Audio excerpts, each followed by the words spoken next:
see how well this goes.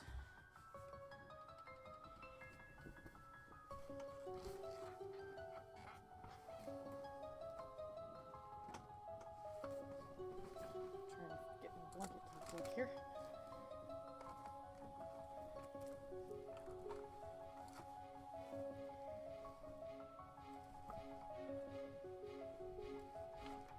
I have like no leg room.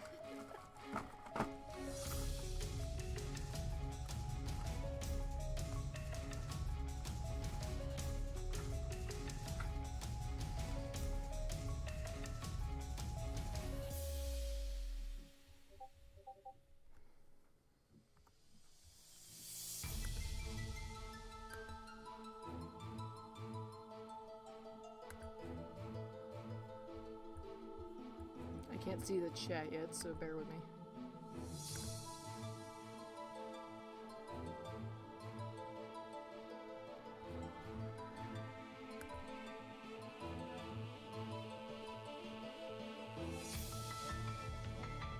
Okay, now I can see the chat. Alright.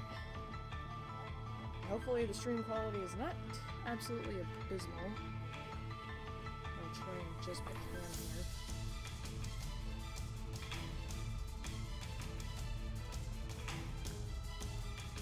Skylanders are in the way.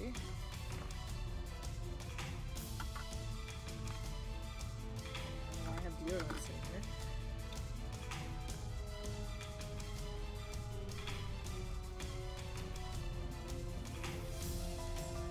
I think that looks a bit better. Okay. Okay.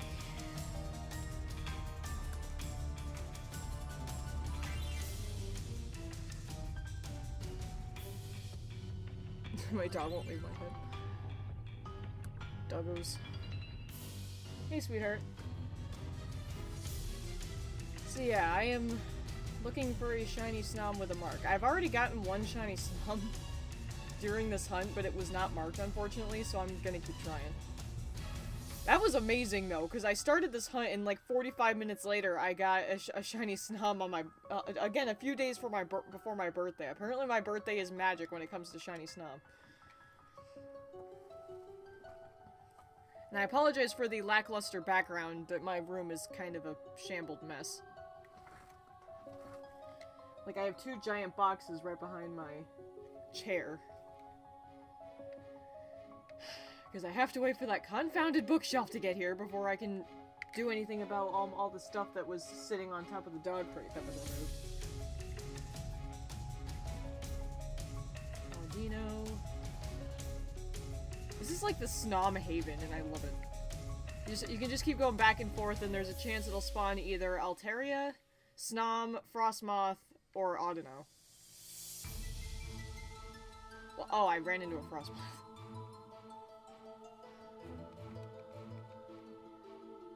Also, the lighting is absolutely terrible. Also, I know my camera's kind of in an awkward position. It's because I have it sitting on that Spyro stand that I got. Because that's better than propping it up on my Skylanders with a makeshift prop, so I just use this instead. It's at a bit of a weird angle, but... Here, maybe I can adjust it a little bit. Because it's like... There we go, that should be better. It's like, right, it's not capturing my whole face cam here. Snom! Alright, yeah, that looks better.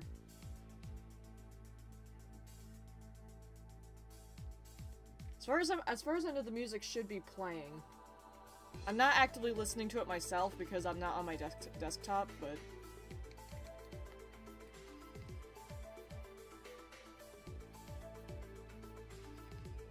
This is probably the best stream quality I've had in a while.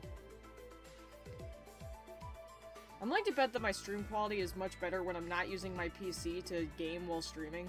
Which sounds obvious, so I probably should have figured that out long ago, but yeah, looking at this, my stream quality seems to be a lot better when I'm not using my PC, and I love how Dialga just freaking levitates.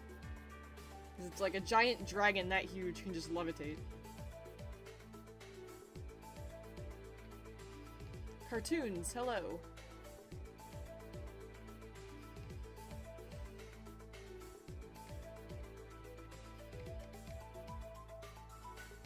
can barely see me with the lighting. My face cam is sadly not as great a quality as I wish it was, but that's something else I can work on later on. Because I don't have any spare cash to buy another webcam at this point.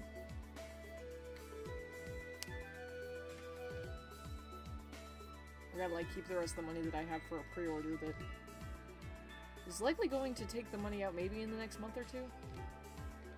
And they'll have both the Pit and Dark Pit Figmas. Which the Pit Figma is actually going to be on my PC gaming desk. It's behind me. Can't see it though because my chair is in the way. And the box. But yeah, my PC gaming desk slash stream desk is actually set up. It's behind me. And everything is set up there except for the PC itself, so... hopefully at some point I'll be able to actually use it. Hey, Cyber. Maybe you'll bring the shiny luck.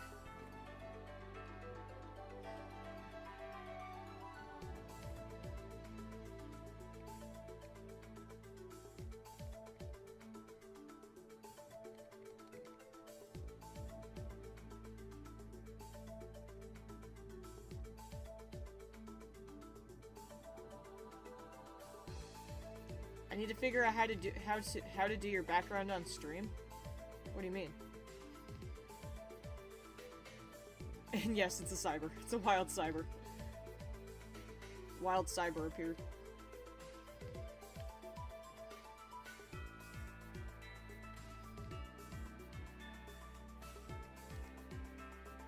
But yeah, I figure I've kind of wanted to spend these last few streams just kind of talking to the chat, and because I'm off doing it on my English. When I'm gaming on my PC, I can't pay as much attention because I have to look to my left to look on my tablet to see the chat, and if I'm in the middle of playing a game, I can't really take my eyes off it, so this is a nice way for me to have a stream where I can just chat with people in the chat. Because this does not require tons of focus.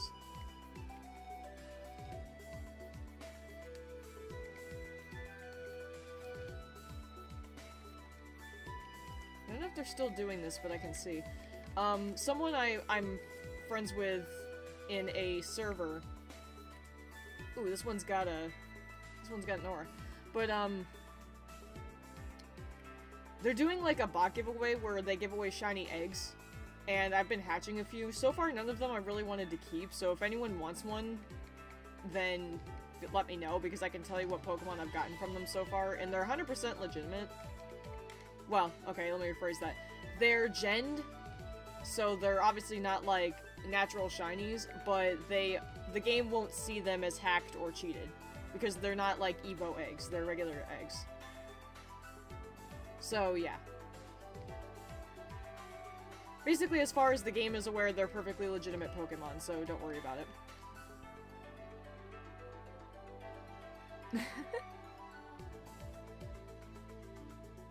You think I'd be able to type better? So yeah, if I let me see what I got so far from the eggs. I got a shiny Cramorant, I got 2 shiny Toxels, I got a shiny Blipbug, a shiny Sizzlipede, and a shiny Impidimp. I have 2 eggs here that I have not hatched, and the reason why they're named Squirt is that the group I'm part of is like Squirtle something or other, and they named the eggs in order to prevent them from being stolen and resold on eBay, because people have been doing that. So when they hatch, as you can see, they don't have those names. The name is only on there when they're an egg. Once it hatches, it gets the normal name of the Pokemon that hatches. And yeah, these have like decent moves. They're in fancy Pokeballs. They're all square shiny. They're all 6 IV, but yeah.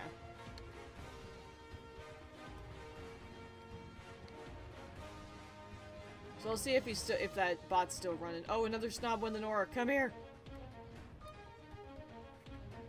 Nah, it's not shiny. That would have been amazing, though.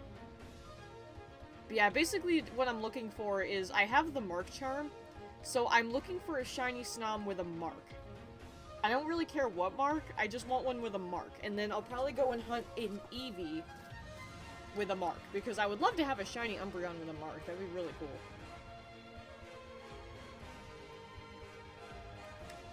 But yeah, I want a Shiny Snom with a mark, and I'm pretty sure that if I do get one with a mark, I'm not going to evolve it. I'm going to keep it as a Snom, because I think whatever title it ends up with would be so much cuter if it was a Snom.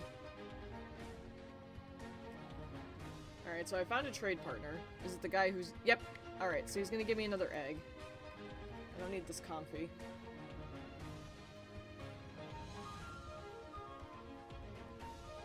So yeah, basically my plan was I was gonna get as many of these eggs as possible, which I'm allowed to do, hatch them, and then if I don't want to keep any of them, I was gonna surprise trade them.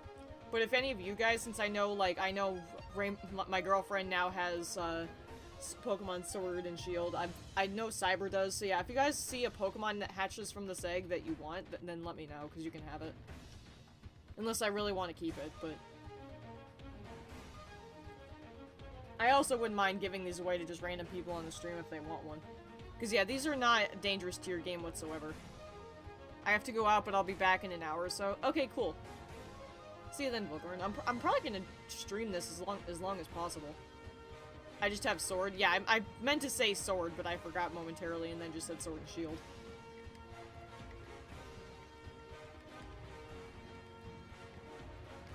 But yeah, these eggs are not hazardous to your game whatsoever. I've done plenty of these giveaways before. They're perfectly fine. And they are nice for people who really want nice shinies but just don't have the patience. I almost cracked my nose. I hate when my nose itches. I need to see how much is DLC. I think it's like $30. If I'm remembering correctly, I think it was like $30.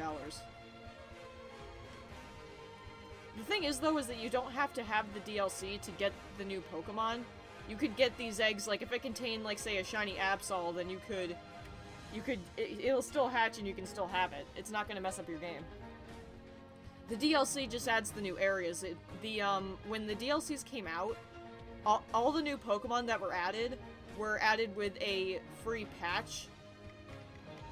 So that wouldn't happen, where if someone tried to trade a Dialga to someone who didn't have the DLC, it wouldn't cause their game to glitch. So yeah, you don't have to worry about that if you're just worried about getting the new Pokemon. I love this Snom forest, though. Might get it, but have to get my Pokemon leveled up. I think the DLC's area match your level. So like, mine defaulted to, like, level 60 because I'd already beaten the game, but I don't think it's like that for you.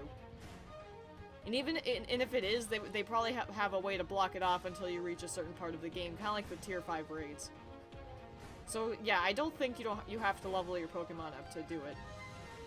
Because I'm pretty sure it matches your level. Or if your Pokemon are at level 100, it defaults to, like, level 60. Snom Forest is best forest. I think the only exception to this might be, Calyrex and the Triers. Because they were, like, level frickin' 75 or something. Like, they were ridiculous. They were almost like Arceus tier. It was actually kind of cool, but it was definitely challenging. Catching that stupid thing in a Moonball was hell. Just kept sweeping my whole team. I have only done one gym. Yeah, you probably should progress in the game a bit more. For gyms, you need them leveled up. Well, yeah. But like I said, if you just go spam raids for a while and get tons of EXP candies, that's no problem. It is no problem at all. As I like push Dialga and it slides across the ground. Animations, man. Whoa, I almost ran into a Frostmoth.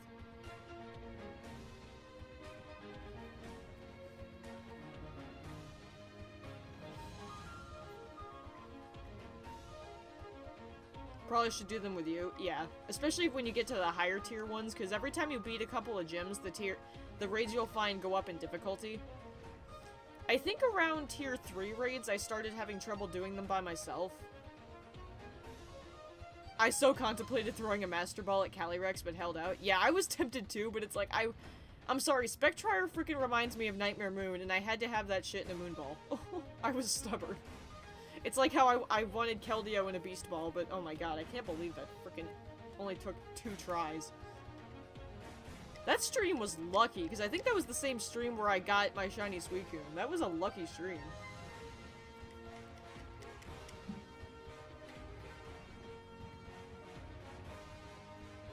all the Snoms. I will murder you all.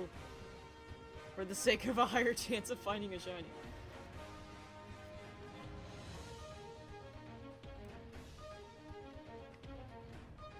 Our last Aura Sphere.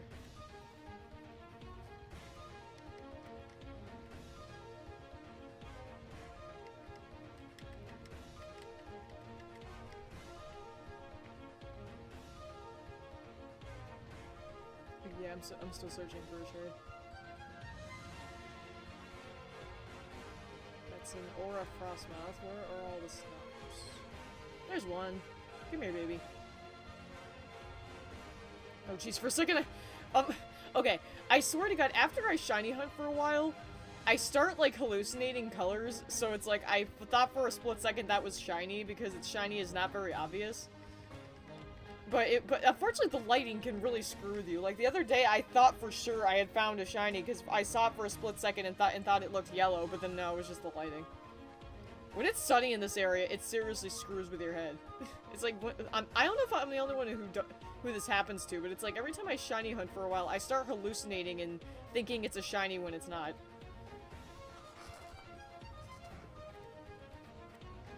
It's really weird. Ugh, my neck.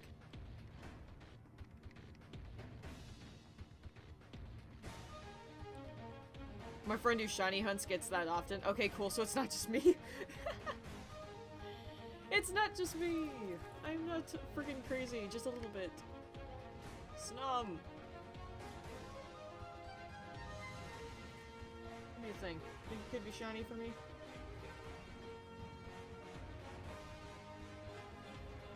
The Snom is beautiful.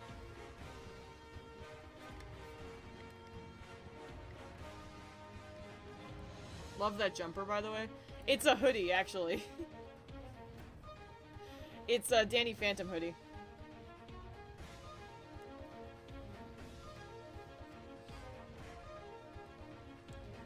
I was already wearing the hoodie I always do, but it's like I have so many different kinds of hoodies, I wanted to wear something else for the stream.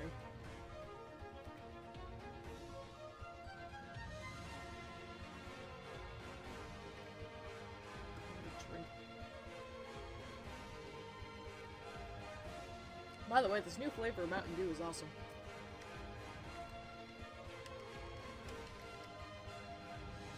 What is it called again? Major Melon. Yeah, it's really good.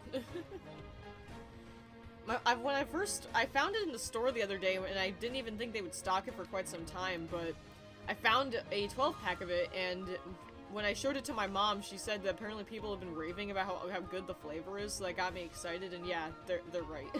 The flavor is amazing. I mean, granted, I also like watermelon-flavored stuff, so... I meant hoodie. I've started calling them jumpers for some reason. Yeah, I love it so much. I think I bought it from the same place I bought a Lunala hoodie that I have. Unfortunately, the material is very thin, so it doesn't actually do a good job at keeping me warm. But it's definitely a nice thing to have when it's like spring or something, where the weather is warm but not like crazy warm. It actually started snowing earlier when I was outside, and I'm wondering if it's actually gonna stick again. I honestly hope it doesn't, because I do not want to have to shovel the driveway again. Because that sucked. Because I only like a few days ago did I fully recover from that. Like, my leg was giving me problems, like, the entirety of the Christmas season. And that, like, only now am I not having to worry about having to limp on it. Because that sucked. Never again. Or at the very least, if my parents want me to do that again, they need to pay me something. I don't know, $5, a bag of hot wings, I don't know, just, I'm not doing that for free again. Because, oh my god, that really sucked. Like, I can't even describe how I felt afterwards. It was like, it was so weird. I was sore all over, I was exhausted, of course, but then, like, my hands were, like, hot. Like, my hand, like, I wonder if I, like, if that was, like, muscle inflammation in my hands or something, but, like, my hands felt hot, and basically twice their size, and I basically wanted to end all as I walked in the house, because I literally walked into the house, closed the door, and leaned against my door and slid to the floor. Glad I don't have a driveway, wouldn't have wanted to shovel it when it snowed that one time. Yeah, shoveling the driveway freaking sucks. I mean, granted, that's like the hardest work I've done in probably a year, but still, that was not fun.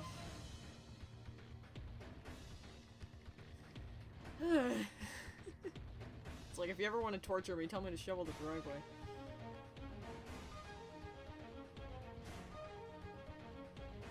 I mean, I tried to kind of give myself incentive, because I thought that maybe that day Mom would take me to the store to pick up that copy of the game that I wanted to get.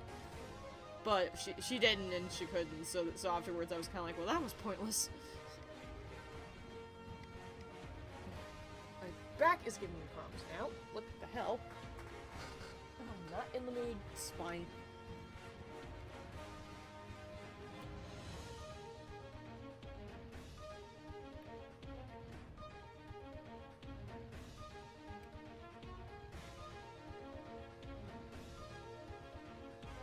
I love its cry, too. It sounds like a little Christmas bell.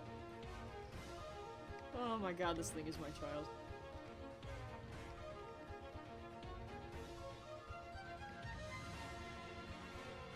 Getting tempted to shiny hunt Snom as well, see how well my luck is. A shiny race could be kind of fun. See who gets it first.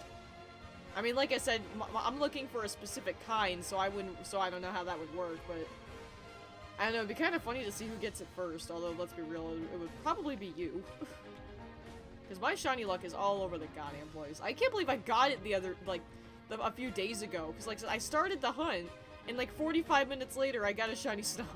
And I freaked the hell out. I can actually show it to you if you want.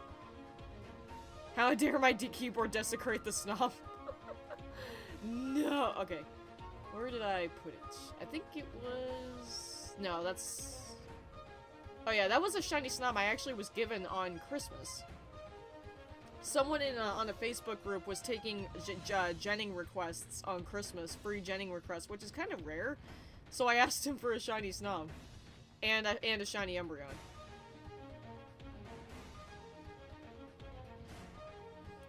Let's see, where... oh, here it is. This is the Snom I found a few days before my birthday, and there's the proof. Oh, the day before my birthday. I forgot about that. I thought that was a few days before, but nope. Day before my birthday, again, I got a shiny Snom. That's the second freaking Snom shiny Snom I've gotten the day before my birthday. But yeah, 12/30/2020. Hates to lose. But yeah. I also caught it in the Moonball because I was still gonna give it justice. But yeah. This is the first one I found, but it's not marked, so I have to keep looking.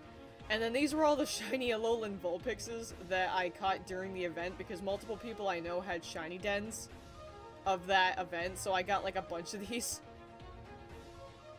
And I'm keeping a bunch of them because I actually wouldn't mind making a new one. As you can see, I have a shiny one here. But this is actually a transfer from Sun and Moon. So I've been kind of meaning to replace it with one in a better Pokeball.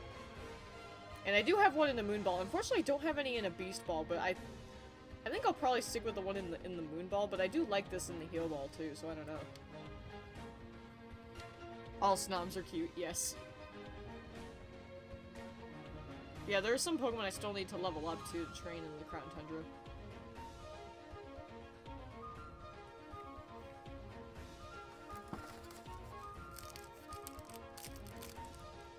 You know, I keep making the mistake of not eating anything before I stream.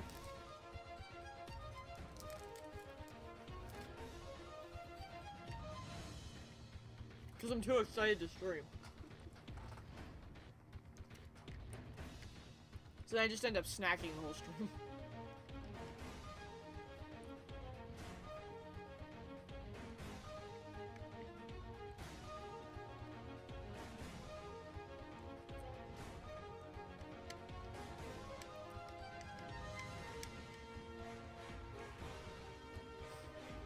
That's interesting. It says 6 people are watching. That's pretty cool. Normally I can't see the viewer count because I'm not watching the stream when I'm streaming on my PC, so it's kind of cool being able to see it here, because I haven't streamed any console games in a while. Dude, it just got really cold in my room for some reason. Maybe my heat turned off, who knows.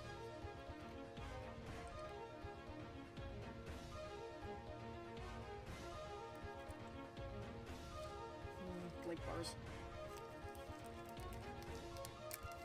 I hate that you can't, like, just buy these from a store in the US. You have to buy them online.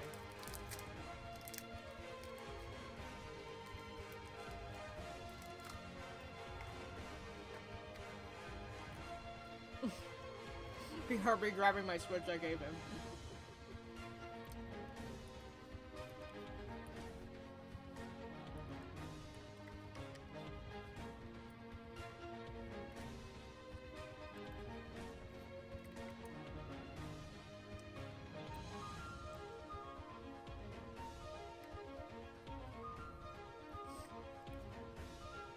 God, I really hope I can get a little lucky here.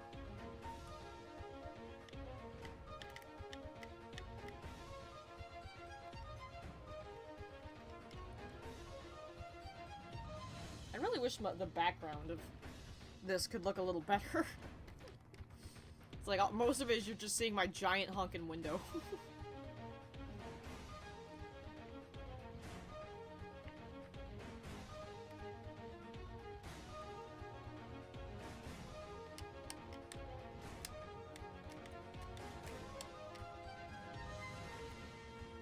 The stream lag also doesn't seem to be that bad either.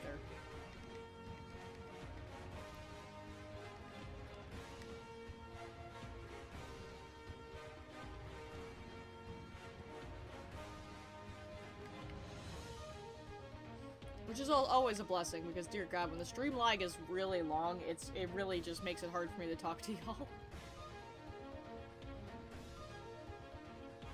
I love how Dialga also sounds like an elephant. Like, it didn't used to sound like it like that back in the DS era, but like, after they changed the cries when the, shit went 3D, it's like, Dialga sounds like a freaking elephant.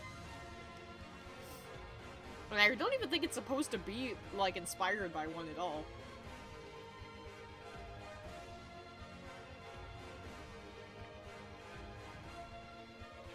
God, this area is so pretty. Like, I mean, the trees look a little weird, but, like, oh my god, this area is so pretty. Like, the dark gray sky with the contrast with the snow and the shadows the trees are casting, it's just so pretty. Like, this is an area I could just, like, stare at for a long time.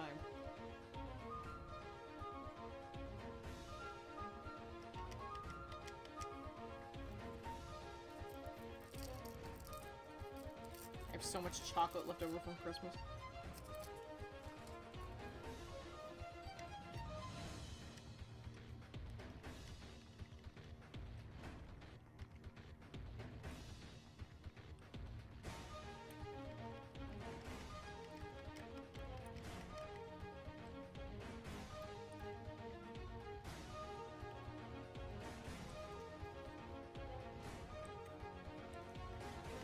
The other hope is that if I find a shiny, the stream won't quit on me in the middle of the reaction. Like it did with Suicune.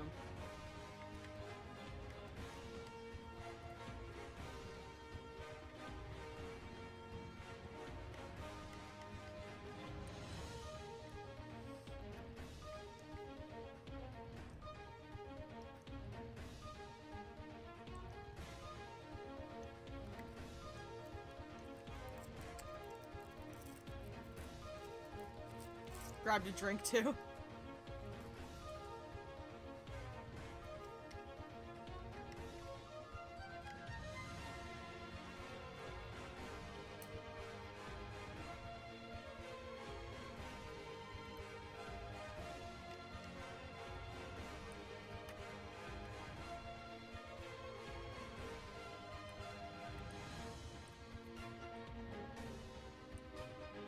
Wait, did that person's name say King Sombra?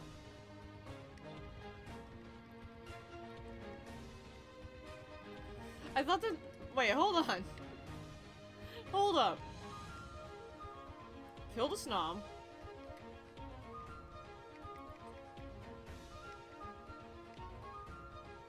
Was that guy's name seriously King Sombra? Hold on, let me see if I can, find it in here.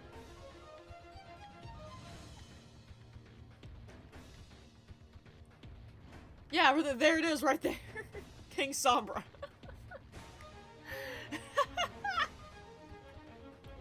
I don't know why that's so funny to me. King Sombra. I'm sorry, that's funny. That is funny.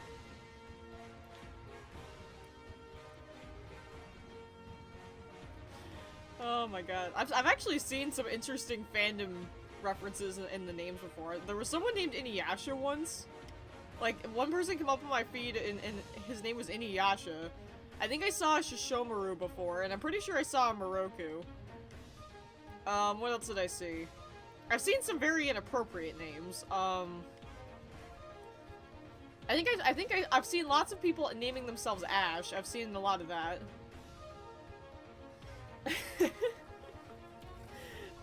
Let's see. I think I saw someone named Cinder once, but it wasn't spelled with a Y. It was spelled with an I, so I don't think it was meant to reference the character.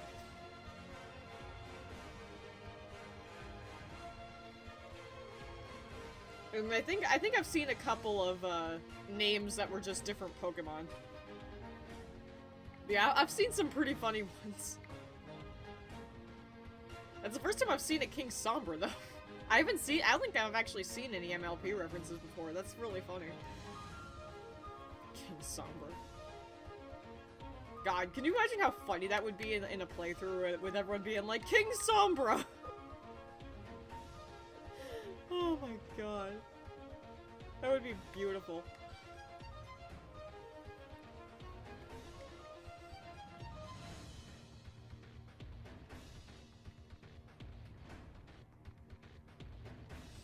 Maybe we can do that because I'm this will be a little bit boring. If we see a funny name in the side, we can laugh at it. I've neglected my Switch for too long, it's throwing a hissy fit at me. Oh no. Mine kind of gave me some attitude the other day. I've never had it do the... I've never had it say, like, it couldn't read the cartridge before, unless it was, Smash Bros, and that cartridge has kind of taken a beating, so I wasn't too surprised. But the other day, I put Pokemon Sword in, and it said that, like, cartridge couldn't be read or something, and I literally just looked at my Switch like, do not even fucking start. I do not want to have to worry about the cartridge slot starting to malfunction, because I will be pissed. Because unfortunately, if a cartridge slot starts getting busted, it's basically a death sentence. Unless you want to do nothing but digital on it. So I would be really pissed off if the cartridge slot stopped working, because I've lost like 2 DSs because of that.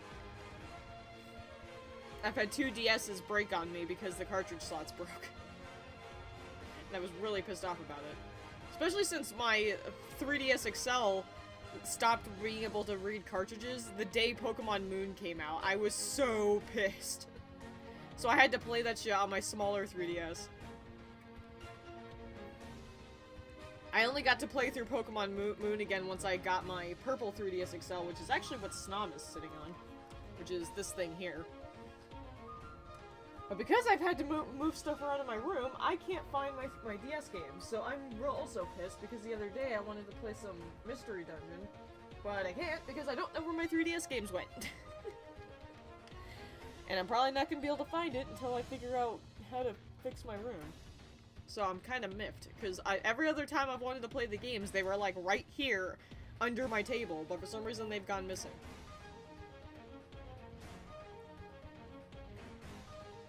Ugh, I hate losing shit. I hate losing shit. But yeah, I am not in the mood to have my Switch freaking break on me. I've only had this for like maybe 2 years at this point? And this is like the newer edition of the Switch too, that has like more space and better CPU and all that nonsense, so I'll be really pissed if I ever have to replace this. Because I have definitely learned I can't live without my Switch. Like, PC gaming is fun and all, but I like my Switch. This thing is like my child, basically. Like, I love my new Xbox, don't get me wrong. But my Switch has been like my baby. It was the first console I bought completely with my own money. I've used it so much. Like, it has like YouTube and Hulu, and I can play a bunch of my games on it. So it's like it was like just a main tool for me for quite some time. And it's the main console I use, because while I can install, like, YouTube and Hulu, and I think even Vudu on my Xbox, which I might do because that's the only thing I have that can actually have Vudu, I just preferred using my Switch for it. Although an idea is that if I want to play, like, Xbox or something, I can have Netflix. Actually, no, Netflix is not on my Switch, that's right. I can have, like, YouTube going on my Switch, hook it up to my USB charger, and then play on my Xbox. But I usually prefer just using my phone or my laptop for that, which is what I'm currently looking at the chat on. But yeah. I was thinking maybe later today I might play some Xbox. I haven't done that in a few days because I had a whole bunch of stuff sitting on this chair and I couldn't get to it. But yeah. At some point I'll probably stream games from it. Because I have access to all the mods that I had previously on my other copy of Skyrim, so that'll be cool. Oh jeez. Again, the freaking lighting. I thought that was shiny again. I've misplaced my 3DS in my games. I think I know where they are, but I have to look under a ton of stuff. They're probably worth finding, especially since if you have any Pokemon games. God, like, we can't. I'll never stop talking about how Pokemon games never seem to decrease in price, and even if they do, it's like a few dollars. Cause yeah, copies of Pokemon Platinum cost a freaking arm and a leg these days. I thought copies of Legend of Spyro were bad. Which, speaking of that, I did find a way to, I actually forgot about this. I found out that I can have 3 consoles plugged in at the same time into my television. So I was like, oh, okay. So I just plugged my 360 back into my TV, and I'm able to play Dawn of the Dragon on it again. I haven't done that in a while because I preferred playing Trap Team because I got a bunch of new Skylanders off eBay and I wanted to play with them a little bit. So yeah, I'm playing through Trap Team again on my 360. I had to kind of improv where I stuck it though because I didn't have any more room on my table, so I cleared out one of my shelves and stuck it there instead. So yeah, that's awkward. Going to do raids to level my low-level Pokemon, hopefully not die. Well, don't worry. If your Pokemon faint, there's really no penalty. Especially if you lose a raid. If your Pokemon faints during a raid, the raid doesn't end until Pokemon have been KO'd 4 times. Because then what happens is if a Pokemon gets KO'd, after a turn, the Pokemon will recover and be thrown back out. And then the raid only ends when they faint 4 times. And then you're just kicked out of the den. You don't, like, go back to the last Pokemon Center or anything. So yeah, failing a raid is not a big deal. The only thing, and you can, as far as I'm aware, you can try the raid again. Like, you can keep trying the raid until you win it. So yeah, there's really no penalty. You don't even lose the chance of the raid.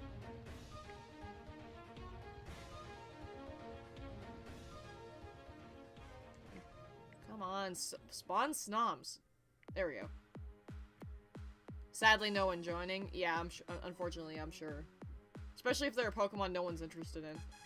If you find a rarer Pokemon raid, then more people will be more likely to join you, but...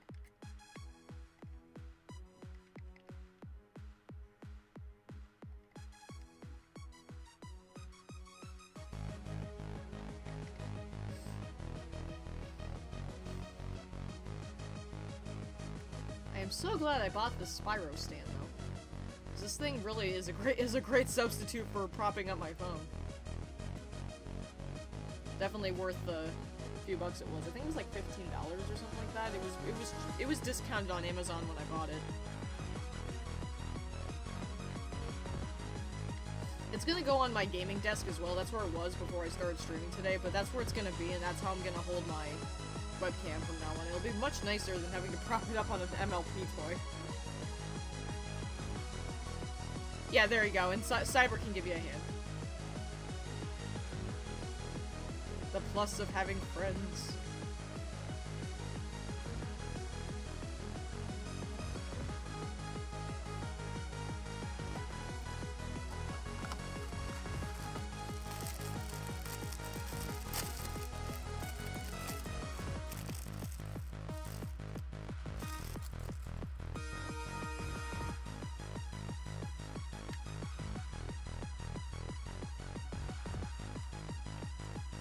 cool, it says 7 people watching now.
After this song, I'll move to the lounge and connect my Switch to the internet. Okay, cool.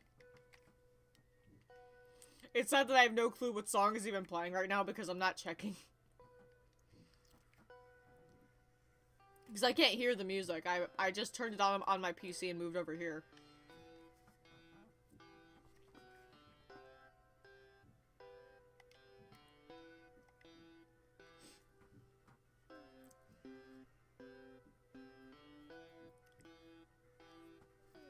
I wish I could listen to it with you.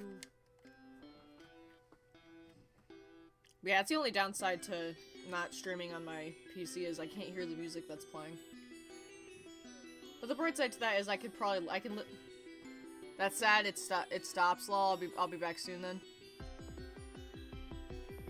That said, it stops. But yeah, the bright side to that though is if I plug in some earbuds into my laptop, which is right in front of me, then I can listen to whatever I want. But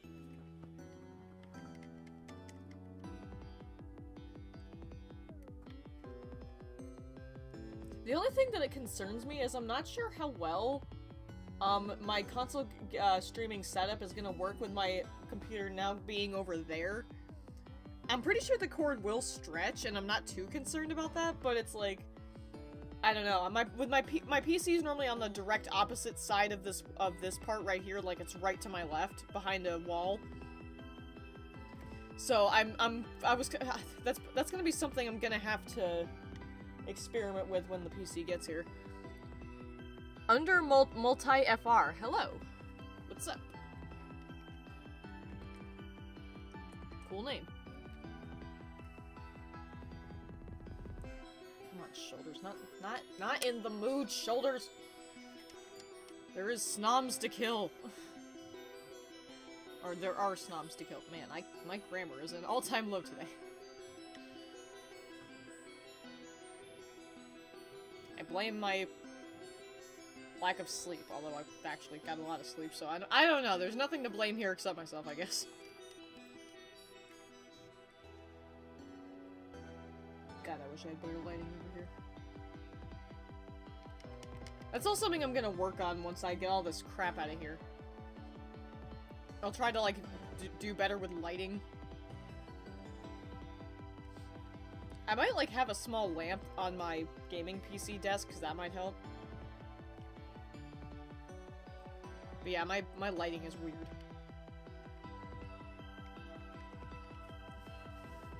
Okay, because I'm cold, I'm gonna add a second blanket to this. Yo, kami blanket I bought with the money my grandma gave me for Christmas. Oh no. Why oh no? Wow, the lag on this is really good, not bad. Did you try to get the Snom from Masuda method? Not this round, but I do have... Okay, let me explain something. I have a shiny Frostmoth. I actually have 2 of them. And one of them I did hatch through that method. And I hatched it the day before my birthday, ironically enough. And then I got another Frostmoth later that's better in competitive. For, like, raids and stuff, but I have my, let's see if I can find him. Where is my baby? I think this is him. Yeah, this is my baby. He hatched in an Ultra Ball because I didn't know how to manipulate their Pokeball that they hatch in at the time, so that's why he's in an Ultra Ball. But, yeah, I hatched him on 12/30/2019. And I love him to death, but I found, because the Mark Charm is now a thing, I want to try and get one with a Mark, which could be really cool. I have one failed attempt already. This Snom right here I did get, ironically, exactly a year later than my hatch Snom, which is incredibly funny. I got this then, but unfortunately, as you can see, it does not have a Mark, so I'm gonna keep trying. But I'm still gonna keep her though, just because I love Shiny Snom just that much. Plus, also, if you hatch shinies, they can't have marks. Marks can only be on Pokemon encountered in the wild. I do have a regular Snom with a mark, and it's actually a really adorable one. I think it's like Snom the Snow Frolicker or something like that. I would love to have that on a shiny one. Holy crap! But yeah. So yeah, I've gotten shiny Snoms from Masuda before, but doing it now would not give me the result I'm looking for. You can't get a mark on eggs? No, you can't. Yeah, what the hell? I'll help you out, Sophie. That's a 1-star Gigantamax Duraludon. That's funny. That is freaking funny right there. What moves do we have here? You'll work.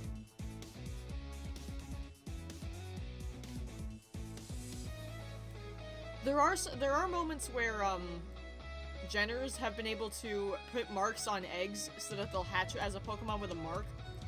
But yeah, so as far as I'm aware anyway, you're not able to get marks on Pokemon that aren't encountered in the wild. See if Cyber will be able to join. It'll probably fill up before that. Because this is kind of a funny case. Usually Gigantamax Pokemon are guaranteed tier 5 and... Oh, would you look at that? Cyber's up. I might be too late, but we'll see. I saw the tag. Yeah, and there it is on the stream. But yeah, the lag in between what's happening now in the stream and what happens when you guys see it is actually only a few moments long. That's kind of cool. Probably the best I've ever had for my stream. But yeah, I can take a break from shiny hunting for a moment. Oh yeah, someone named Cat Lover came in. But yeah, I can come in here and give y'all a hand. With my level 100 shiny Lycanroc. Dratini.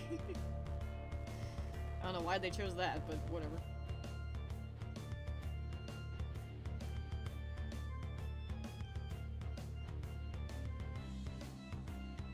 At least this will probably be a lot easier to catch for people trying to get it.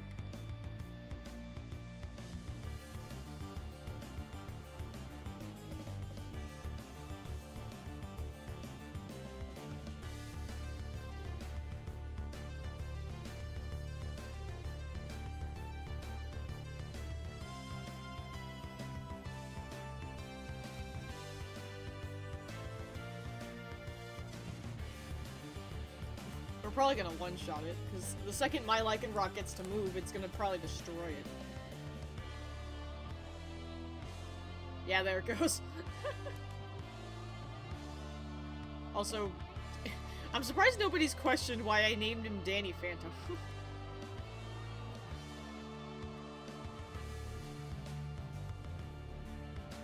gave me some decent stuff for that. I'll always take another Dragon Pulse TM. Or TR, or whatever it's called.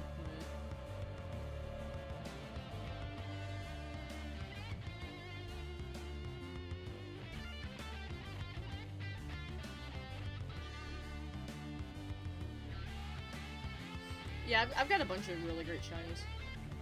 I'm like obsessed with shiny Pokemon, so... I'm gonna lean back in my chair. Ow! That was a bad pose to be in for too long.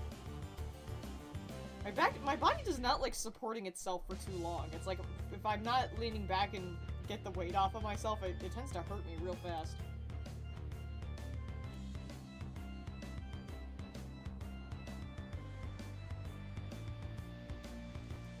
I only started shiny hunting yesterday. Well, keep in mind, I didn't hunt for most of these shinies. Most of these shinies I either got through giveaways or, genning. Because I don't have the most patience in the world, and I also have absolutely terrible shiny luck, so most of the time I don't actually hunt for my shinies. I've hunted a couple.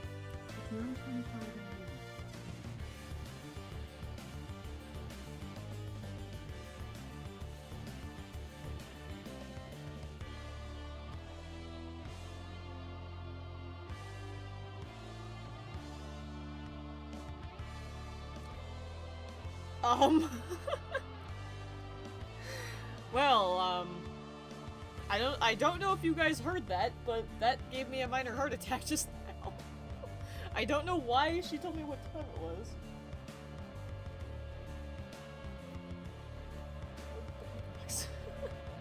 I have no clue why she said that, but okay.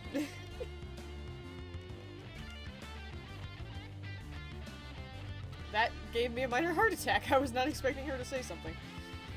It's like how like she'll tell me if an Amazon package comes in, but I always forget that. So when I hear the sound, it like scares the crap out of me.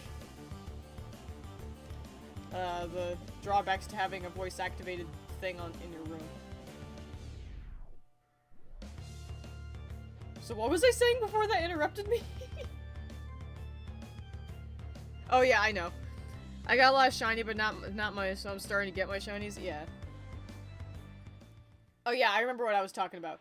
But yeah, I've hunted a few of my shinies. Like I said, I've hunted my shiny Frostmoth. I hunted my shiny Snom. I hunted for my shiny Boltund, and while I was trying to get my shiny Boltund, I got a random shiny Electrike, so I have a shiny Magnetric in there somewhere. I think I named my Magnetric Dynamite, and then I named, Boltund Shining Bolt. I think those are all the shinies I've actually hunted for, though. Oh no, I hunted for another one. Oh my god, I was so annoyed by this shiny hunt, 'cause it took, like, I think almost 3 months of me hatching eggs to finally get it. I really wanted a shiny Galarian Ponyta, so I basically Masuda methoded for it. And this was while I was working a job that absolutely sucked, so I had very little free time, but so it took me longer because of that too. But yeah, it took me like 3 months, and then like around Christmas, I finally hatched it, and it was, oh my god, that feeling felt amazing. It was a male Galarian shiny Ponyta that I named Prince. I started yesterday, and I'm pretty proud of my first 2 shinies. What shinies have you found so far?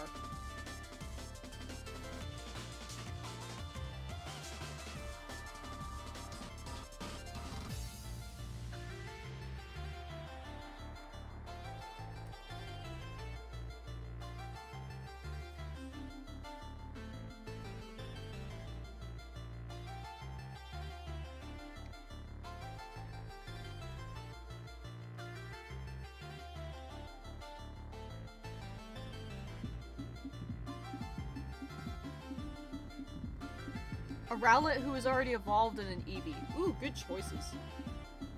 Shiny Decidueye looks really freaking cool. Honestly, like, all the shinies of, like, all the starters, their shinies from Sun and Moon, like, were really good.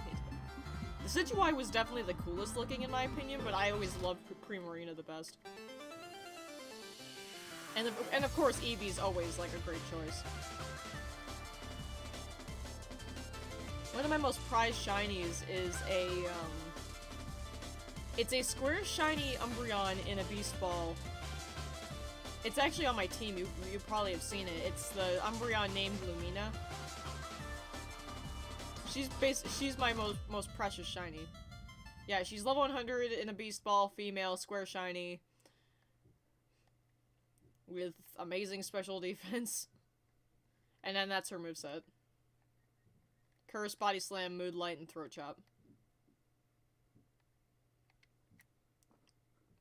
And I'm continuing Eevee because I want 2 of them. Oh yeah, not a bad idea at all.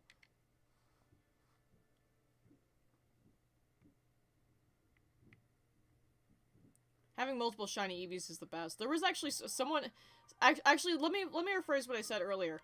Most of my shinies are actually caught from dens that were hosted by people. And I count that as basically being legitimate shinies. So, yeah. I think mainly the only a handful of these are actually gen per se, and then the rest came from either shiny eggs or shiny dens. And like I said, as long as the game doesn't see them as illegitimate, I basically don't care. I'm trying to get more shiny Eevees. I probably have like a bunch of extras somewhere. If some of you don't want to if some of you are having pretty poor shiny luck, I probably have a few extras somewhere. And the reason why I brought up the shiny dens is that one night one person was hosting square shiny female Eevees. And I think they were also hidden ability. And I literally spent like all night just catching shiny Eevees, and I had one in like every I had one in every different Apper Ball. And so yeah, and I think I evolved a bunch of them into Evolutions. Depending on what ball they were in. Like I think I have a Safari Ball Leafeon now. But yeah, shiny dens are really entertaining. I love going in there just catching a bunch and then surprise trading them for and are you able to give me shiny Espeon? I don't see why not. Let me check. I have a lot of Vulpixes. Oh yeah, I have this.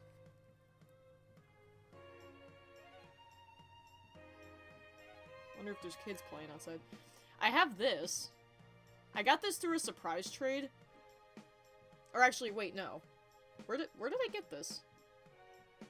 Oh, it hatched from an egg.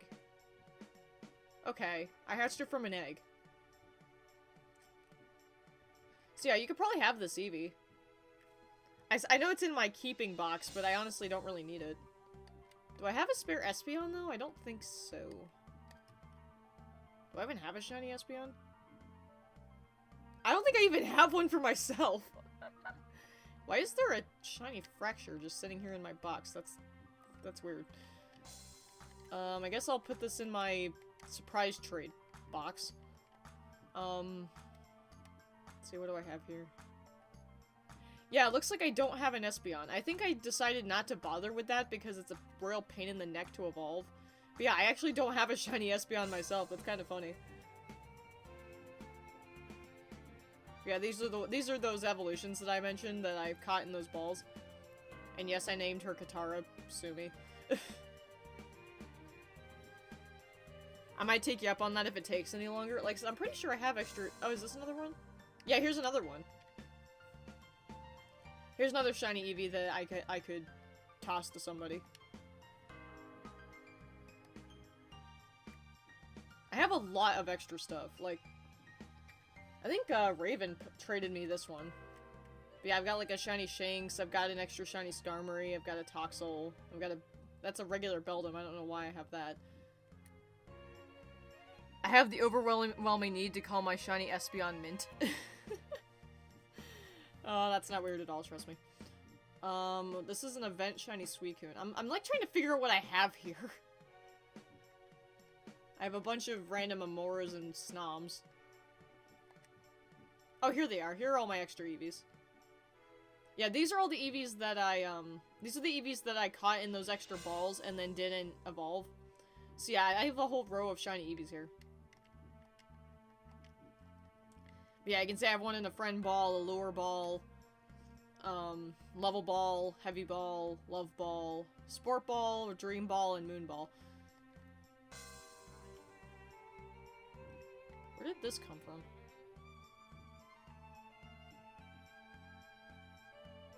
Oh, I caught it in a den. Okay.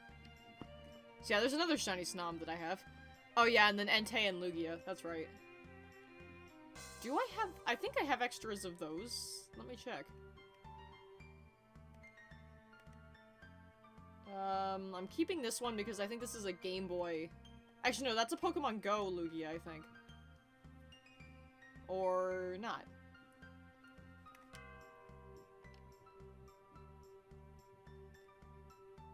Oh, this is the Pokemon XD Lugia. Okay. This is the Pokemon XD Lugia. This move can't be used. It's recommended that this move is forgotten. Once forgotten, this move can't be remembered.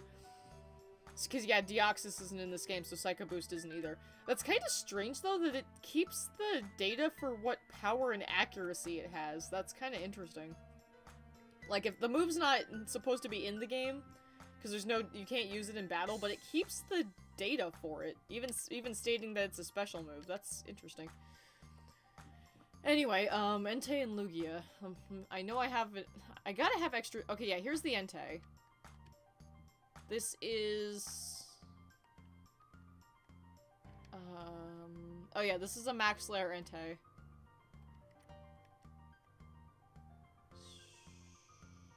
I'll stick this in here. What Lugia is this? This is the Pokemon Go one. Okay. This is a Pokemon Go Shiny Lugia.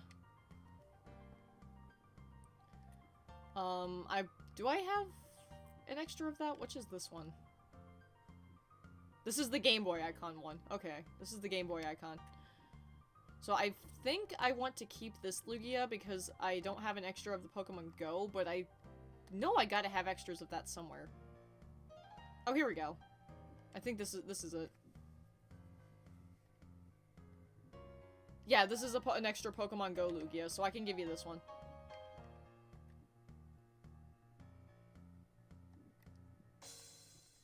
Yeah, I've got like a bunch of extra stuff that you can't surprise trade Pokemon and Cherish Balls, but you can trade them to other people. So that's why I still have them. But yeah, I've got a bunch of extra shiny legendaries that I got through giveaways that I honestly don't need. Hold on in a raid. Okay. We can do that when you want. I'm in no rush. Where the hey am I going right now? I am all disoriented. Show me the Snom. There we go.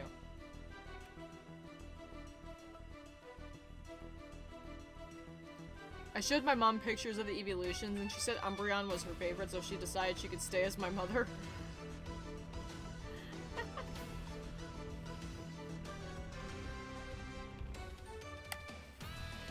I think my mom's favorite is Leafeon. Because I actually asked her that a couple of times what her favorite evolution was, and she said, she said she finally decided on Leafeon because she liked how it looked. My sister's favorite is Sylveon.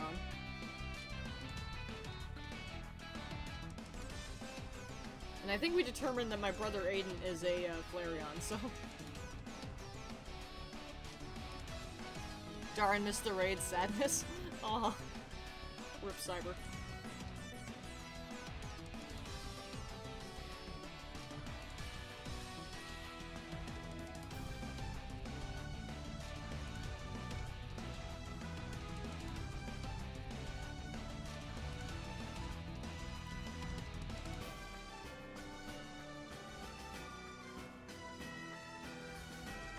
I love how Dialga's actually not that much bigger than me.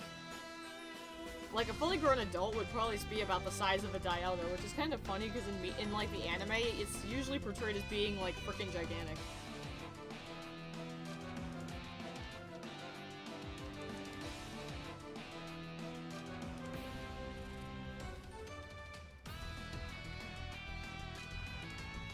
Okay.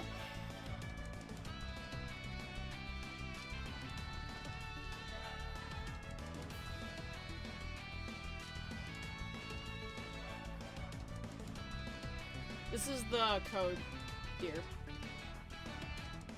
And no one try to use this code because I'll know. I know what her in-game name is, so. If anyone besides Sophie, comes up here, I'm not gonna be pleased.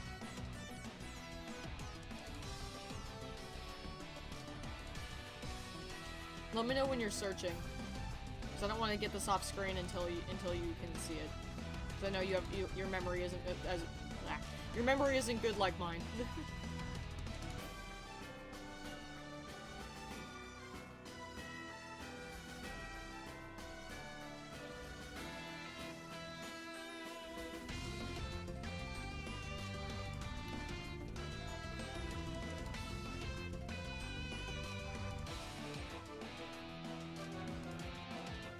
I messed up, hold on. Okay, no problem. That's why I'm keeping it up.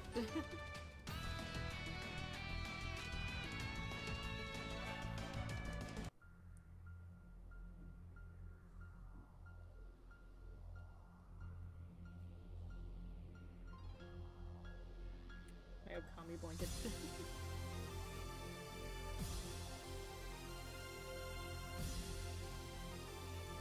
The one downside to living in the state that I do. It's freezing in here all the time.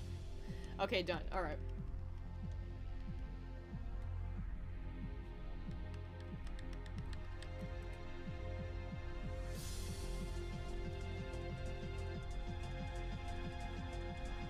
Ah, crap. Wrong button. Okay, there we go. Alright. So you want Entei. Now, do you want this Entei? Do you want the Entei from Sword and Shield, or do you want one in a Cherish Ball? Because I have two here that I could give you, and they're... The only difference is, like, this one is Sword and Shield born because it was caught in a max lair, and this one's an event. The music stopped. I think your phone died. Oh no.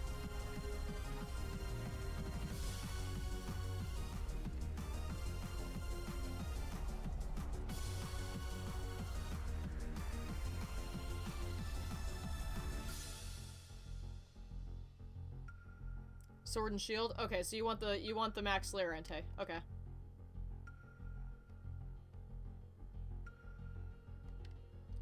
Also, is there anything else you want me to give you while we're in the trade? Because like I said, I have lots of extra stuff, so if you want something, chances are I have it. And if I don't have it in here, I have it in Pokemon Home, so. So yeah, while we're in the trade, let me know if there's anything else you want, sweetie.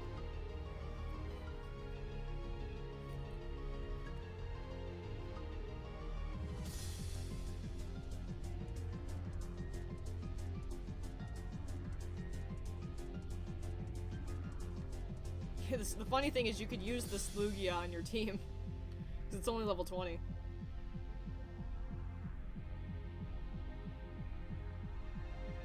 I think in my playthrough of Sword on a different profile, I have a Lugia on my team. Just because I could.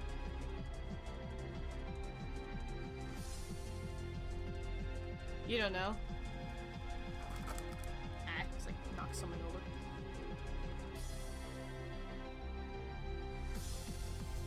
I could go through my PC while we're in the trade and you can tell me if something looks good to you.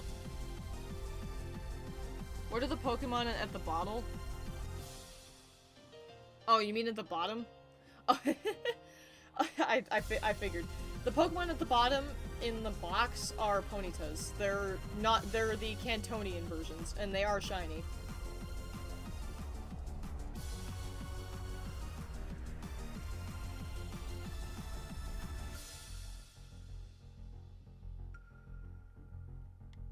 And if you don't remember what those look like, remember how I was like obsessed with shiny Ponyta because it looks cool? Yeah, it has like the blue mane. I think when it evolves, it becomes like silvery gray.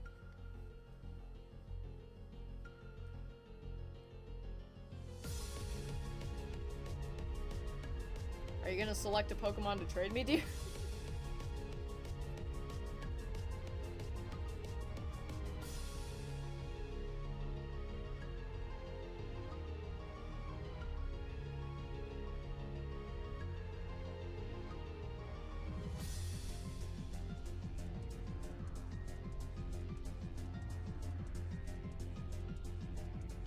I don't have a regular Ponyta, I have the shiny one from Pokemon Go. Oh, okay.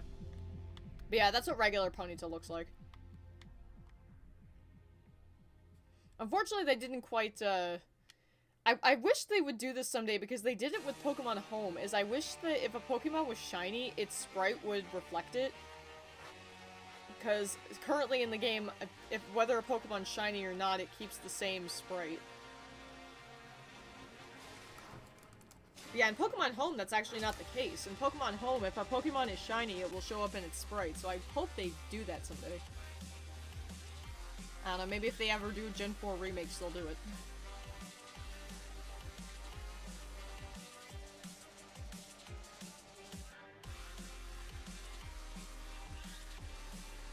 So yeah, does anything else in this box look appealing, or... I can't trade you these because these are for another friend who still needs to get back to me because I need... Sorry, I wasn't realizing we were trading. It's okay. But yeah, for reference, this is what it looks like.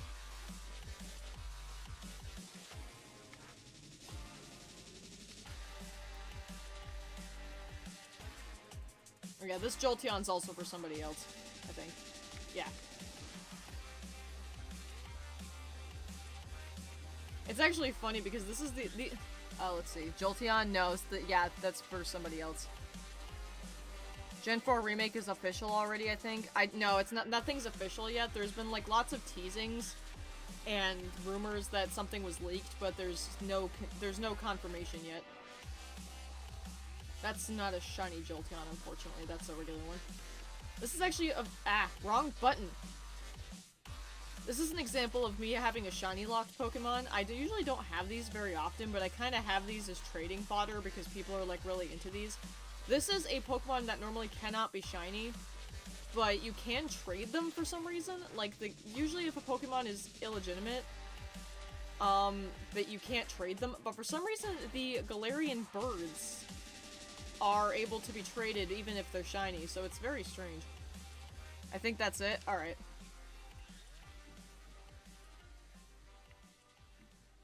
Back to killing Snoms.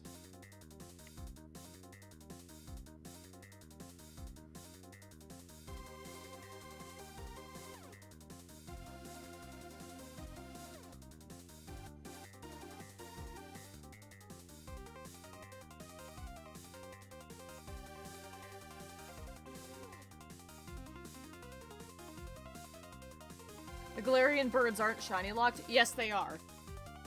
But, again, when you gen a Pokemon, you can make them shiny whether they like it or not. But, let me bring it back up.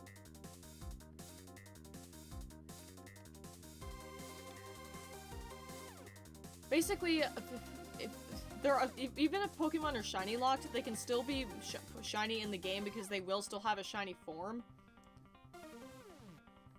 But, yeah, so you can have these, but most of the time they are not usable online or tradable because they are seen as illegitimate Pokemon, because they are supposed to be shiny locked. And while I don't think you can use these online, for some reason you can trade them, and that's kind of a strange thing in the game that nobody really has an explanation for, is that certain shiny locked Pokemon can be traded, and it's not really known why.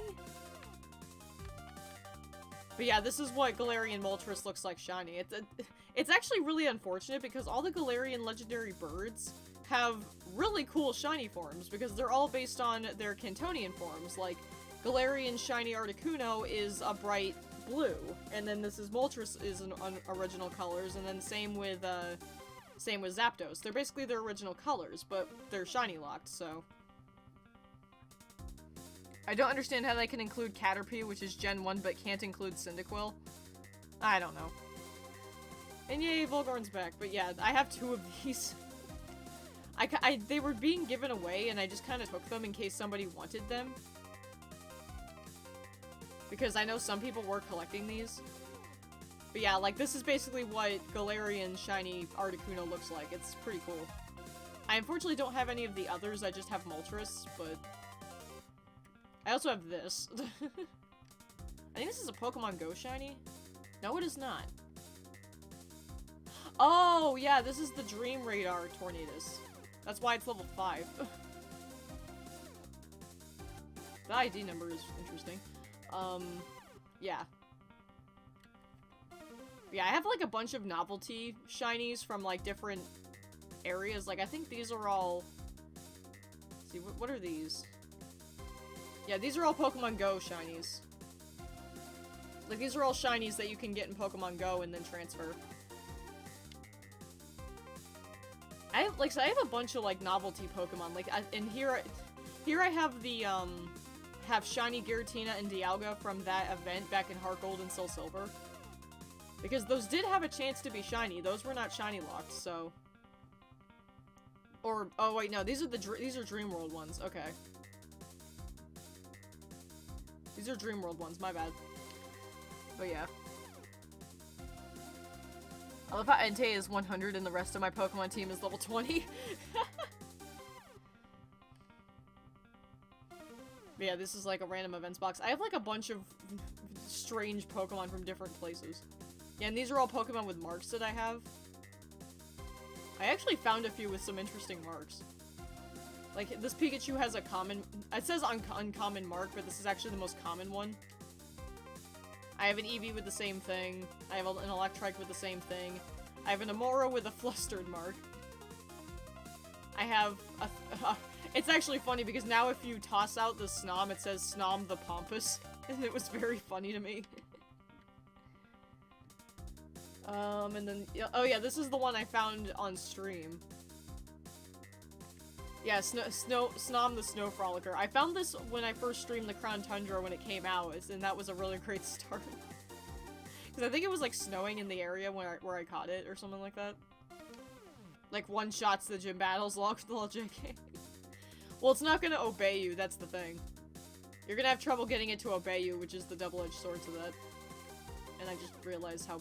Oh god, that was a horrible pun. That was not even intentional. Double-edged sword. Dear god, I am terrible. I deserve to be shot for that.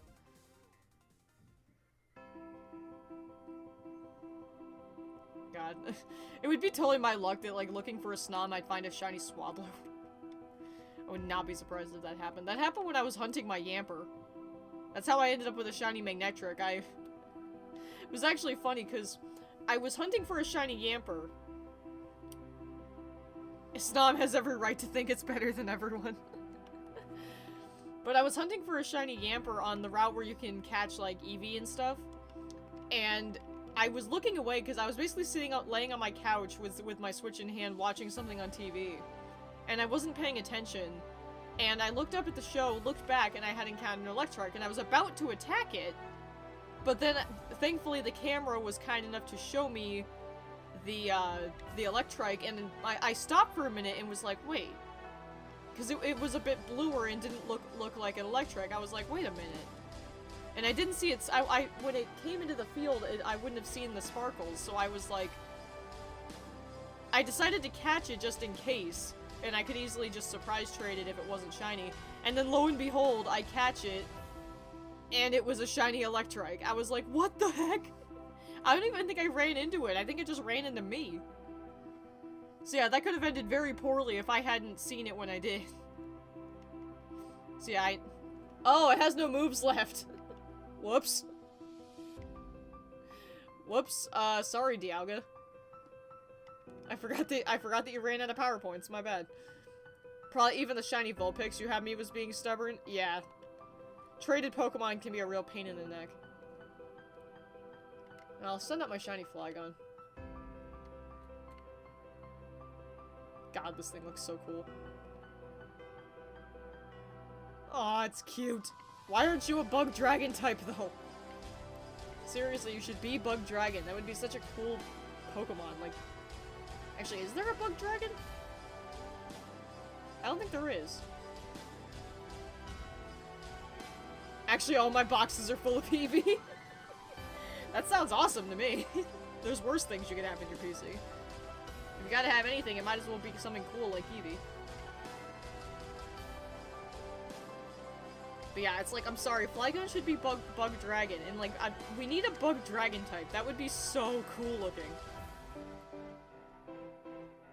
Honestly, for a long time I wanted a fairy dragon. I think we did get one of those if I'm correct. I forget which one exactly. But I think we have a fairy dragon, don't we? I'm trying to remember. I forget.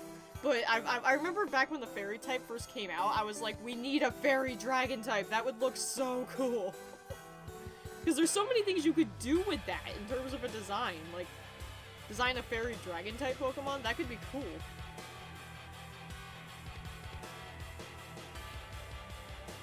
We did get a poison dragon though finally with Eternatus, but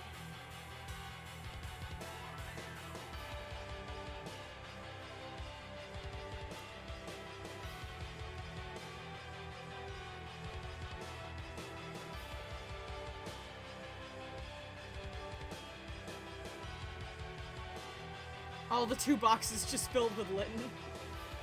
Trust me, when I was hunting for Ponyta, I literally had boxes of shiny Galarian Ponyta. I think I still have, like, that was like over a year ago.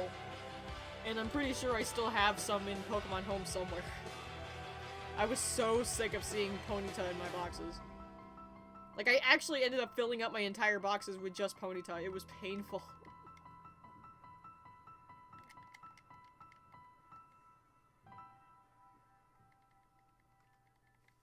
Alright, what's my count at for Snom?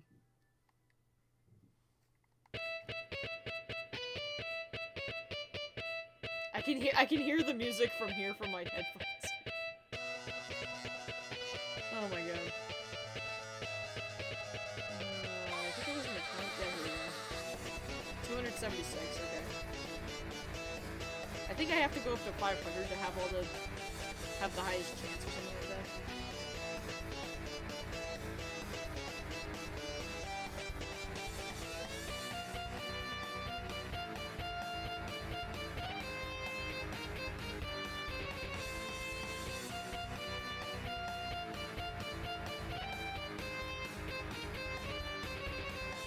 I hope you guys can still hear me over the music if it's that loud.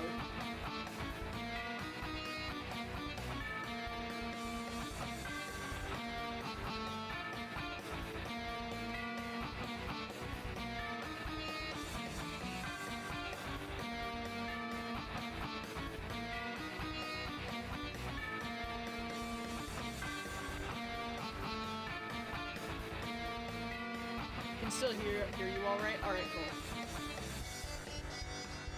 Audio balancing is always difficult.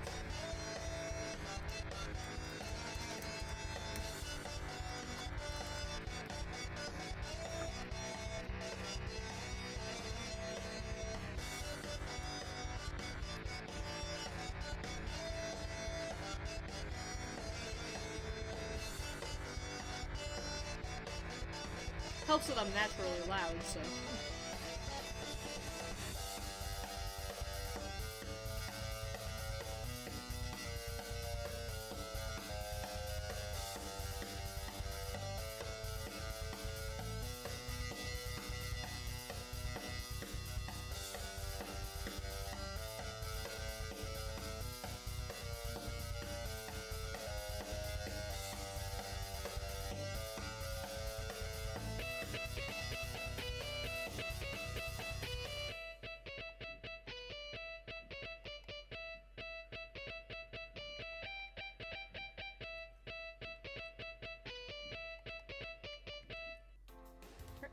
Oh, it says 8 people are watching now.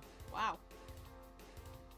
I was just about to say we still have 7 people watching, but apparently now we have 8 people watching. That's pretty cool. I think my record on stream was like 11.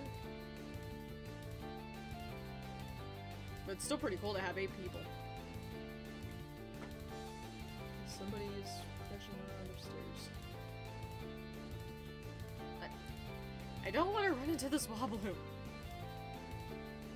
Apparently Swablu wants to start spawning.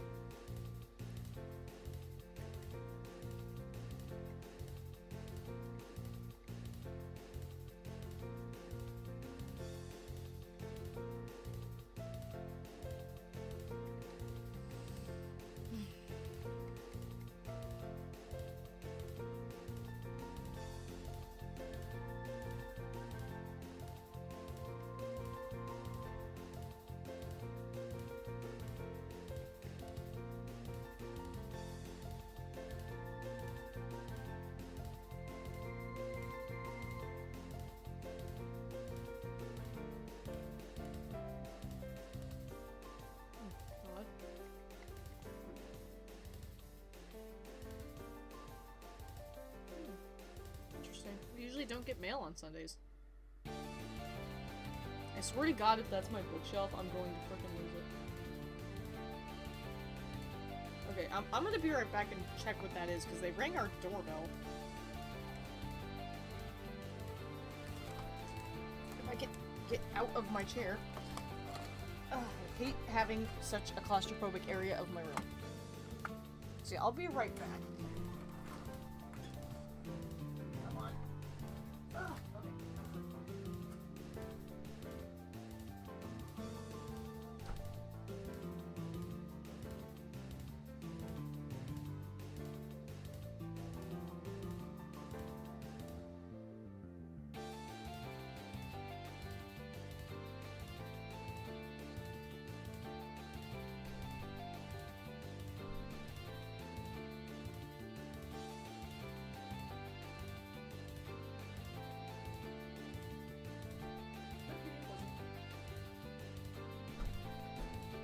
Okay. Thanks. That would be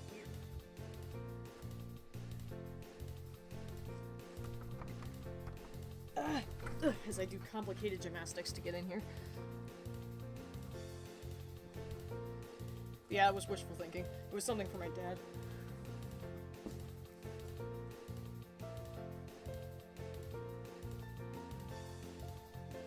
I'm so cold. I'm so cold.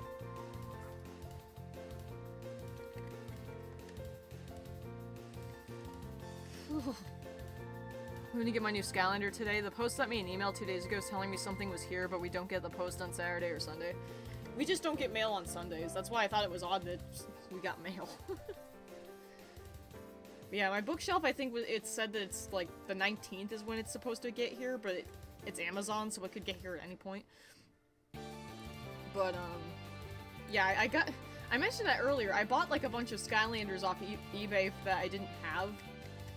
Like Molten Hot Dog and Horn Blast Whirlwind. And it's been kind of fun playing as those for the first time. They still have a few, though, that I do want to get. Like, they have a Mega Ram Dark Spyro that I really, really want. And then they have that Polar Whirlwind that I really, really want. It's like 20 bucks, which is not bad at all, but it's still definitely more than the others that I had in the cart at the time, where usually they only costed like a few bucks at most. But yeah, they got a bunch of Skylanders I want to add to my collection, and that seller on eBay is honestly the best place to get them. Unfortunately, I just don't have the extra cash to get the rest, so I'll have to wait until, I don't know, a miracle happens. Although supposedly there is a high chance that we're gonna get more stimulus checks, which would seriously help. I'd probably take like a couple hundred out of it in my main account and then put the rest in savings. 'Cause I don't know how true this is, but apparently like they're gunning for that $2,000 check that they were trying to give us earlier. And then there's a chance that they might add another $1,400 to that, and it's not really known why or how, but I mean, I'm not gonna argue if they do it. And then, I think I also heard that they were planning on trying to do the $2,000 a month like every other country was trying to do. I'm just adding a few of the mini Skylanders to my collection. Oh yeah, I've been wanting to get those too. I think I had Spree at some point. I think he's in here somewhere, but I've been meaning to get another one. Same with Whirlwind's mini, which I think is called Breeze. But yeah, I've been wanting to get Whirlwind's tiny too. I don't have any of those. How are you doing today? Pretty good. I haven't been up for very long. I think I've been up for, maybe 4 hours now? When did I wake up? I think maybe at like 6 a.m. I'm pretty chill.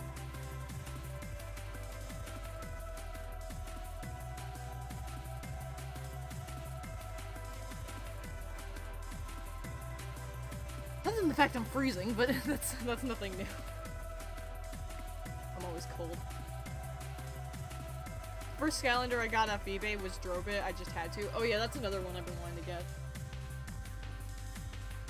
Like, so that Polar Whirlwind is like my main priority though. The second I get like a few more bucks, I'm gonna get that Polar Whirlwind, because that's a pretty rare variety and it looks really cool, and I want to play with it so bad.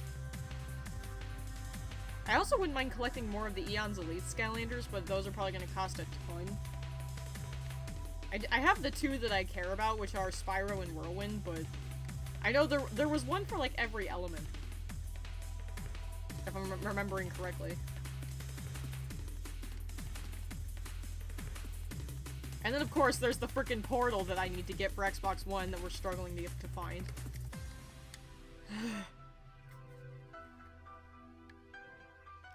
I've seriously been looking every day on, like, on the second-hand apps that I usually buy stuff off of, and I've just had no luck. Like, I'm sorry, I'm not paying $60 for a frickin' peripheral. That's stupid. Like, not even I can go that far.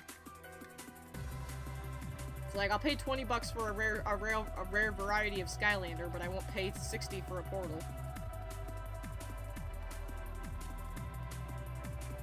I get paid in a few days so I can help with that. Oh, Jesus. Wait, when do you get paid again? It feels like you just got paid. Ah, jeez. Cyber's gonna throw more muns at me as I hide under the blanket in fear.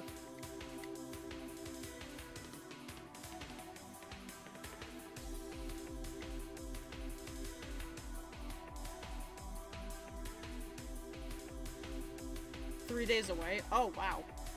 Man, where the hell did time go? Like I said, it feels like you just did that. Man, I am just losing track of time.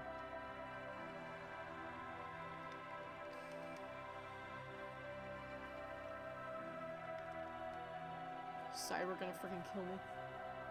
At this point, I don't even know what you like to do, because you keep asking me, like, explicitly what I'm looking for, and then I don't even know what you're planning anymore. I will forever regret letting you have my wish lists. Especially my Etsy one. The Amazon one I'm not too worried about, because a lot of stuff on Amazon that I look for usually doesn't cost that much, but I regret giving you my Etsy wish list. I have so many regrets. And I knew I would regret it immediately when I did it. Honestly, I regret giving it to anybody, because I think the people who have it right now are you and Sophie.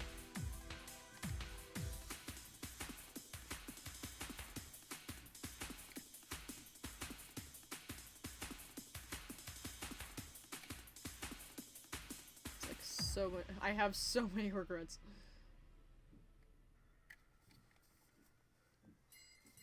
If only there was more Snom merch. I know there's an official Snom plush on the Pokemon Center now, and I've been meaning to add that to my collection too, but,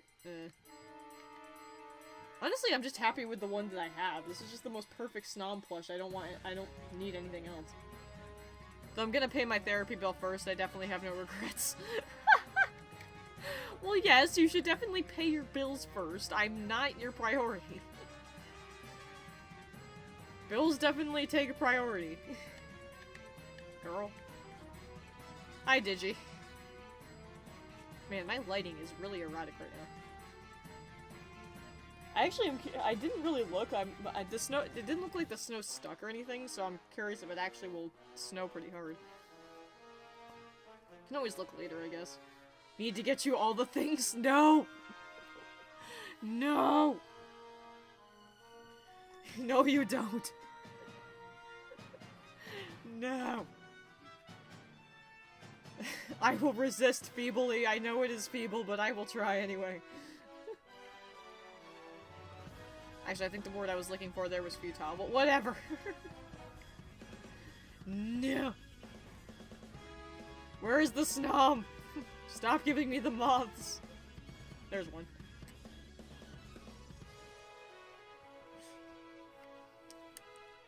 I need my squishy Umby.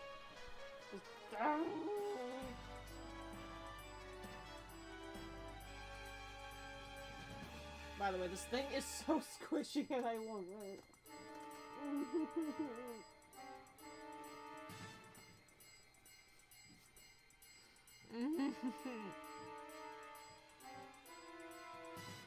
Man, it is really dark in here. What the frick? Why is it so dark in here? I have a light on.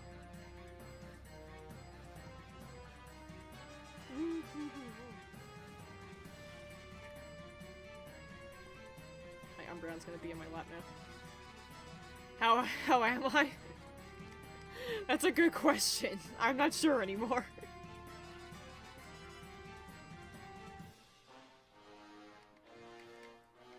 I am not sure anymore.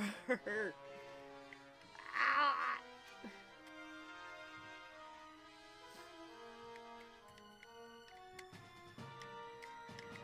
Don't you evil laugh at me, Cyber. Freaking...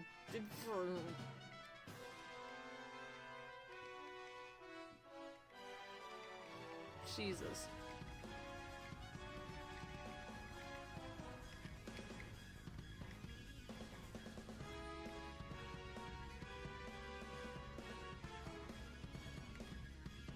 Mental note though, I need to get myself a better webcam for my streams. Because using my phone is not going to be good forever. There is no escape. Cyber! Oh, we have 9 people watching now. Okay. There is no escape. I will yeet myself out the window. I did it when Clay arrived, and I will do it too. I'm gonna papyrus out the window. Don't y'all laugh at me. I will yeet myself out this window. It's a pretty big window, so I would fit. Don't make me do it. Just controller in hand, yeet myself out.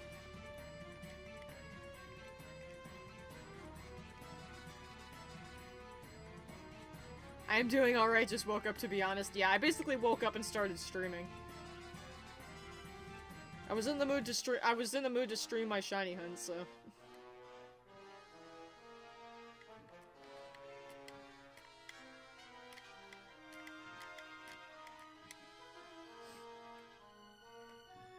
Not really sure what I'm gonna do today. I'm probably gonna just chill. Whenever I feel like I'll be done with the stream, which I don't know when I'm gonna stop. It'll probably be a while, because I'm kind of enjoying just being able to chill. Too bad for you, I shatterproof the windows. Ah, fuck. But yeah, I'm probably gonna chill. Whenever I stop streaming, I'll probably just like play some Skyrim. Although the skin on my Xbox is not cooperating, but whatever. But yeah, I'm probably after I stop the stream. Is that a Pokemon Sword and Shield poster in the background? Yeah, it is. It's the kite flag thing that you got it when you pre-ordered the game. The funny thing is, I actually didn't put it up on the wall. It just stuck to the wall. It's still in the plastic. I never took it out of the plastic, and I had it sitting behind my plushie pile, and obviously since the dog crate and the plushie pile is gone, and now all the plushies are in boxes here, when I removed everything, it just kind of stuck to the wall, so I just kind of left it. And I'm probably just gonna leave it like that for as long as it sticks. I mean, it's better than me having to actually put it up on the wall. So it's like, whatever. God damn it. Cyber friggin' proof the windows. Y'all are gonna have to, like, board up the windows every time you do something, because my first instinct is just gonna be to yeet myself out. Oh my god, I love hugging this Umbreon. It's so good. It's so satisfying to hug. I'm definitely gonna say for sure, at some point, I'm gonna buy the rest of the evolutions. If they're still in stock, because apparently these do sell out fast, not that I can blame them. But at some point, I would like to get the rest of these. I would especially love to get the Vaporeon. So that's my second favorite. But yeah, they have one of each of the evolutions as far as I know, so I would love to, like, collect them all. That would definitely get expensive, though, because these plushies are, like, $40 a piece. So that would be, like, a slow collection, but... yeah, the next one I would probably get would probably be either Vaporeon or Glaceon. Yes, I love these. These are made of such great material. They're soft, and... my map of Tamriel fell on me last night. Did it really? Scared the crap out of me. Oh my god. That's why I don't have anything up on the walls of my bed, as much as I would like to fill that empty space with something, but because I know it would just fall on my head eventually. And then scare the ever-loving shit out of me. I guess I'll start looking for trades from this guy again. And yes, I've memorized the frickin' code. It's like, I can't remember what I did 2 weeks ago, but I can memorize the code. Okay, yeah, everything's in frame. For a second, I looked at the stream and thought that that stuff was out of frame, and I would've been really annoyed.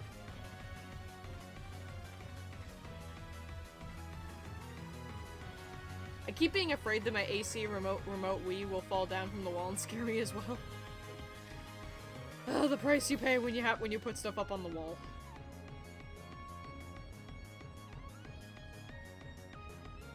Getting scared, dude. It's okay. Spelling errors are okay. You have to go? Alright, see ya, Under. So many frost moths.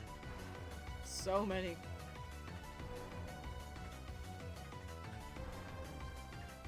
God, Flygon is so cool. I keep spelling one word wrong. It's okay.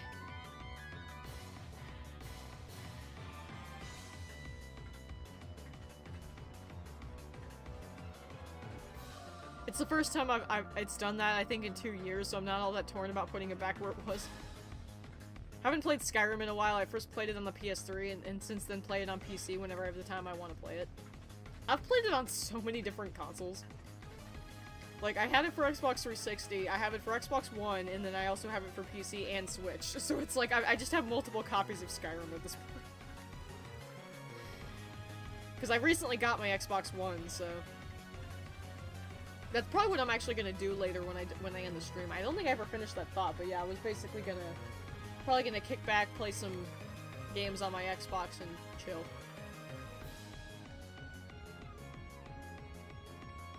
My condolences. Yeah, rip. I definitely heard the PS3 edition was like complete crap. Modding the crap out of it, yeah. Eat regret this breakfast. No. But yeah, the Xbox One version is my preferred one though, because it has more mods in the in-game thing. So yeah, I definitely prefer playing it on Xbox One above all, because I bought Skyrim with my Switch because at the time there were no Pokemon games out for it. So I wanted something that would distract me as a good game on my Switch while I waited. So that's why I have Skyrim for that, but...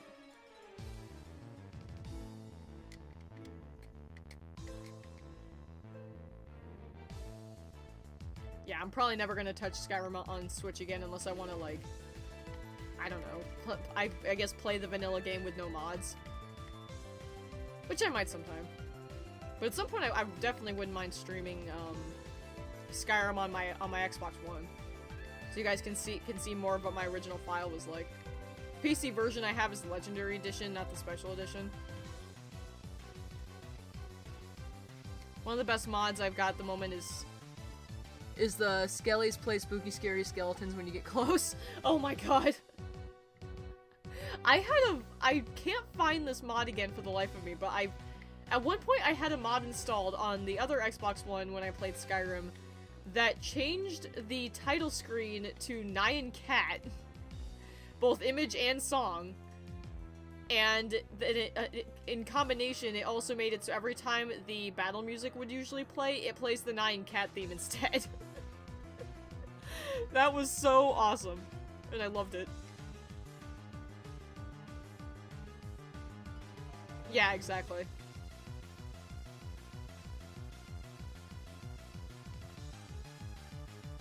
But yeah, I love it. I currently on my copy of Skyrim on Xbox One, I do have a title screen changer, but it's not Nyan Cat.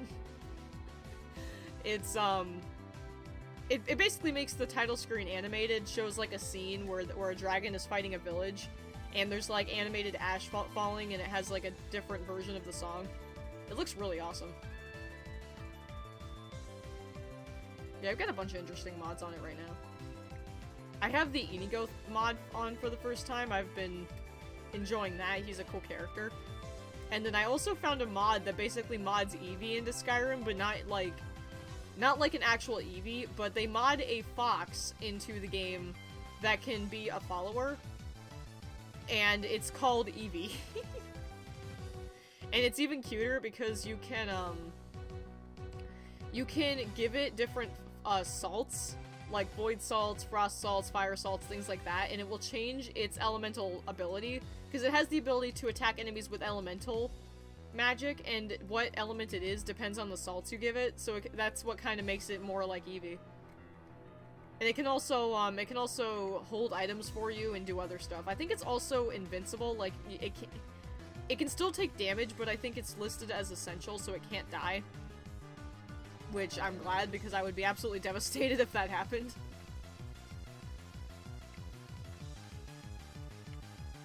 But yeah, so I have Inigo and Eevee just tagging along with me on everything. There was also a mod. I couldn't find this either, so I wonder if it got taken down, but there was a mod that basically turned Riverwood into Pikachu Central, and it was beautiful. Because it would like mod all these Pikachu models into Riverwood, like baby Pikachus, fully grown Pikachus, like giant Pikachus. There'd just be Pikachus running around Riverwood, and then there were a handful that you could take as a follower. And it was like super OP with electric attacks, and it was really cool. And it even had like voices, like it would even say like Pika and things like that. And it was really cute. And another thing the mod did that was also amusing is every time you would enter battle, your character would say a quote from the anime. Basically they would say like, "Let's do this Pikachu" in Ash's voice or something like that. They would take like Ash voice clips to make your character say in battle. It was really cool. I had that on for quite some time, but like I said, when I went to look for it, I couldn't find it again. Forgot to stream Friday? Oh no. I think I'll be fine. I don't think people will get mad at you for that. I was supposed to make Clay's pony? Oh, okay.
What? You just like casually grab snack? Yes.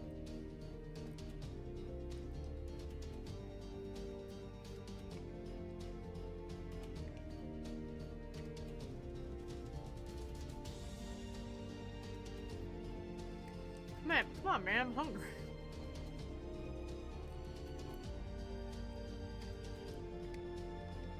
Like I said, you'd think I'd learn not to stream unless I have something to eat first, but then I get too excited to stream and then I just do it instead.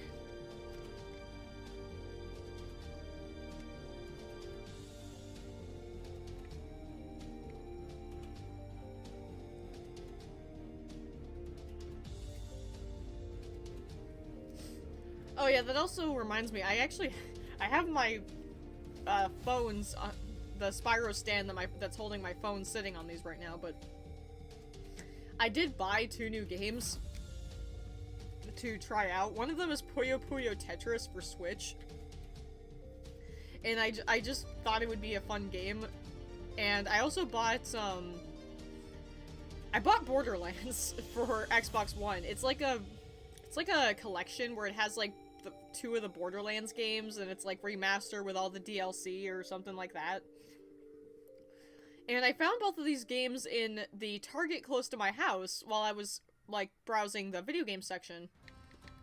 And I was curious how much they were. I was expecting them to be, like, 20 bucks a piece, in which case I probably would have bought one over the other. These 2 games were $10 each. I was like, what the frick?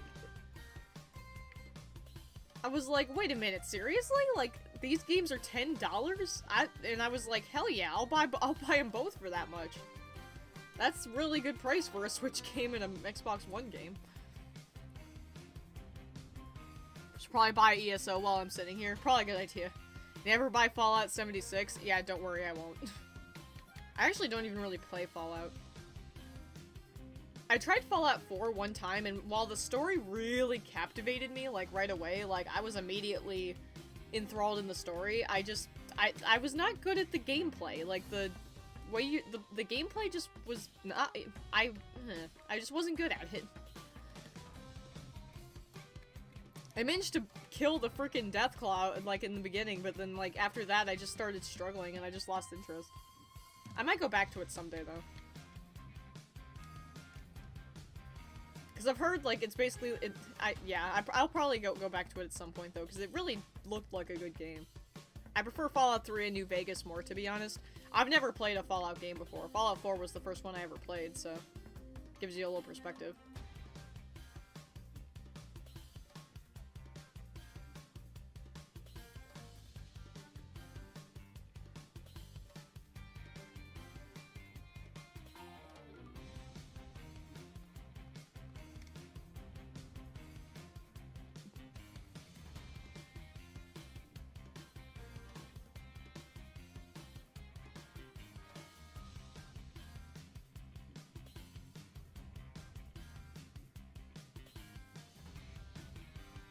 We need to recreate 2 Best Sisters play. Oh god.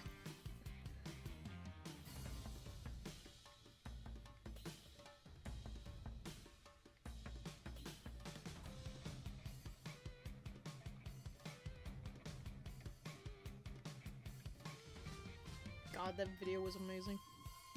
Freaking dog meat just destroying shit. I love it. Snom. Number 10,003. These things are just never ending. My Spyro controller. Man, I really wonder why my lighting is so weird. Now, if only they made Fallout Equestria. Oh god. I don't think that could ever actually happen, but it would be cool. I actually voiced in a reading of that story. I played a very minor character who I think had like 3 lines and died at the beginning, but it was still kind of cool to be a part of that.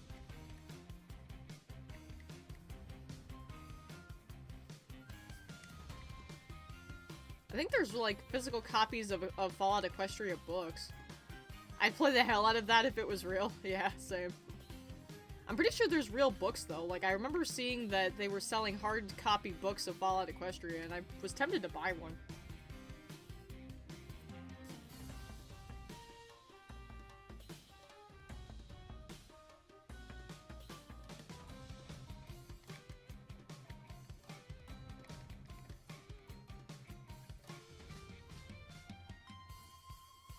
I've only played Fallout 4 and I didn't get to play along. Yeah, so, yeah, that's pretty much me.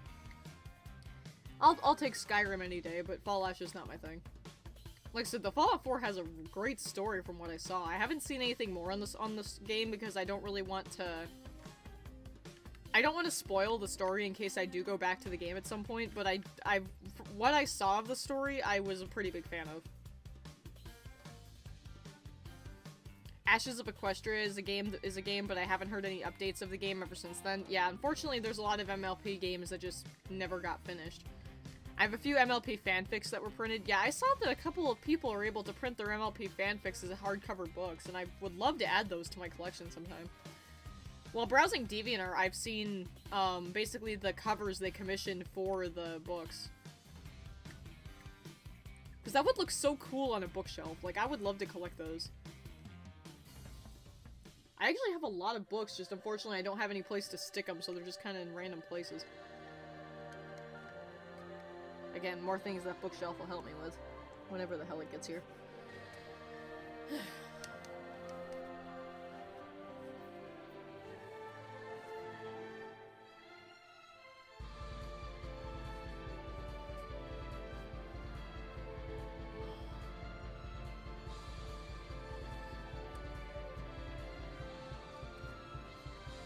The Snoms look so adorable. I know, right?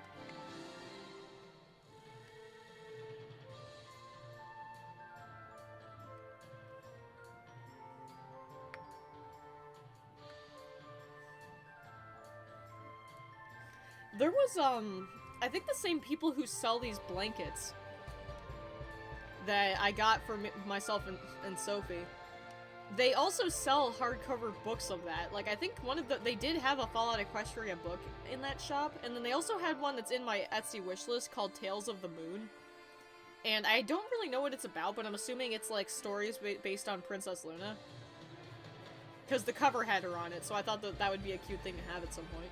I think it was like a $40 book, though. Ugh. It was definitely pricey.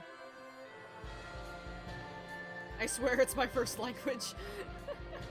Trust me, it's my first language, and I can't even speak it half the time.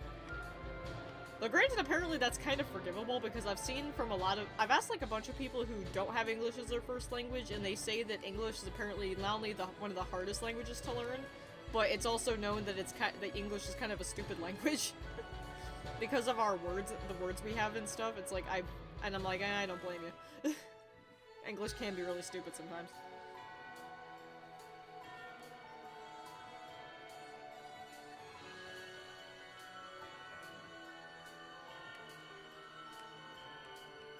Also, you spelled swear wrong. It's S-W-E-A-R. I asked a lot of people, and they said that English is one of, and I think this could be an outdated fact, but at the time when I was a kid, I heard that if English isn't your first language, it is the hardest language to learn. Next, I think Japanese was like, oh god damn it, I just noticed. But I think like if English is your first language, I think Japanese is the hardest to learn. Although honestly, I would say German probably is. From what I know about the German language, to me it looks really hard.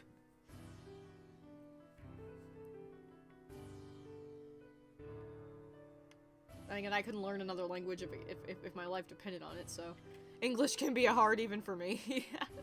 Even us who speak it natively can't even speak it half the time. It's like, what is English? Oh, I ran out of power points again, and I didn't even notice. Sorry, Flagon.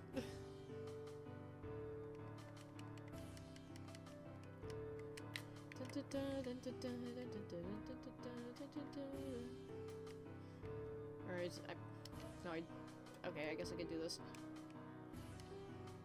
Umbreon, it's your time to shine. English, yes, exactly. And I just realized that was a pun. Ugh! I keep making unintentional puns. I just realized that me saying, Umbreon, it's your time to shine is a pun because it's a shiny Pokemon. Ugh. All your base belong to us. It's all your base are belong to us.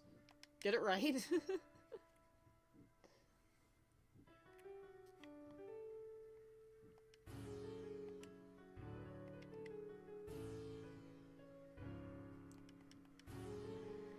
Umbreon, my baby.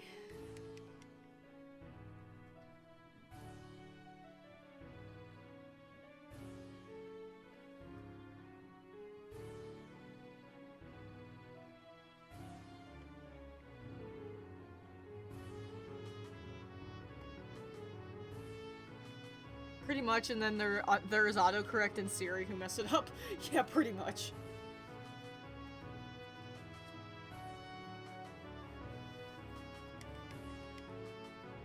Umbreon wants to be petted. The English language beat up other languages and back allies went through their pockets for spirit chains. It was like a meme that people like to say it that way. Oh, okay. Gotcha.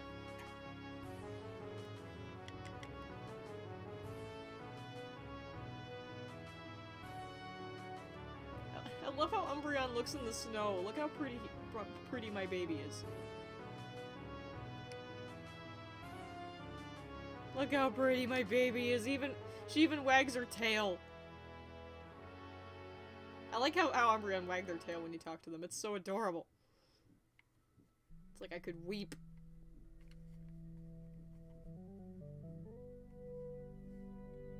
I keep hitting the wrong button.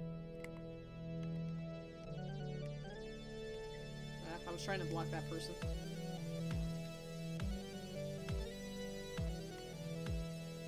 I like some of the words they use, like nani, which is Japanese for what. Which, trust me, I know because I was watching a lot of Yu-Gi-Oh! Subbed yesterday, and it's honestly, you can learn a lot of Japanese just watching, like, subbed anime, because I learned through repetition, so when I hear a word enough times, I will eventually learn what it means. So it's like, I learned what nani meant long ago. Same with Kokoro, because they use that word so much in anime, especially in Yu-Gi-Oh! Because they're always talking about the heart of the cards. I tried to learn Japanese in college, didn't go well. I don't blame you. Languages are hard, man. But yeah, I started binge watching Yu-Gi-Oh! Sub the other day, because I never actually saw, like, the original Yu-Gi-Oh! Because after watching Yu-Gi-Oh! Abridged so many times, there's so many jokes about all that they changed when they dubbed it, so it's like, I've wanted to go back and watch it to see exactly how much it changed and what I was missing. So I started doing that. And honestly, I already like it a heck of a lot better. Yami's a lot more like, instead of in the dub where Yami's kind of like a patient mentor-like character, in the Japanese dub, oh my god, he's such a cocky bastard and I love it. Like him saying to their face that they're weak and grinning evilly, and the fact that he usually doesn't hesitate to go for the mind crush, it's beautiful. The best thing I took from that is that the kanji for doctor looks like a man in a box, and my doctor my doctor whose brain went nuts. Oh my god. Alright, so let's see what's in these eggs.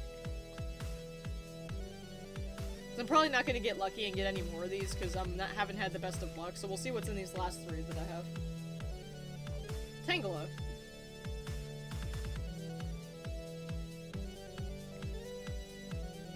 That's probably the one in the Safari Ball, if I had to guess.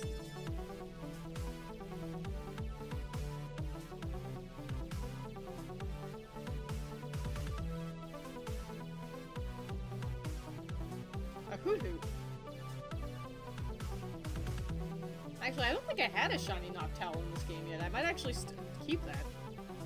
It's one of the few shinies I don't think I had in this game. And I have kind of a strange love for Noctowl. And a Quillfish. I do find it funny there are times that words in another language sound the same as saying it in English.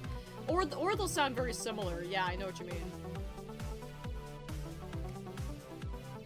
Alright, so let's see. Yeah, no, this wasn't a friend ball. Oh no, the Hoot Hoot was in the Safari Ball. It's kind of a strange ball to put it in. It's not female either. And maybe I won't keep this one, but yeah, I don't really need any of these, I guess.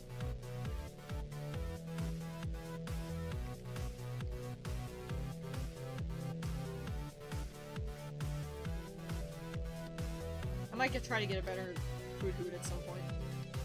A classic shiny water Pokemon color. Truth.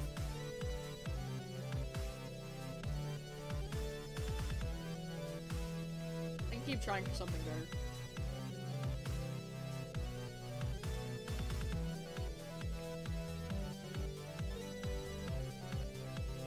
chill over in this spot for a bit, take a break, and maybe see if I can get a few more of these eggs. And chat with the chat. Get some sleep, yeah. Get some sleep, sweetheart. Squishy yummy.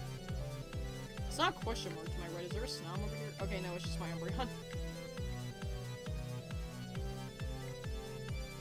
God, I like having free camera control in this game.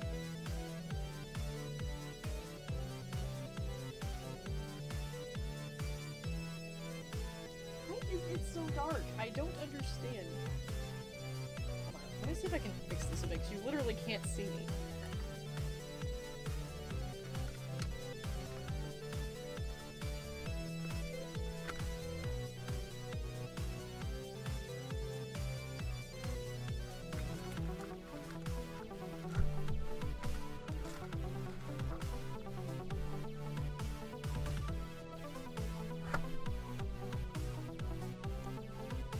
Xbox. Okay, cool, I got it. Here, have a Stunky.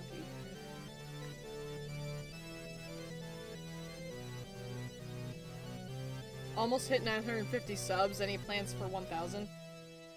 I don't know. I've gotten that question a few times because I'm nearing 1,000 subscribers, and it's like, I don't know. I didn't really think I'd get this far again, so I don't really know what to do. The only thing I can think of is maybe a special stream, but how exactly would I make a stream special?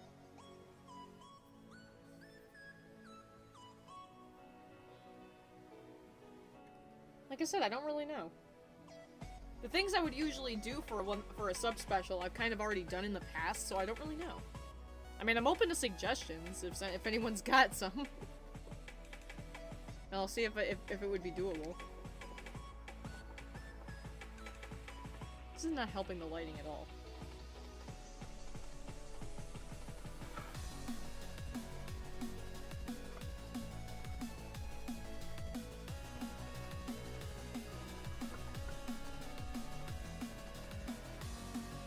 Brandon Murphy, hello.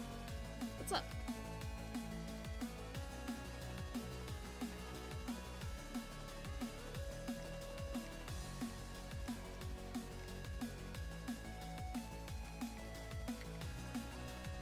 Place some balloons on the stream art. Oh yeah, maybe. I mean, that's a start. I could do that. Maybe I could ask Rosiri to draw me some. Just draw some balloons. But yeah, I'm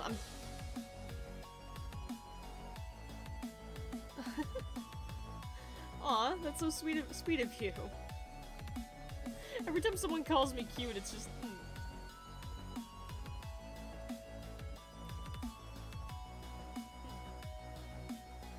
It's so flattering when people say that.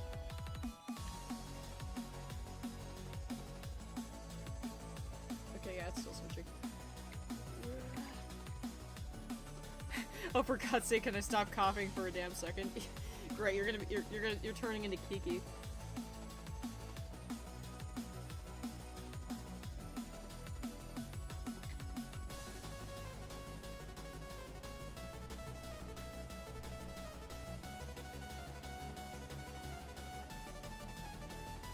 I've had moments where that happens too. Honestly, I don't know. Okay, let me know if anyone else does this, but like, am I the only one that when I first wake up in the morning, I'll either itch all over or I'll cough and sneeze, and it's like, I won't be sick or anything, but like every time I wake up for a while, and like I wake up and just it's like my body just doesn't want to function right away when I wake up, so it's just like, I'm gonna freak out for like an hour or two and make you feel like you're diseased, and then you're fine. But yeah, it's like I'll freaking itch or I'll cough and sneeze. It's like, ugh. It's so frustrating.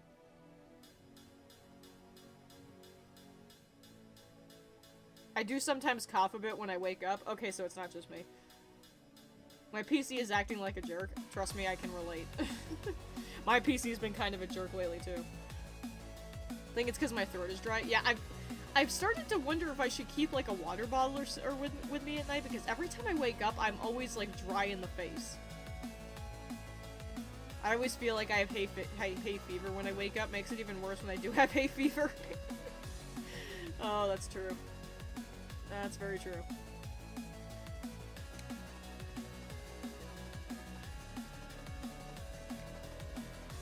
True Texan? Oh my god, what are these names?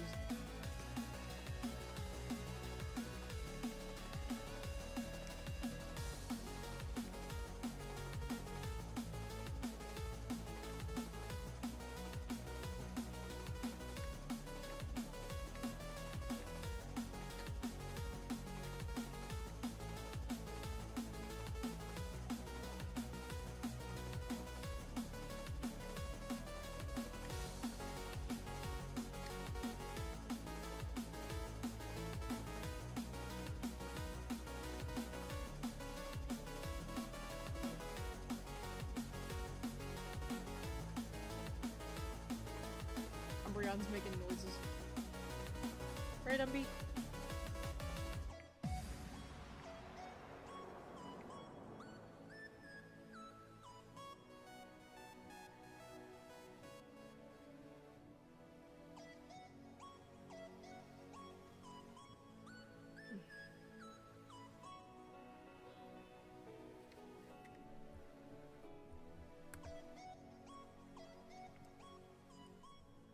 Man, I am way behind on the Discord chat. Let's see.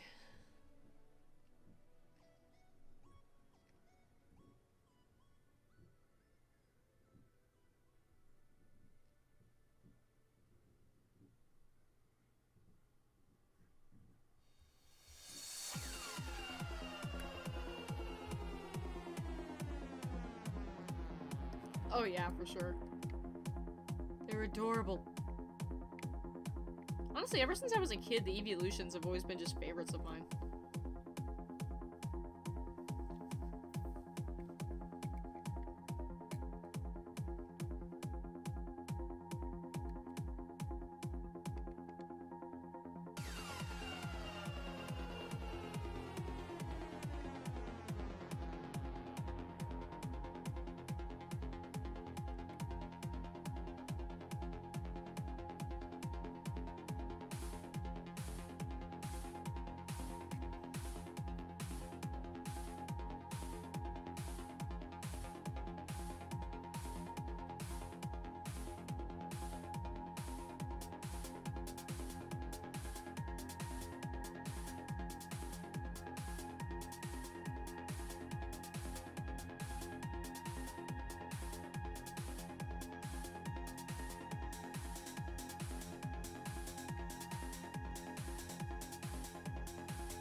thinking about, like, what I would do for 1,000 subs. I mean, I really can't think of much.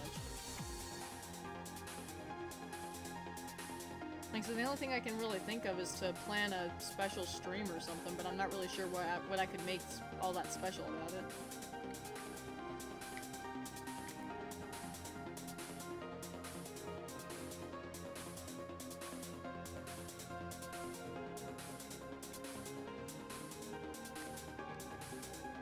I guess maybe I'm like, I don't know, like, say it's a Q&A, but like you guys ask me questions anyway, so. It's like you guys can always ask me questions, so something like that would be kind of pointless.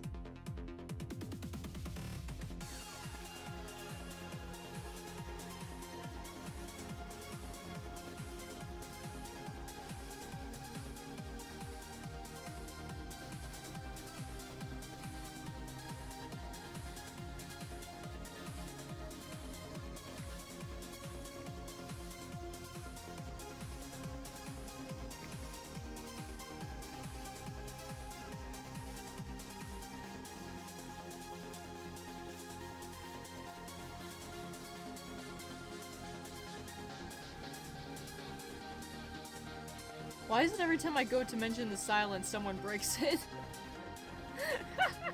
Because, I don't know, I secretly like to mess with you? I don't know.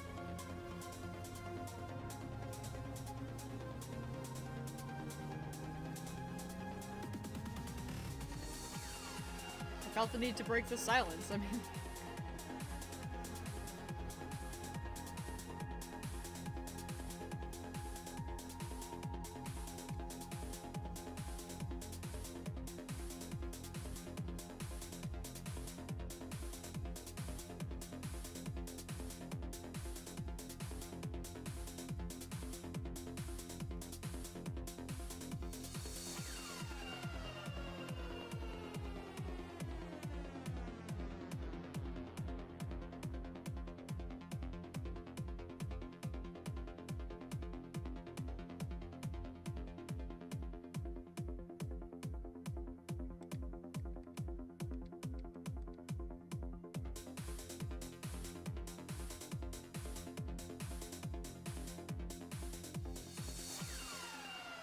Yes, he is. I'm sorry, like, Midnight Form Lycan Rock as a shiny kind of looks like Danny Phantom to me. I'm sorry.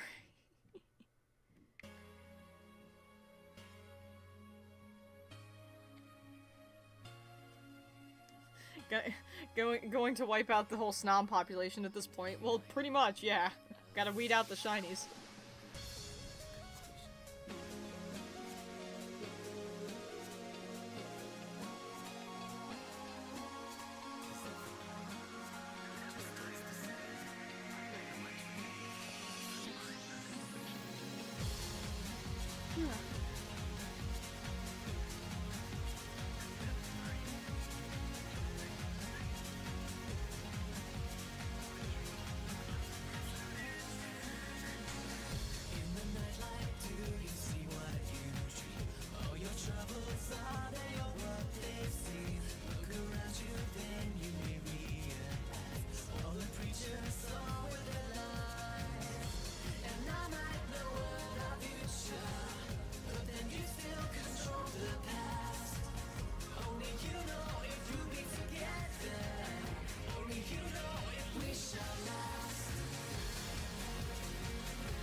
I'm looking for a Shiny Snom with a mark.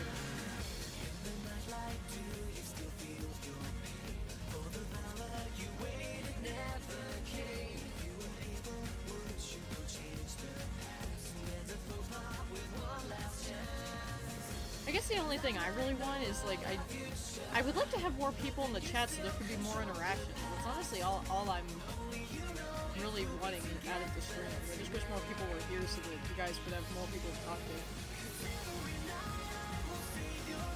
Also like meeting new people.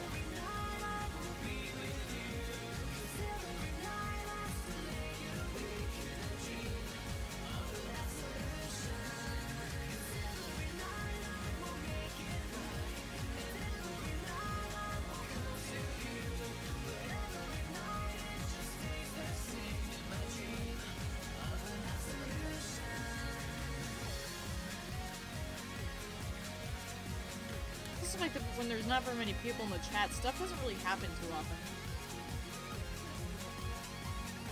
Like, dear God, when Cyber would freaking break the freaking mold and... Every time, like Cyber or anyone would, like, throw, like, $5 at me, it's like... That would immediately make the stream, like, a million times better, honestly, because that would just... Not just because of, like, what they did overall, but just something to give the stream more spice, you know? I'm gonna find a shiny version of you guys. Exactly. And that was not me encouraging you to do that, Cyber. Just in case you were thinking of it, but I'm just saying, like, I wish there was more things like that would happen in the streams, because it makes things more fun. Cyber! Don't you start. Don't you frickin' start. That's not what- that wasn't the point of me bringing that up.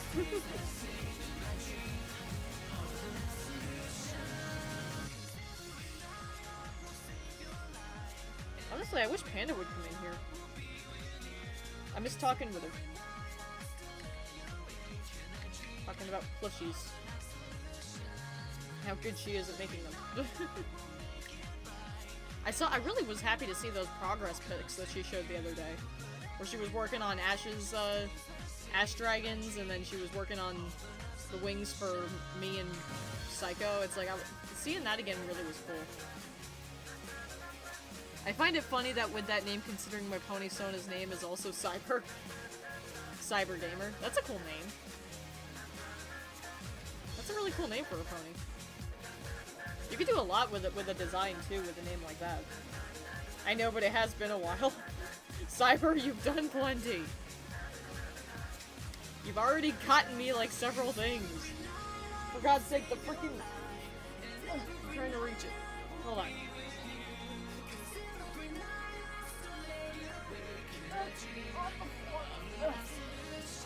You already got me this. Yeah, there's stuff on it. Ah. Forgot I was still searching for a tree. Yeah, she already got me a Kilala plush. And that's not even mentioning the other things she got me. She got me a mouse and a headset. What were you saying about my Sona? I was just saying, like, that's a cool name. I approve of the name. This is a really cool plushie too, it's like really firm. So it makes like a really good shelf ornament whenever that shelf gets you. Yeah, she already got me this. But I need to give you more. No, you don't. Cyber, gosh dang it.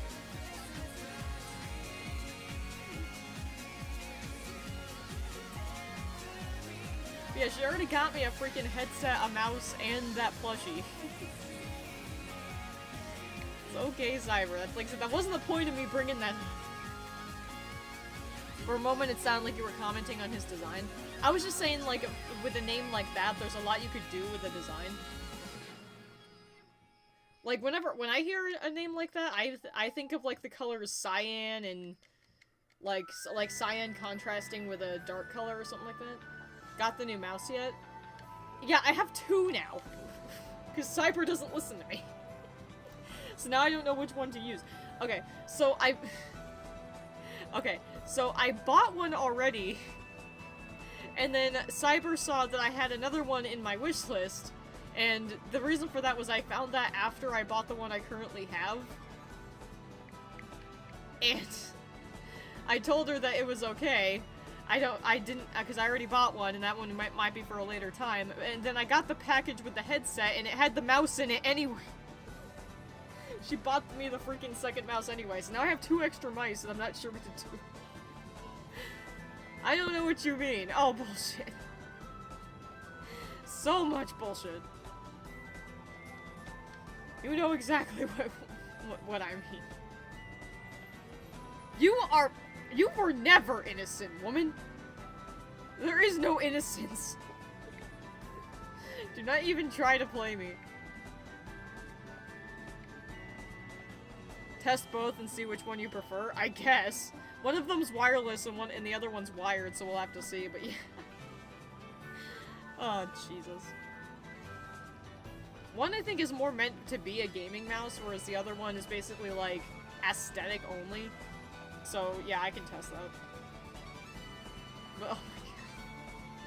But yeah, it's like, I told her it's okay, you don't have to buy me that. She buys it anyway.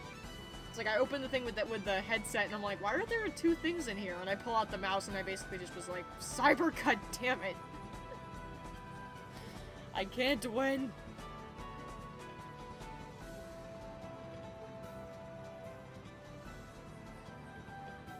Yeah, I saw that was your design. I usually design my ponies as simple like that too. Easier to draw over and over again.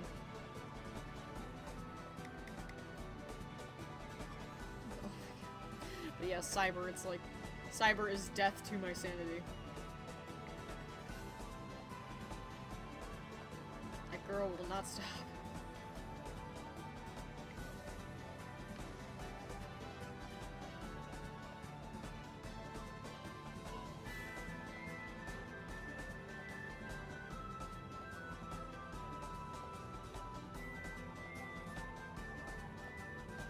Like I said, who needs sanity anyway?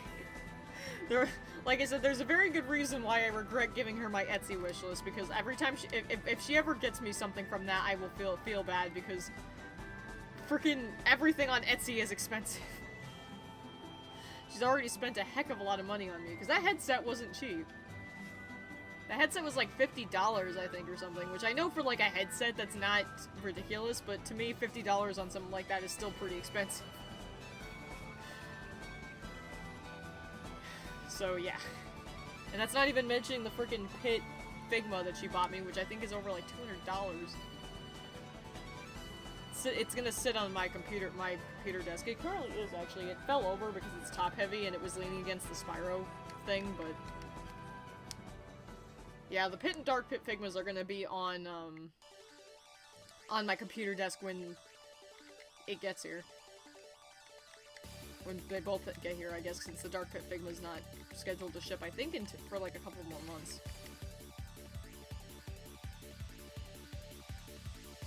But yeah, when that gets here, that's gonna be cool. But I'm definitely gonna be really short on money when that gets taken out of my account, though, because that's gonna be like 80-something bucks. I mean, now I know where to send things. I want to try and whittle that Etsy wishlist down. Oh no! Oh no! Oh no! That's true. I really am not helping my own case, because I taught her how to gift things on Etsy directly to people. Because she didn't quite get it at first. So I had to teach her, and yeah, further regrets. It's like, I really do not help my own case. Whittle that Etsy wishlist down. That's gonna be hell. Because I have, like, a whole lot of nonsense on that list. Although, granted, at least I have a lot of variety in price, I guess, because, like, I have, like, a bunch of things that are cheaper, like pins and buttons and stuff, and then I think I only have, like, a handful of things that are actually, like, ridiculous amounts of money. Swear to God, though. I've heard this melody once before, but where? I can't tell because I'm not listening to my own music.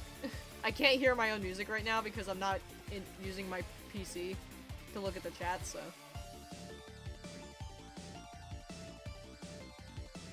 See, I don't know. I actually don't know what song is playing currently. But I wanted to make sure you guys had music, so. I'm out of PowerPoints. Fantastic. Go Sand Slash.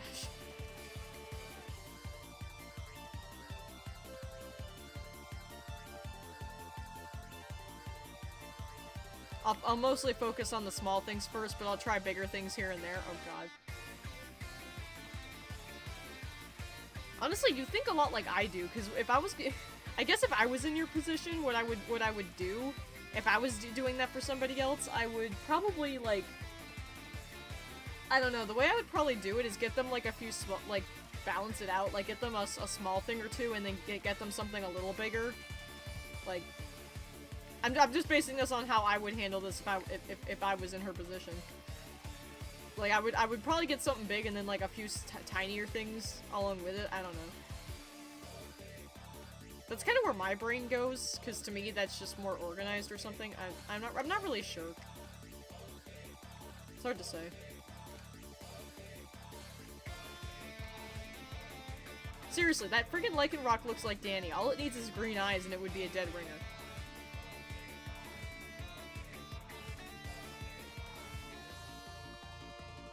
Starting off small things is best if you're working on something like a series or something. That's true.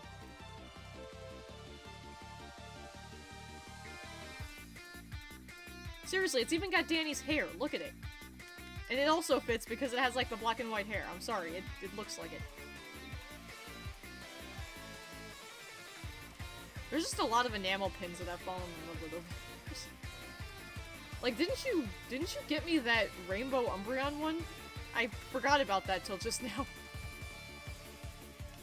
Cause that one seller had like some really cool ones. Like that's one of the few sellers I would probably want to collect all of what they offer because they have some really beautiful pins.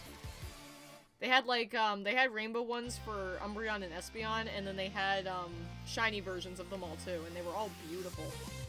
They were pricier, but they were definitely beautiful.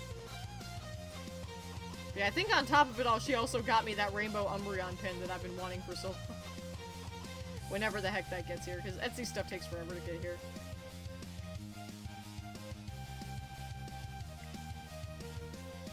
Give me a Snom. There we go.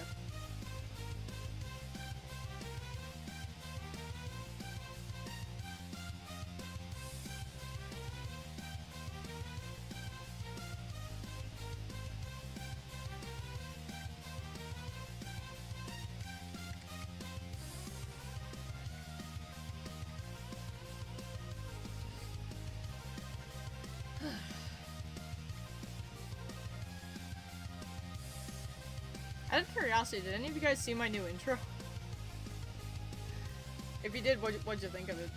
I myself am scared to give anyone on Discord any of my wish lists, especially Clay, and yeah, I did. Etsy things take forever.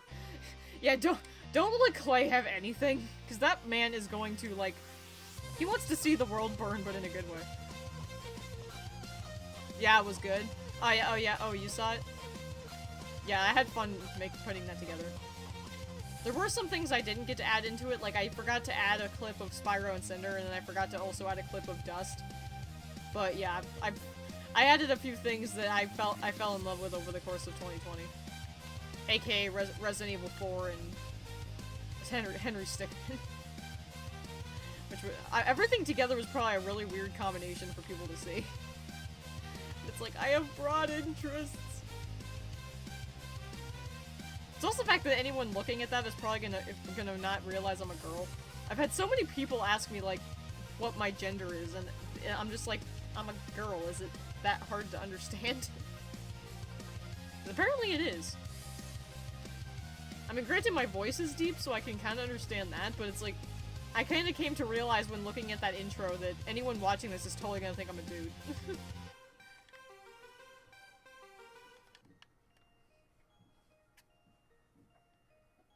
It's like, I ain't no prissy girl. I mean, I like my pretty things, but I'm just a huge freaking nerd. That's all there is to it.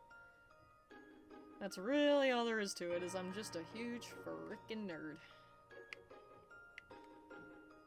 Who likes Snoms way too much.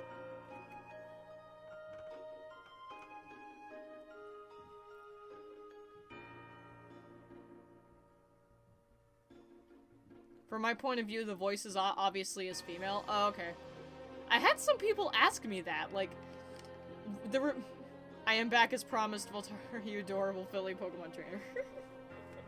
Thank you. But yeah, I've had some people ask when on some of my videos, where I don't show my face, but you can hear my voice. Some people literally can't tell that my voice is female, and I'm just like, is it really that hard to tell? Wish I could have people think that half the time.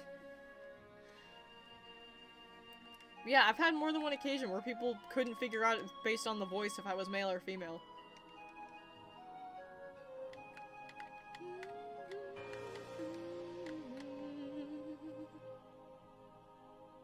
Wish I knew what song was playing right now, because I can't tell.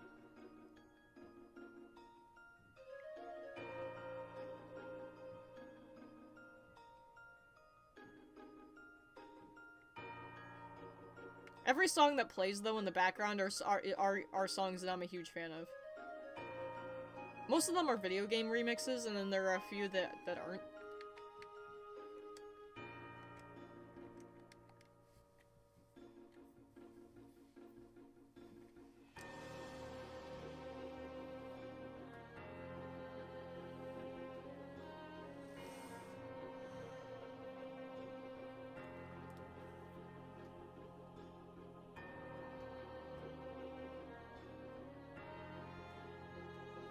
Yeah, every song that plays in the background is a song I personally like.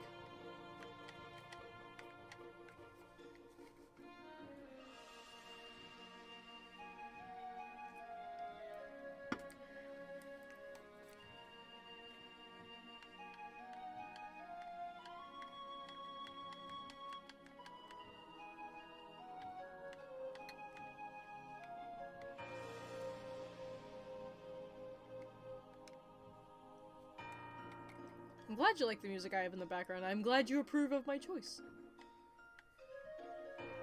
My music tastes are weird. my music tastes are, like, all over the goddamn place. Like, I can go from listening to, like, Mr. Kitty, Evanescence, Within Temptation, and stuff like that, to listening to Kesha, Katy Perry, and just pop music all over the place.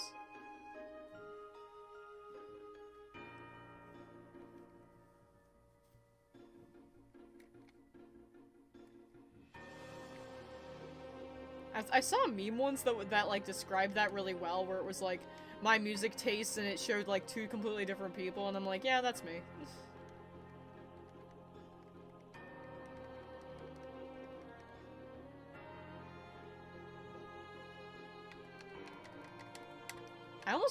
Honestly, at this point, I'd like a shiny to happen just so something in the stream can get spiced up a little.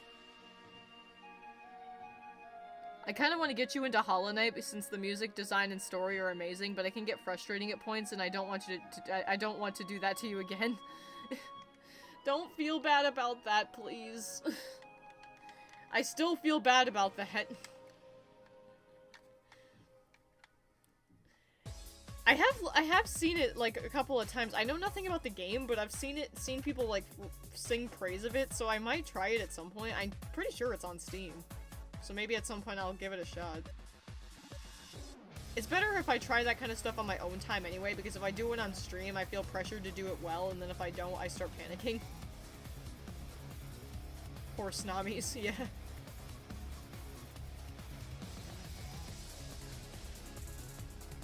I really do still appreciate that you got that for me, Cyber. I don't want you to feel like you did something wrong. Oh, Bad Apple's playing? Heck yeah. You know, something I could do...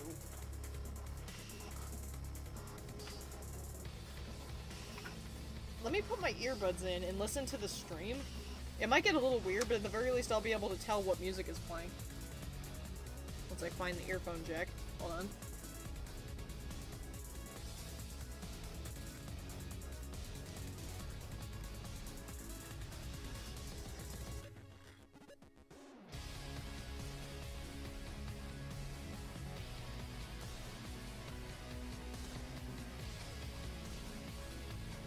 There we go, found it.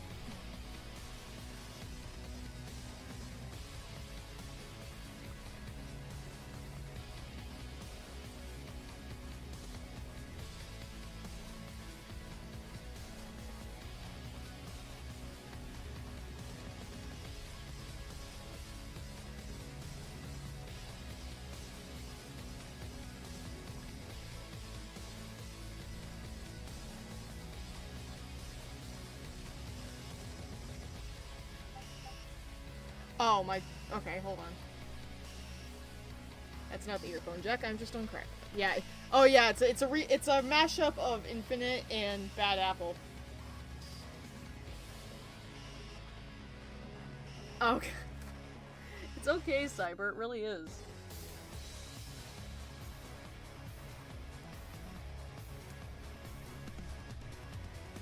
that was the earphone jack. Am I not?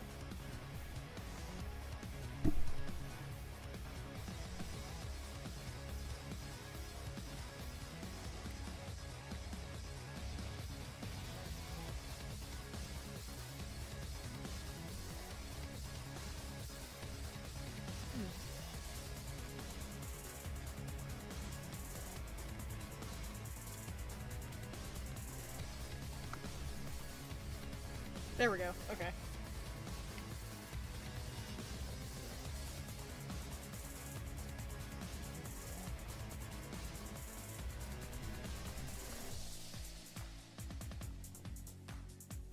Yeah, okay, now I can hear the music.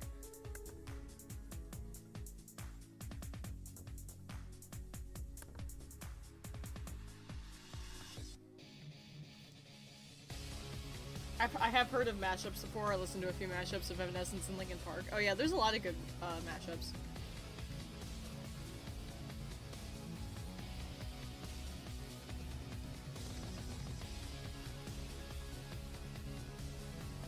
Honestly, it's one of my favorite things to listen to is mashups of random songs.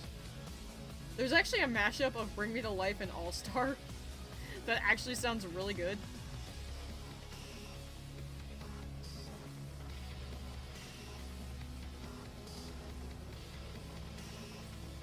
Like, seriously, look that up if you haven't already.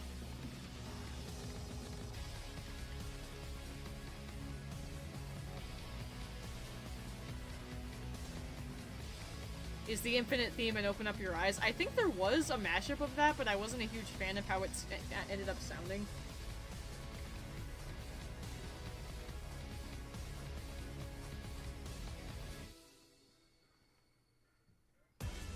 Stream quality's been pretty decent today. Yeah, I was actually surprised. I mean, don't knock on wood, but yeah.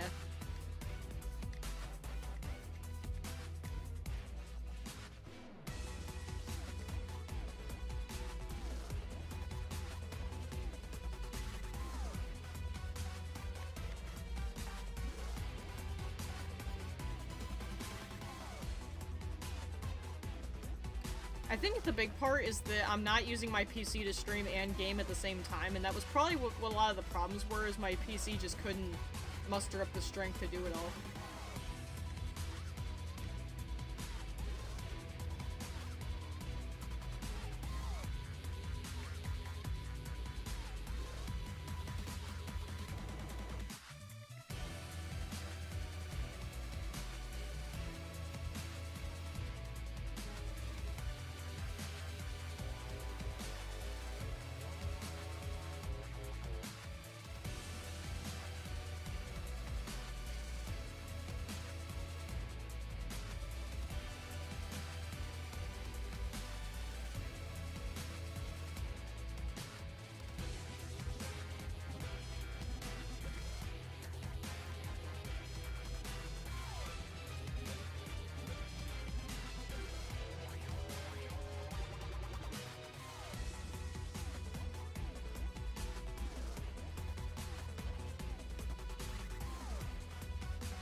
A remix of Chaos's theme.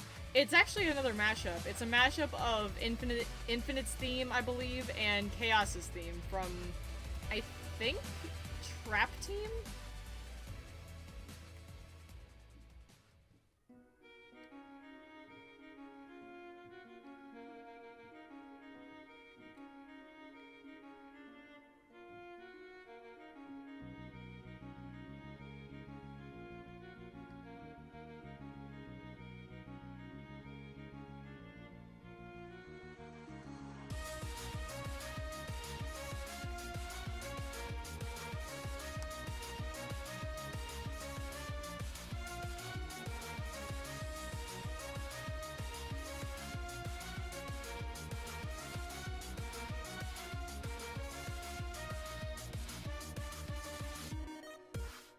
I thought it might have been a mashup. It's alright.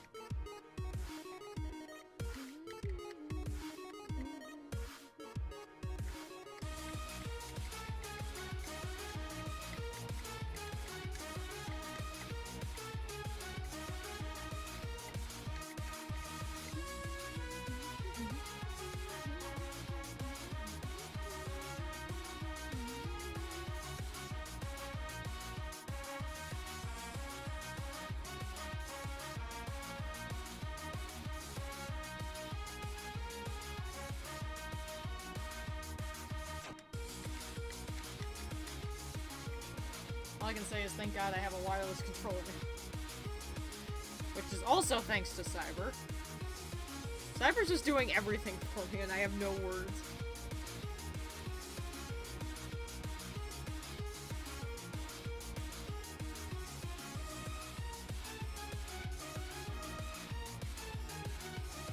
Like I said, if she ever comes to America, I'm gonna hug the crap out of her. Probably buy her lunch at the as well.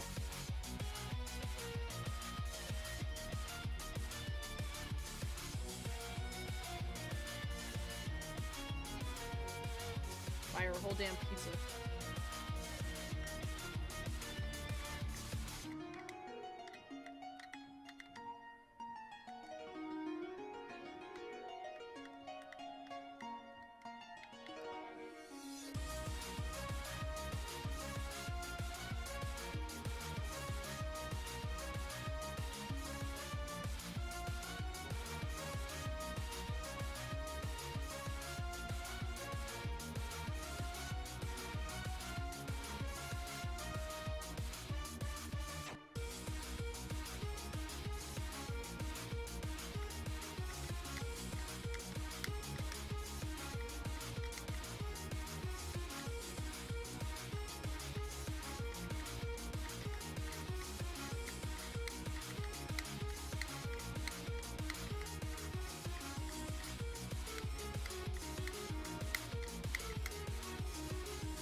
You'd have to eat the pizza too. I insist, plus I can't finish a whole pizza by myself. You would. I'd be like, here's your payment for all that stuff you ever did for me, and you're like, share it with me! Yes, Dark Pit's theme, hell yes.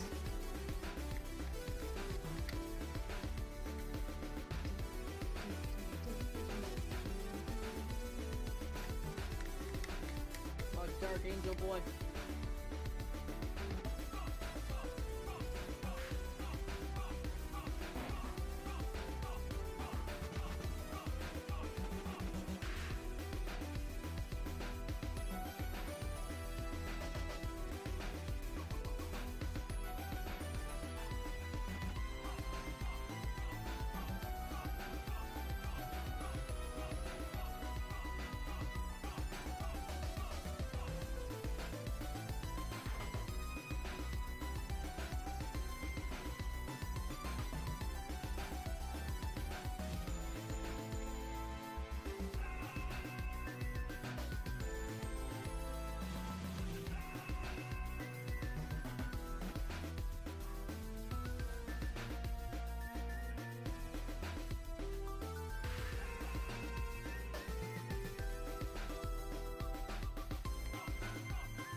I've been revisiting the music from Undertale, and God, I forgot how good It's Raining Somewhere Else is. Oh my god, every song in Undertale is this shit.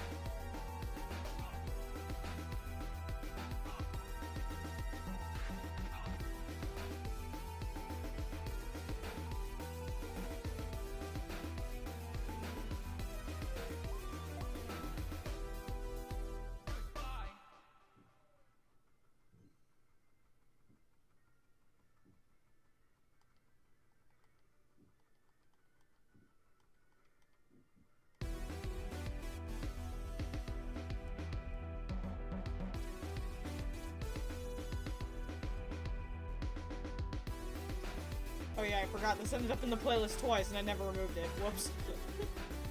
I guess we're listening to it again.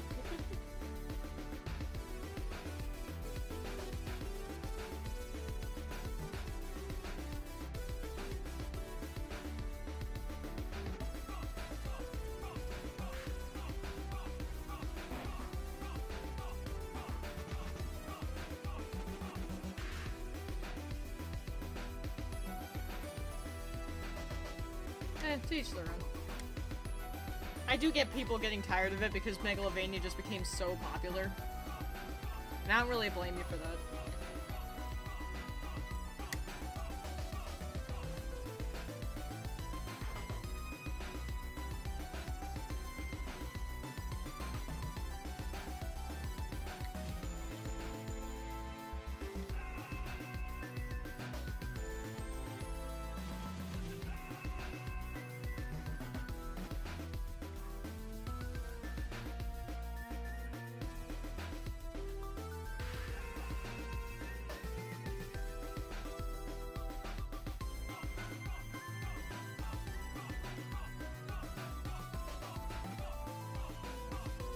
Why is Primarina holding a Master Ball?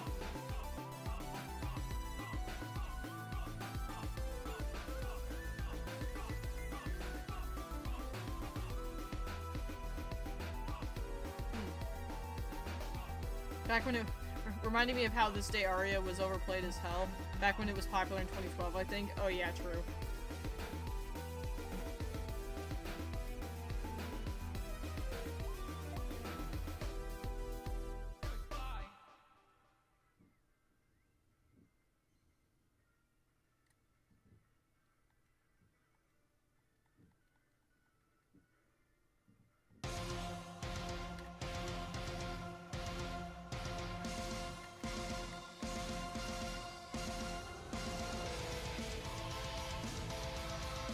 More Kid Icarus music! Give me the poly flow seal.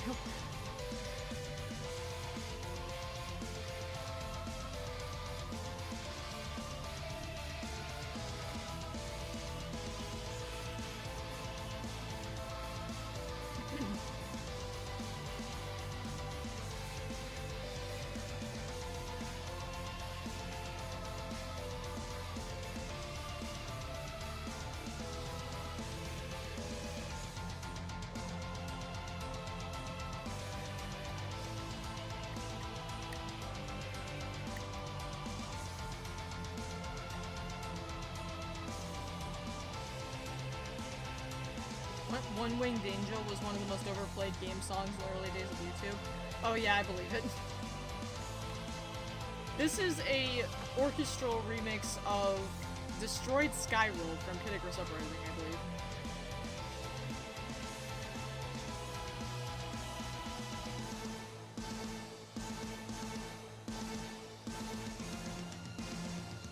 God, in that level when you see Skyworld destroyed like that, that is like some serious emotion right there.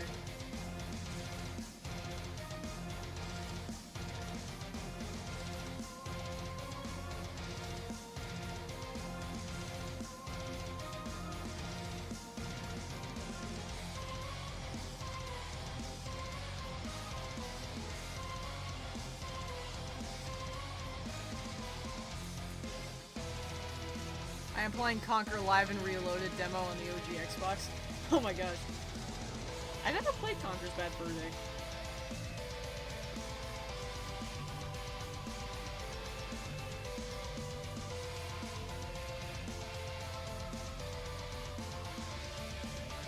I kind of looked on the Xbox One shop to see if there was anything interesting there, and I found a few things, but again, don't really have the spare cash.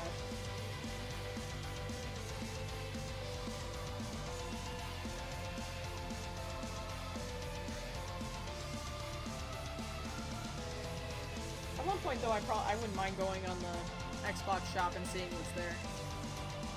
Probably would only end up getting like 1 or 2 games.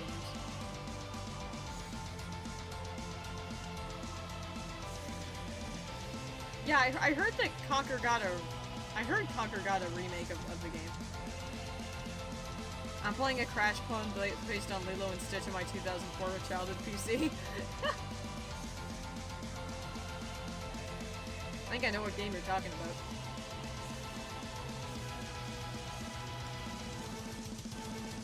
Two of them, actually. Oh, really? There were two of them? Why two of them?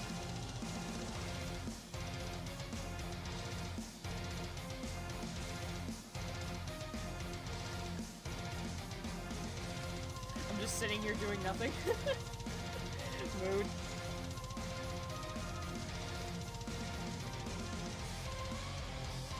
I'm circling the snob.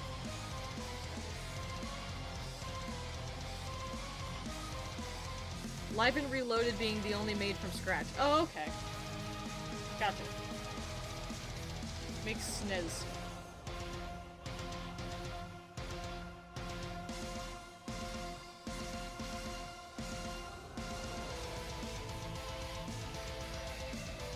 While the one on Rare Replay is a port of the Nintendo 64 version. Okay, yeah, gotcha. Snom is the center of the universe, yes.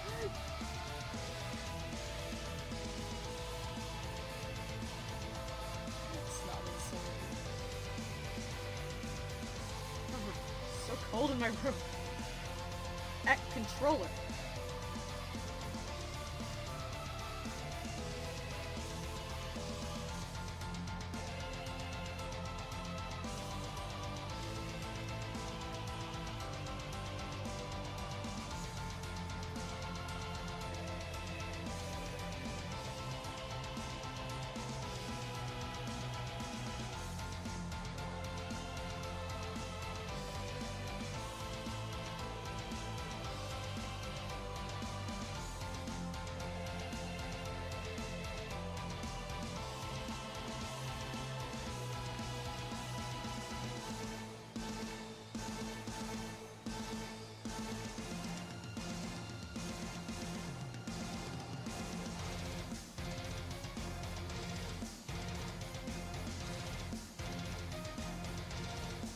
Homestuck was wrong. I love it.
Y'all got anything y'all want to talk about, or some kind of out of things to say?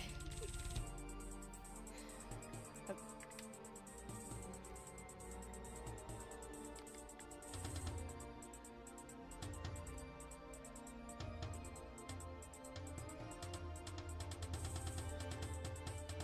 mean, granted, I've been streaming for 3 hours, and that's usually when I stop knowing what to say, so...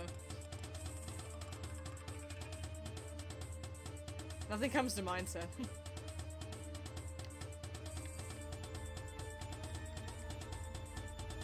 I want to see Panda. Any favorite Pixar movies? Oh, yeah. Definitely Monsters, Inc.'s a big one. Toy Story 2 for sure. I'm probably forgetting like 5 that I like, because I have terrible memory of movies.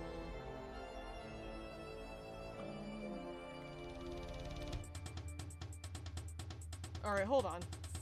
I want to be able to answer this question actually thoroughly, so let me look this up.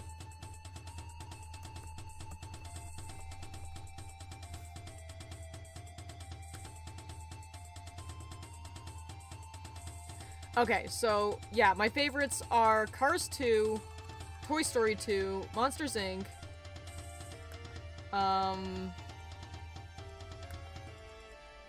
Incredibles,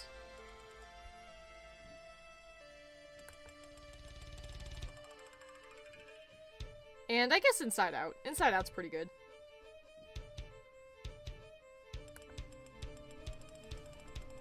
The Scream Extractor scene, horrifying. Yeah, pretty much. Childhood traumas. Add that to the list of childhood traumas.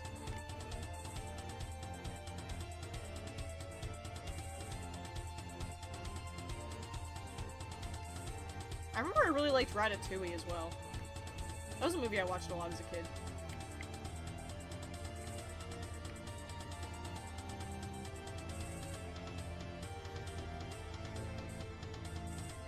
Side of me that's glad you're not playing the Yu-Gi-Oh card game. Not that it's bad, it's just the competitive scene of the game is one of those toxic communities. I've heard a lot of people say that the Yu-Gi-Oh card community can be kind of toxic.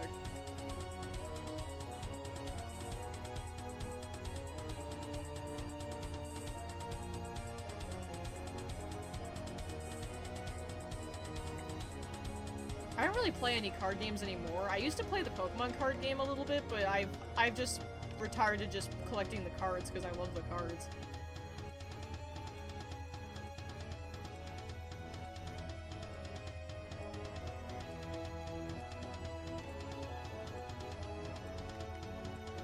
Mainly I just like Yu-Gi-Oh for the animes. That's where most of my interest came and is from. Especially the original.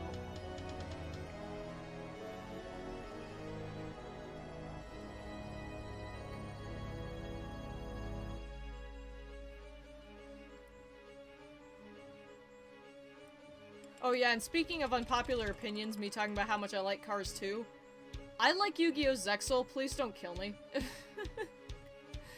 I actually like Yu-Gi-Oh! Zexal.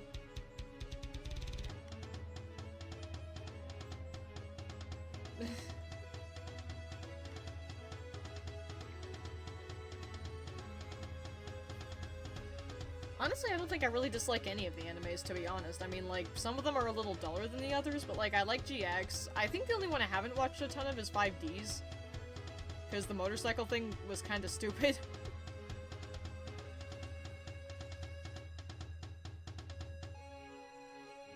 I haven't finished any of them, sadly. The only Yu-Gi-Oh! Anime iteration I've actually seen the ending of is Duel Monsters.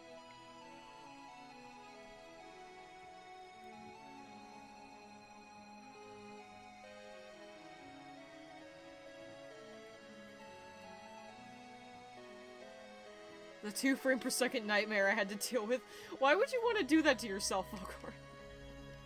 Why would you ever want to do that to yourself? I like 5Ds the most. Most people say that 5Ds is the best.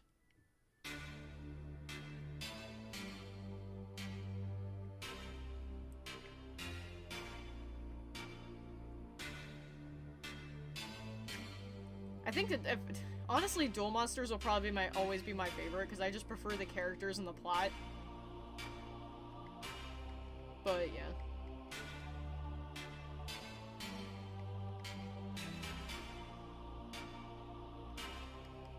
Like, so I didn't mind Zexal though. Honestly, Astral had me freaking dying.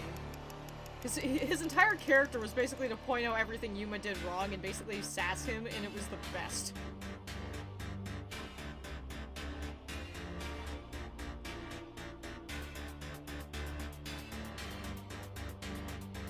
Sorry, it was so funny. Like, he had some great lines, too, and the fact that Astral usually said them all, like, completely deadpan made it even funnier.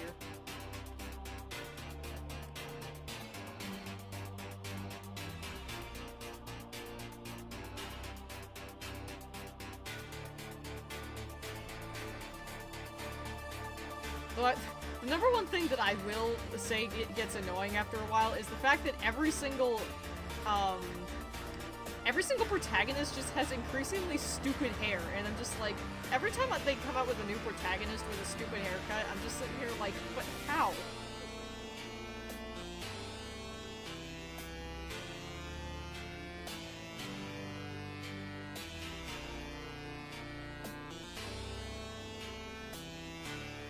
Especially Yuma's hair. Like, what the hell is his hair, dude? Like Jaden had at least a normal haircut, but everyone else just has ridiculously spiky hair with unnatural colors. I'm like, how do you even get that?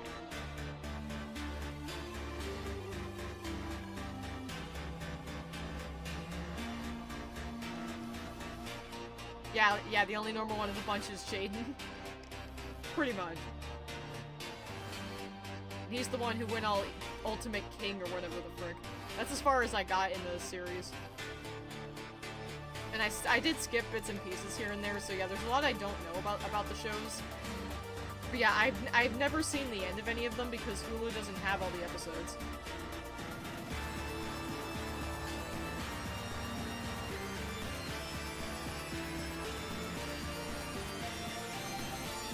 The latest protagonist, Yuga, is no different. I love how they're trying so hard to make names that are similar to Yugi and failing horribly every time. It's like, really? You can't just give them a different name? Like, I didn't have a problem with Jaden's name.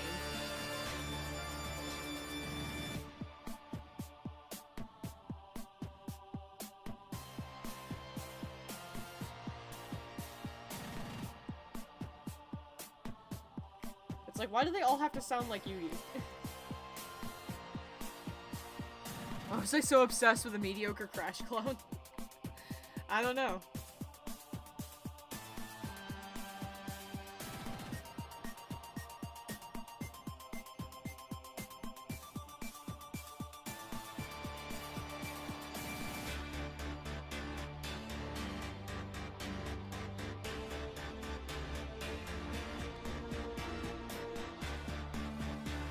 Fan series of Yu-Gi-Oh! Never went with the trope of you as the protagonist name. Yeah, can they stop, please? Like, it wasn't cool the first time they did it, and it just has become less cool over time. Like, can they just stop trying to do that? It's not gonna work.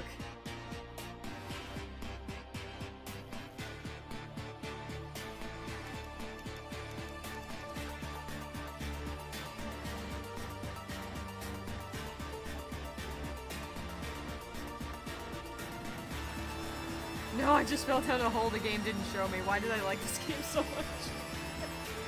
It's like questioning your childhood.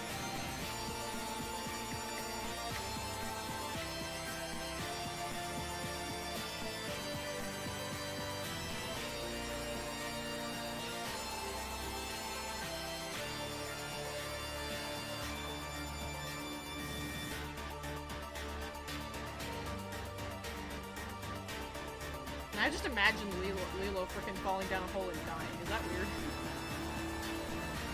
Sounds very disturbing, honestly.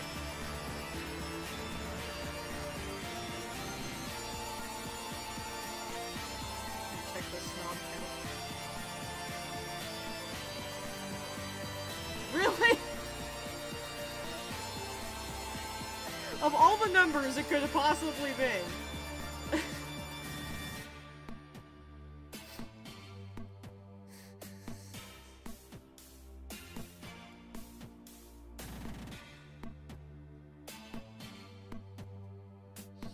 I'm questioning my life now. The anime of Yu-Gi-Oh! Is what I like the most as well, yeah. It's basically the best part about it to me.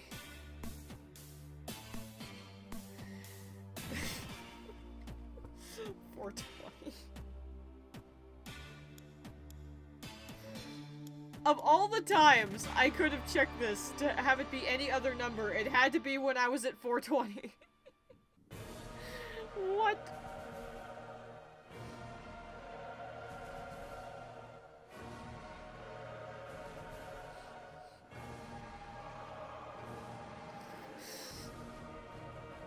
I have no words for that.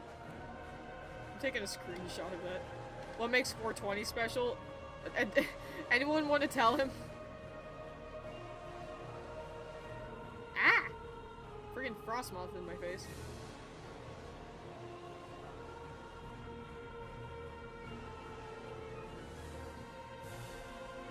Well, no, it's this. That's not how many encounters I've had for Snom, but that's how many I've killed. And that's not many encounters to do at all for a shiny.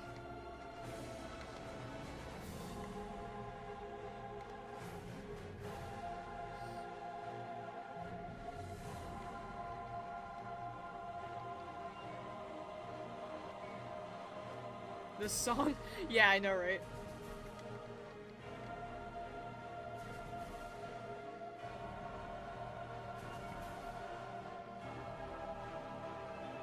Why does it sound familiar? It's from Spyro. I think it's the theme to Dawn of the Dragon. Or it's from Dawn of the Dragon, anyway.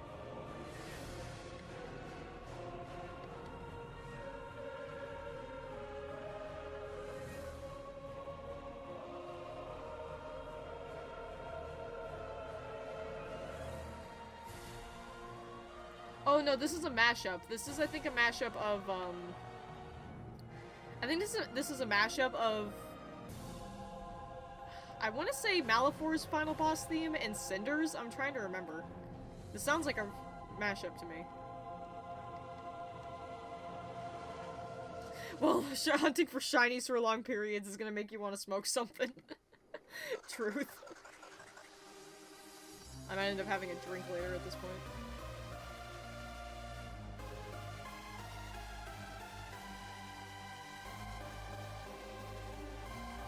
Also this song. This is a game I never talk about, but is also pretty good, although I haven't beaten it. I've been meaning to go back to it, because I do have it as a physical copy now. I will admit that I do like the later series of Yu-Gi-Oh! More than Duel Monsters. Probably because the dubbing also just wasn't as bad. Although I have been meaning to watch the rest of the series with Japanese sub, it's just hard to track down.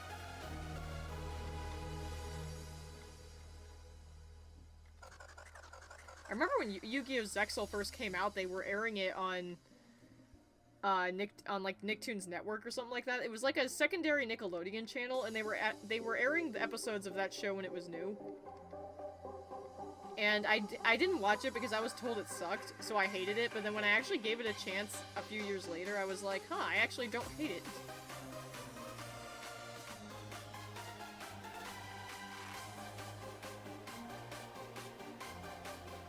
I beat Partners in Time with cheats back in the day. No idea how hard it is without. It's a decent challenge, especially if you have the American version. Apparently, the Japanese version of the game is easier than the American version. I forget what the reason for that was, but they made it harder.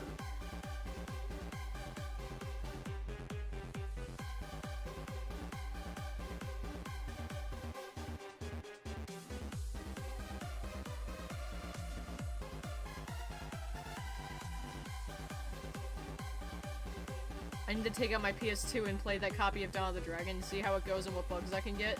Yes, please do. Xyz for Zexal. Yeah, Xyz summon.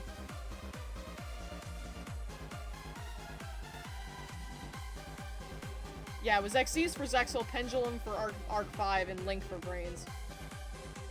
I haven't seen any of Brains yet, though. Again, because Hulu doesn't have it. I don't have an anime subscription to, like, Crunchyroll or anything.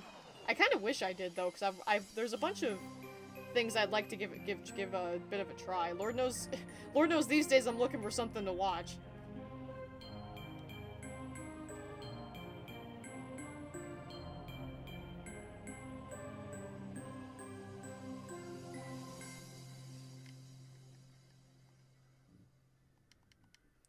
Why does Cobra Bubbles kill Lilo in this game? Isn't he supposed to be a good guy?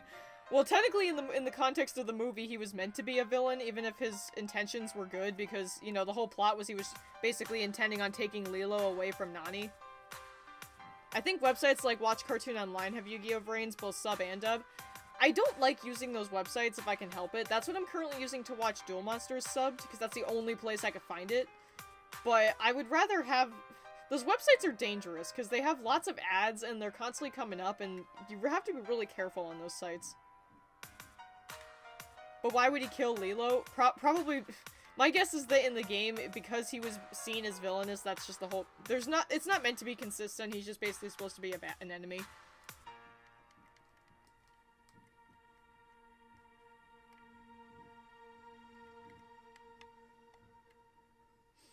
So yeah, I'm currently using one of those websites to watch Duel Monsters subbed, because I literally can't find it anywhere else. But I'm pretty sure Crunchyroll has that stuff, it's just I can't afford a subscription.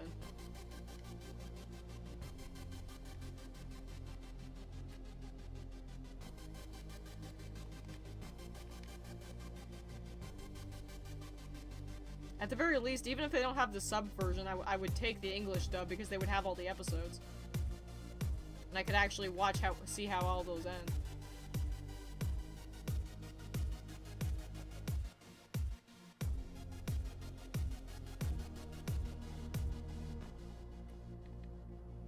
I would highly recommend an ad blocker if going on those sites. The problem is that I tried that, but those websites sadly are smart. If you have an ad blocker up, 9 times out of 10 it won't let you watch anything. Because they have ads that, like, open with the video, so yeah.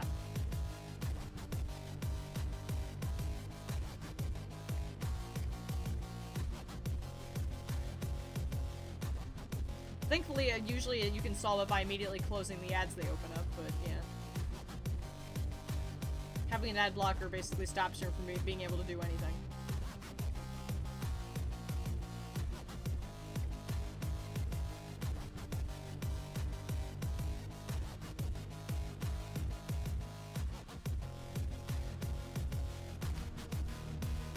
I do hate the ads, yeah, I do too. I put up with it though because I love Yu-Gi-Oh! Like I said, someday I might try to get a Crunchyroll subscription. I'm pretty sure that you can use that on like Switch and stuff too.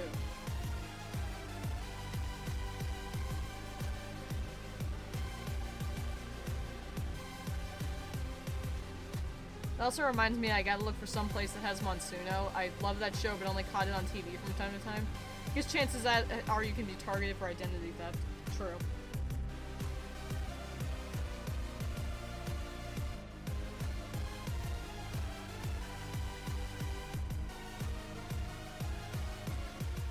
Like I said, someday I'll find a solution.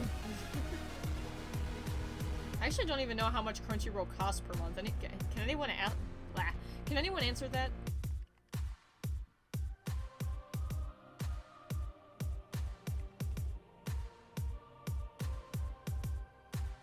Does anyone know how much Crunchyroll costs per month?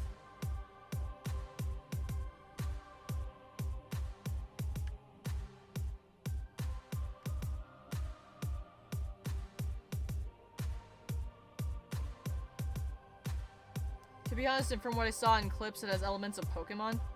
I don't know that anime, unfortunately. I know very little animes. I've been meaning to watch more, trust me. It's just that they're hard to track down if you don't have a subscription to a service.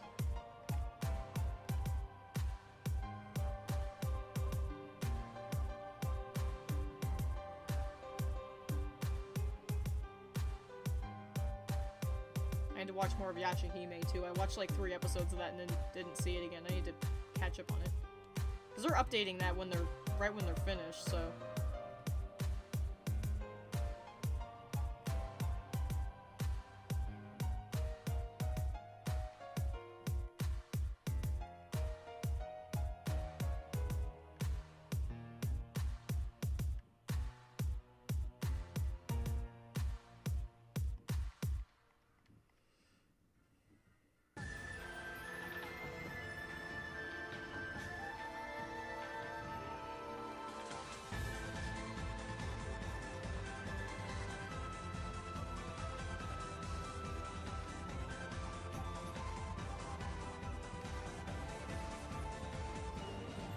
Premium Crunchyroll subscription costs about $8 per month. Oh, okay. That's actually less than I thought. I thought it was like 15.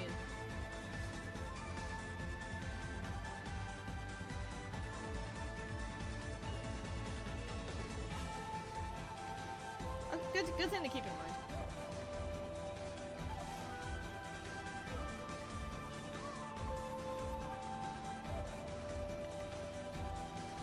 Nice Okami Final Boss Remix. This is actually a mashup of various remixes of Rising Sun.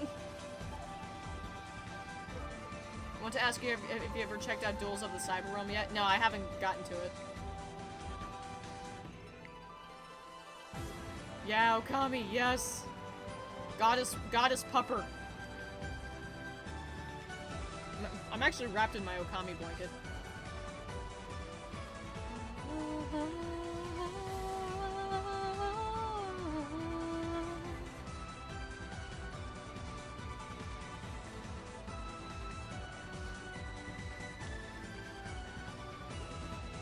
Just curious. Yeah, it's alright. You're allowed to ask. But yeah, if Crunchyroll's only like $8 a month, I might go for that. I just like I'm wary of doing monthly payments when I can't guarantee I'll have money every month.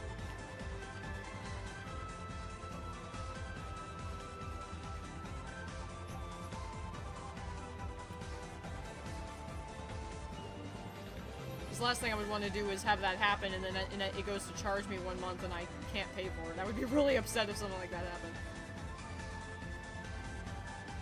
Because I already have a monthly payment of $10 to someone on Patreon. And then I also have to pay for Amazon Prime.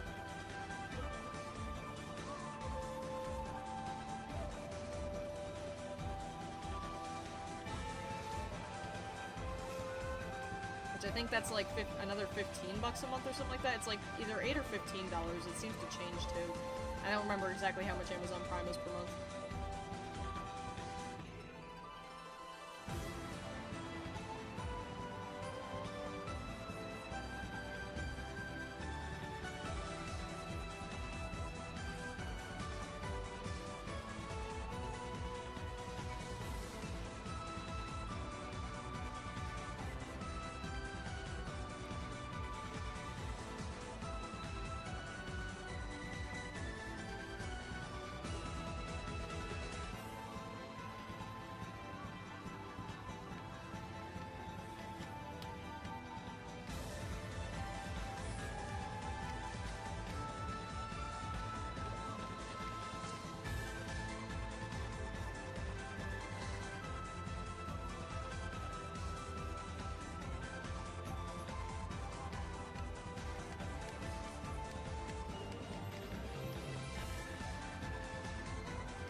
Trying to think. I think last I checked I had like $250 left in my account. And I used some of it to get myself some food the other day, so I think I have... I think I probably have a little below 200 right now. So I definitely need to be careful about spending money, otherwise I'm not going to afford those monthly payments. Especially since, like I said, I have to be ready for an $80 pre-order to be taken out of my account at some point. Lilo and Stitch game doesn't play that well. Physics level equals PS1.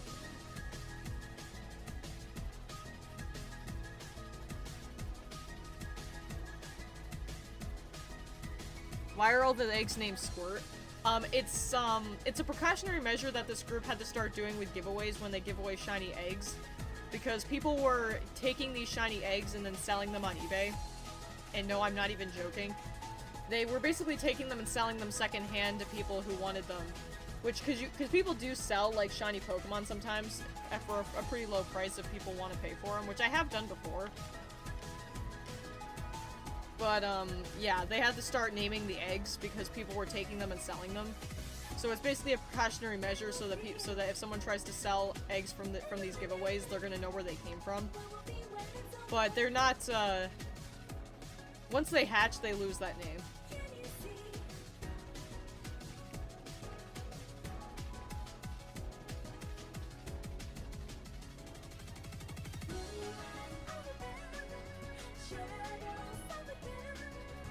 Yeah, people are jerks. People have to, like, people are greedy in every way. It's like, I would never do that.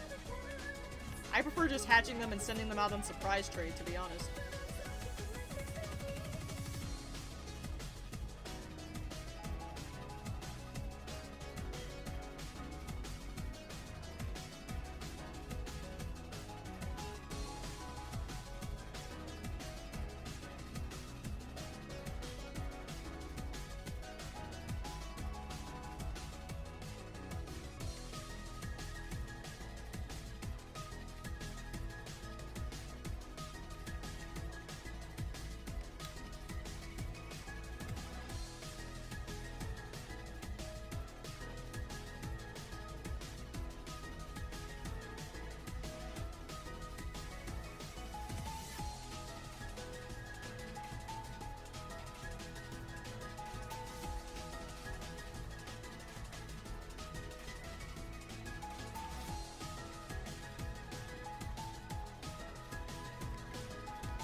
I'm getting my butt handed to me by a Lilo and Stitch game. Oh, rip.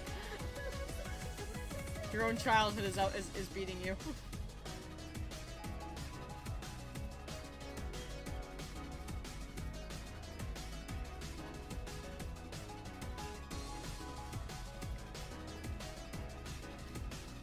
I just noticed it's 4:04 a.m. 4:04 error not found.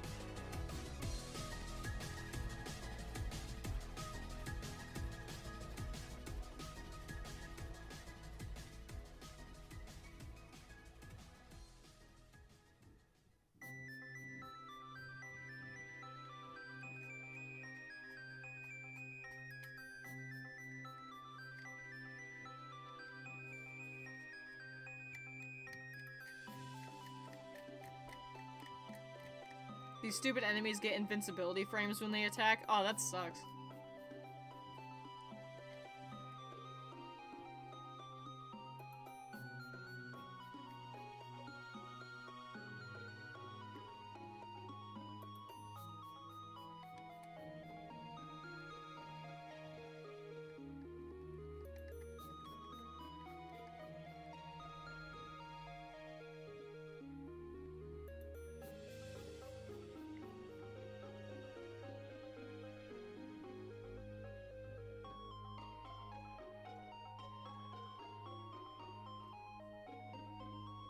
What are your favorite video game consoles?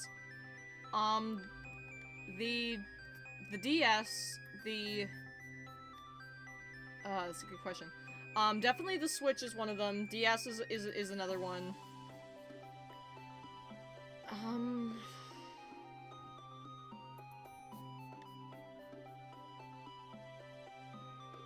I really like the 360, but I definitely will say the Xbox One is a nicer upgrade, so I'll say Xbox One.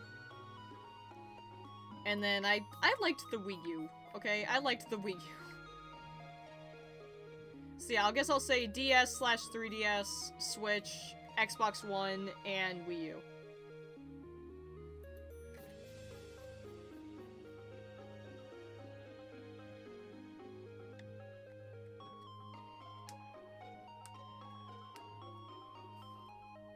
Are we sure this is a game and not some form of torture?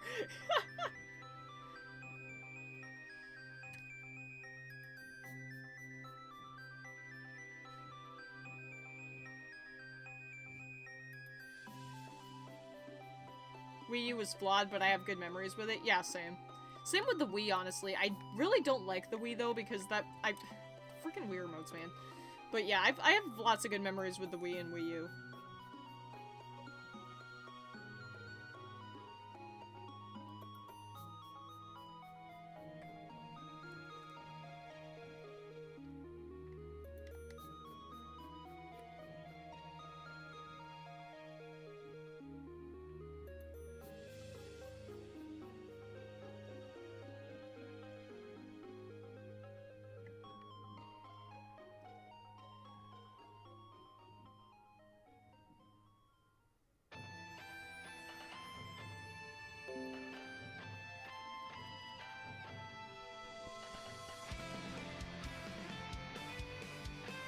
Another remix of Rising Sun. Woo!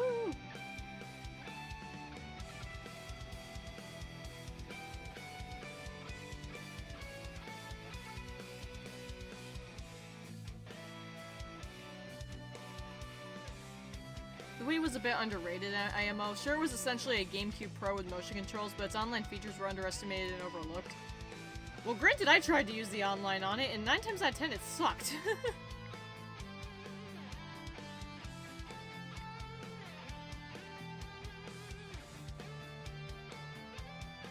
Like, I had Smash Bros. Brawl, I had Battle Revolution, and stuff like that, but like 9 times out of 10, if I tried to use the online on it, it lagged, it didn't work, or I kept getting disconnected. It's like, man, that online was not very good.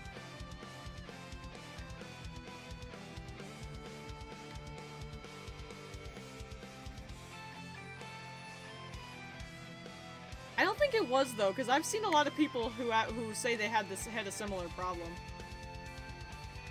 A lot of people talked about, I'm not alone on that thought. I saw a lot of people saying, especially for Smash Bros, that the Wi-Fi really sucked.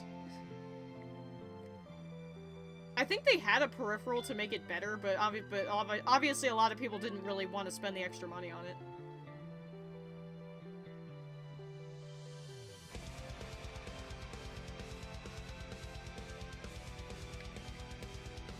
I like PS1, PS2, OG Xbox, GameCube, Super Nintendo, N64, NES, Wii, and Game Boy Advance. Oh yeah, the Game Boy Advance is pretty awesome. I never owned one, but I love a lot of games on the Game Boy Advance, so...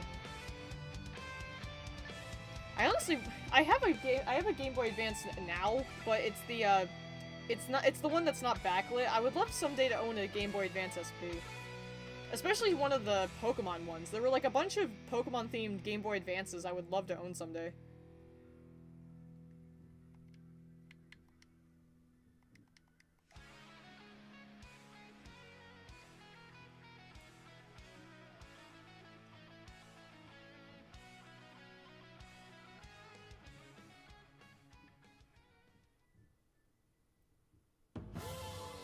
I never played the N64. I never owned one, and I never really owned any games for one. Have I even played an N64 game before? I played some of Mario 64 once, but I hated the controls.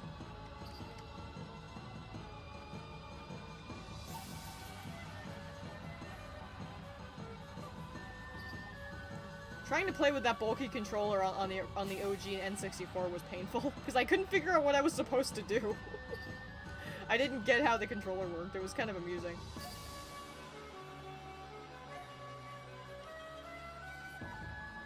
I'll be honest though, the PS5 and Xbox Series whatever are really pointless consoles to exist. Honestly, I don't blame you for having that opinion. I don't own either of those myself. Phoenix Starman 790, hello. But yeah, it's like, I don't even know if I'm ever going to own one of those consoles. The only reason I would buy one of those is if there was a console-exclusive game that I really, really want to play. Like, I guess the thing that would probably make me want to do it is if they release Spyro 4 on those consoles and not on the Switch. Because that would probably make me want to get one of those consoles. But then they would probably release it for PC like they did Reignited, so then I would probably just wait to play it on PC. Astra Drop Bear? What?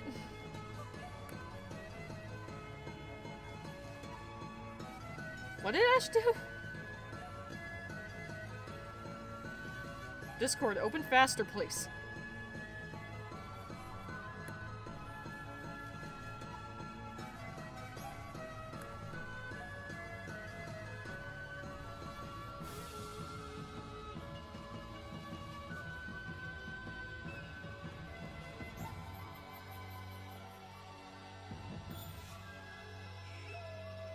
What the heck is that? It looks like a mutant koala bear.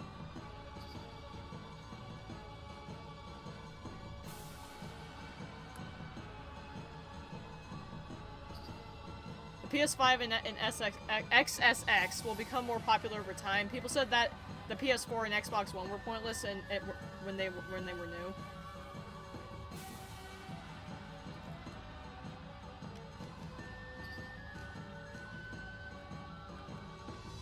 PCs have really put the 8th gen consoles to shame for a while.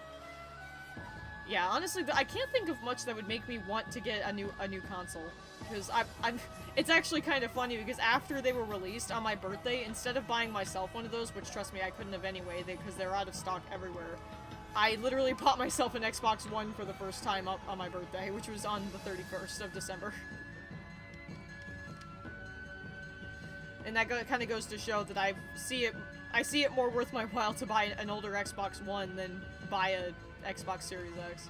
And mine's the fat version too, it's not even the newer version, mine's the bulkier version, so yeah. Not that I really needed the newer ones as far as I know.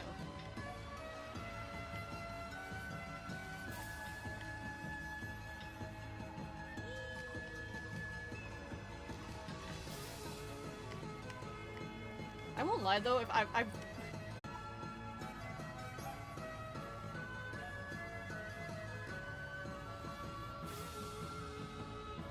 Why is it buffering? There it goes. don't know why it was buffering, but okay. OBS didn't crap out, so I don't think that was my internet.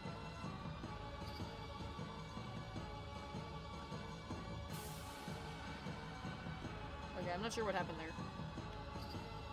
Stream hitched for a moment. Yeah, I know it did. I looked over, I can see my computer screen from here, and I looked at OBS and it didn't fluctuate, so I'm not sure what happened there.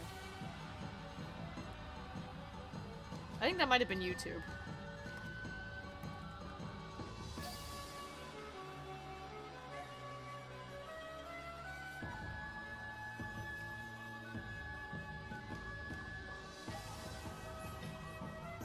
Anyway, what I was saying before this stream hitched, I was saying that, like, at some point in the future, I wouldn't mind owning a PS5 just so I can experience what owning a PlayStation is kind of like.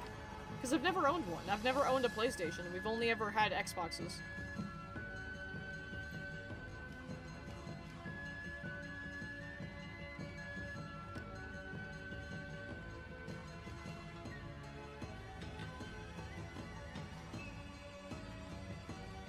And well, Nintendo consoles, obviously, but yeah, we've never owned PlayStations. I think my dad had, like, an old PS1 when I was really little, but he sold it a long time ago.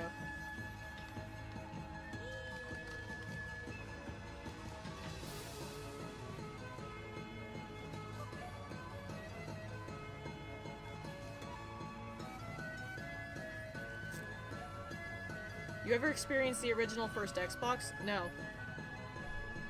It's like owning an Xbox, except all button prompts are geometric shapes. Where you get Shiny Bunny. I'll be getting a PS5 when the price drops a bit and more games are on it. Sounds like a good idea. Where you get Shiny Bunny. I think I got this one from a giveaway. I have lots of shiny Pokemon, to be honest. That's usually when I get consoles, though, when, like, they drop in price a little bit and there's more games. Because I don't see a need to buy a new console if there's no games for it I really want to play. I won't be, ever. I don't blame you.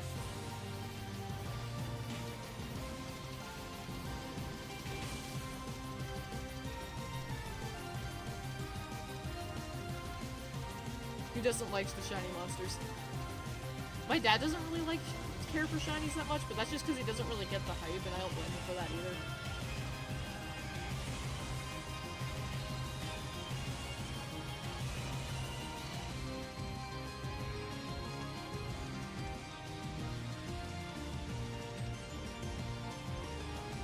Fun fact, the circle button on the PlayStation was supposed to be confirmed, and the X button was supposed to be deny back, but ended up being the opposite because X was easier to reach. I mainly just want to play Diablo 4 when it comes out, and I don't like playing Diablo on PC. I have Diablo 3 on Switch, and I played it for a couple hours, and I was into it, but it's like, I think I deleted my save data just because I needed room, and I wasn't playing it that much.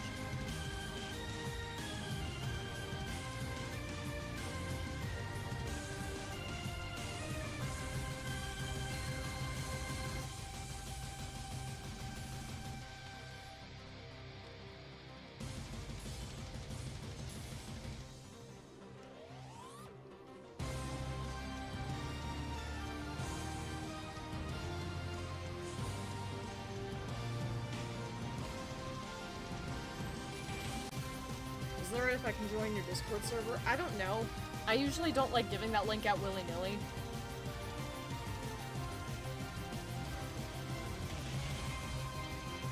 It's kind of mostly for closer friends in the server at the moment, so I probably will just keep it that way.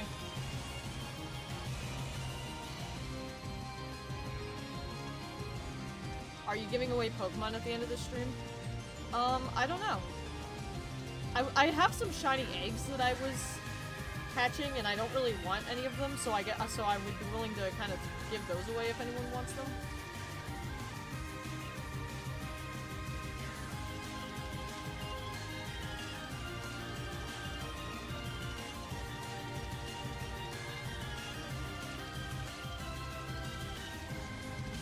Unless one of these hatches into a Pokemon I really want to keep, I will probably just give these away. I would have probably just surprise traded them anyway. So I'll hatch them and see what comes out. What about projects to join server? What do you mean?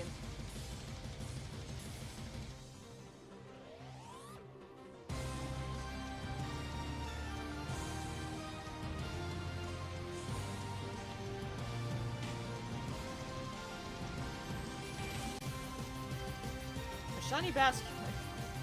These are all really weird Pokemon that I honestly I'm not a huge fan of, so this is kind of odd. So first one is Basculin.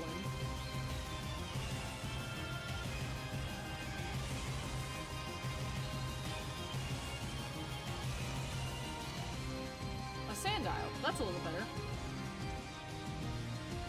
So it's a shiny square Sandile.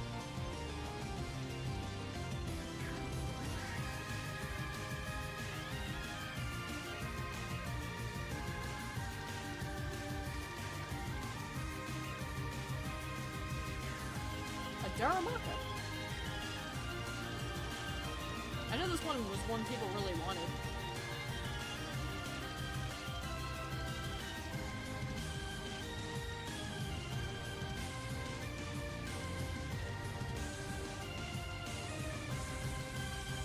Oh yeah, that shiny Latios. Oh, and shiny Skrelp. That's also better. Dragalge is a cool Pokemon.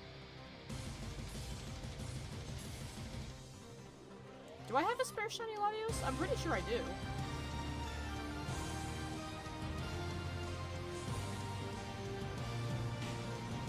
Pretty sure I have a spare in here somewhere that should work.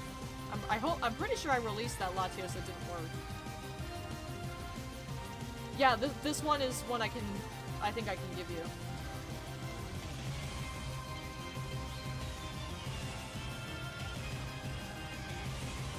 I'm gonna double check to make sure I can give you that.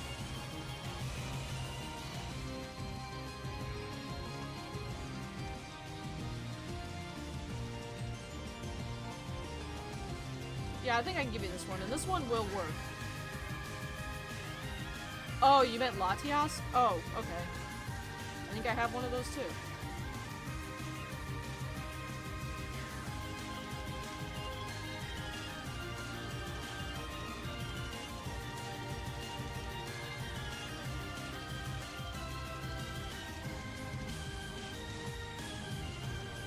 I swear I had other ones.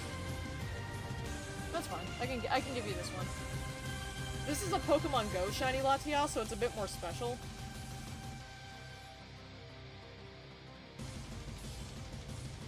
And this one will work and can be traded because this was traded to me. So if it can be traded to me, it can be traded away from me. But yeah, right here you can see that it has a special Pokemon Go stamp. That means that this was transferred through Pokemon Go.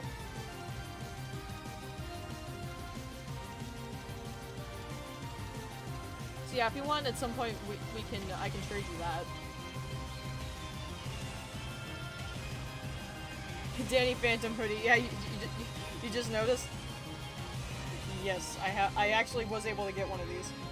I think it's based on Kuro the artist's design for his 20 years later or something like that. Oh, Maractus! This is actually one of my favorite underrated Pokemon. I love this Pokemon. I don't know why, but I love Maractus. It is so cute.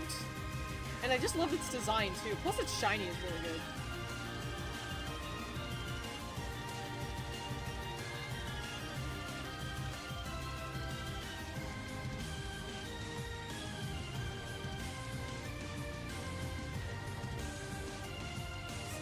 Let's take a look. Maybe do I want to keep you? I actually might keep this one. Because the Maractus I have is not very good. Draws no water type moves and it boosts special attack. Because it has Spiky Shield, which is a great move for it to have. I think I might keep this Maractus. Yeah, that's kind of cool. Alright, so let's hatch these babies.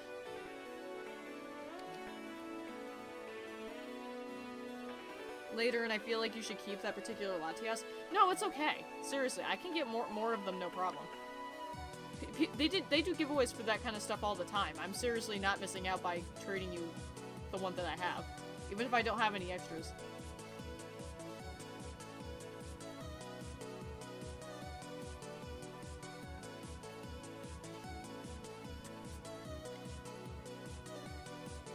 Oh, a Zorora! That's one of the best shinies ever. I actually had- the one marked shiny that I have, it's actually a shiny Zoroark. So that's a good one.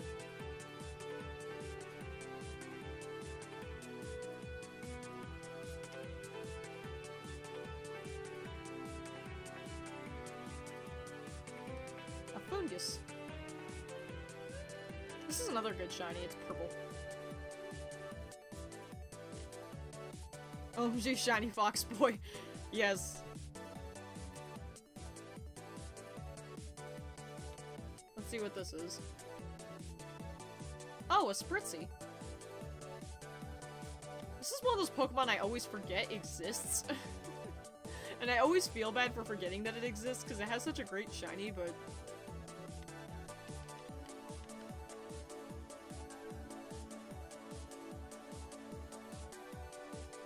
Oh god, this thing. Speaking of Pokemon that I always forget exist. Freaking Binacle.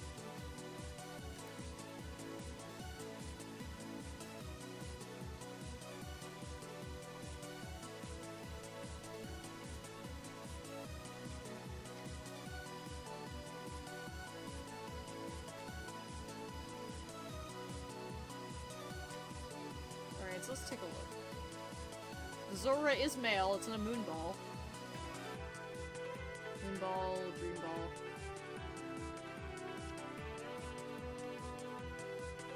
Yeah, I guess I'll, except for the Maractus, which I think I'm gonna put in my keeping box. All these shinies are up for grabs if any of you guys want one.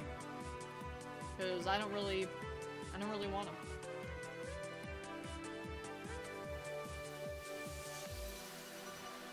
Gonna head out, see Voltar. See ya, Digi. Gotta put my laptop on charge. Voltara, how's your day? Alright, I guess. Like, I'm just chilling. I'm just chilling.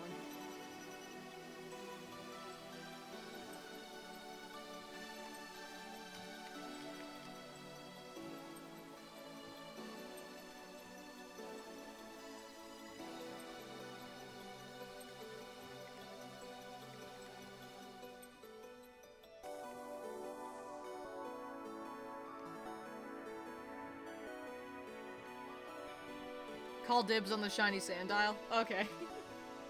I wouldn't mind the Zorora if that's okay. Yeah, no problem. Any of those are up for grabs. So Resurrected Hero wants the Sandile, and Cyber wants the Zorora.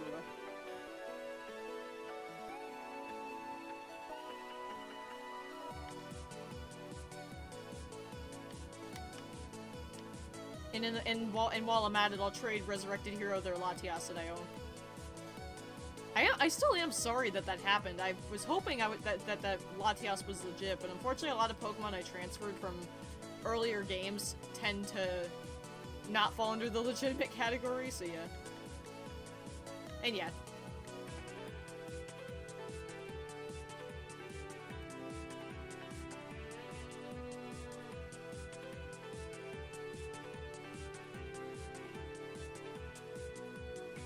I'll probably surprise trade the rest of them.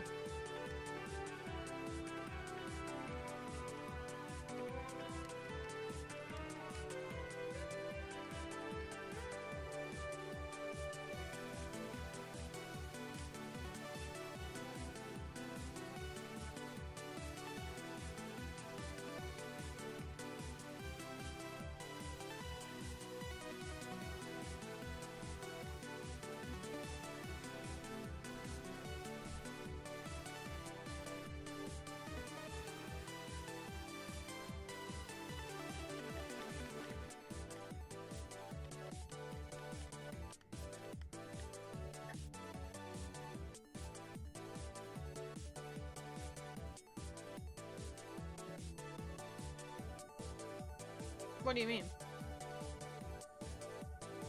I started up a trade. That's how I got those eggs.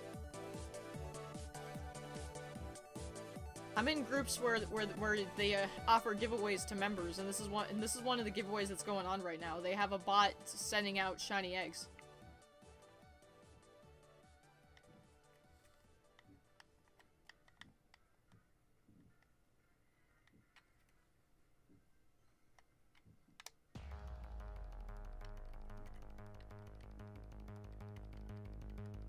bot? Yeah.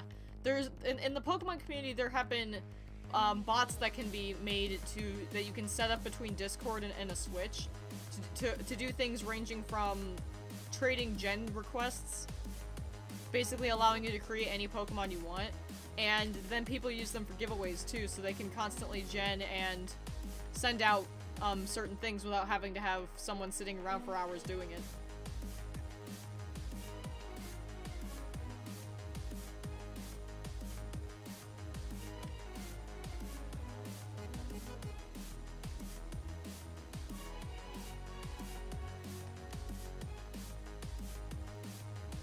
It is handy. It really is. That's something that I was really happy to see become a thing, because it really helps people do giveaways more, and it also helps people host shiny raid dens too.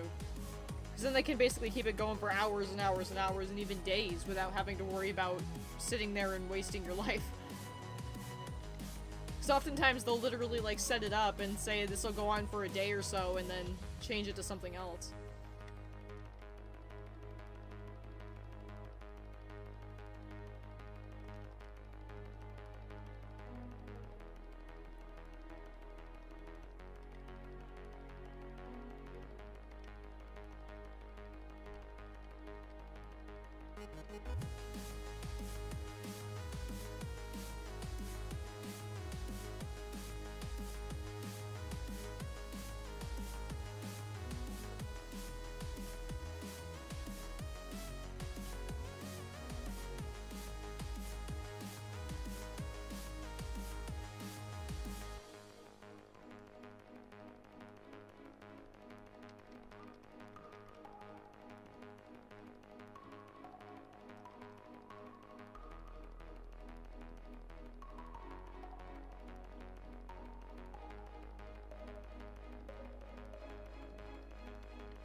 While I'm thinking about it, all good if I change my profile picture, only asking because your art is amazing and I don't want to think I'm ungrateful or anything.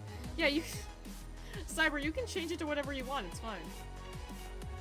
You don't have to ask, it's perfectly alright.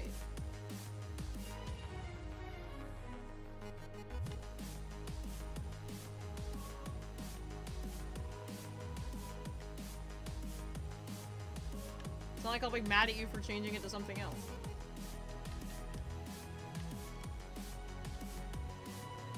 Honestly, I told you, I don't even really, it doesn't make a good profile picture, to be honest, because it's just an image. I'd like I said, I want to give it a background at some point, or at least draw you a better profile pic than that. At some point, I might draw, like, a full picture headshot of your character, just because that would make a better profile picture.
Oh wow, for a second it said 11 people were watching, so I kind of hit my record there for a moment.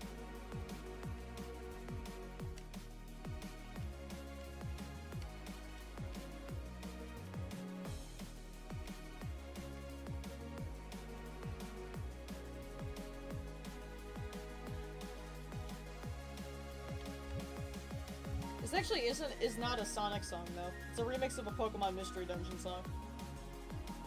But yeah, Sonic music is good for streams. That is true.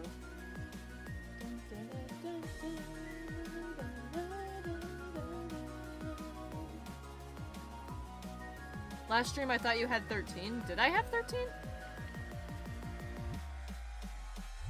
When I'm streaming on PC, I can't see how many people are watching. So if I had 13, that would have broken my record. Usually my record is 11. That's pretty cool if that happened. You trying to find Shiny Snom? Let me guess. Good luck to find one. I'm looking for Shiny Snom with a mark. I already have a Shiny Frostmoth and a Shiny Snom, but I'm looking for one with a mark. Which is probably gonna take me quite a few tries. Would have thought you'd run into a Shiny Snom by now. I told you, my Shiny luck is not very good. Plus, also in this game, honestly, I haven't done that many encounters.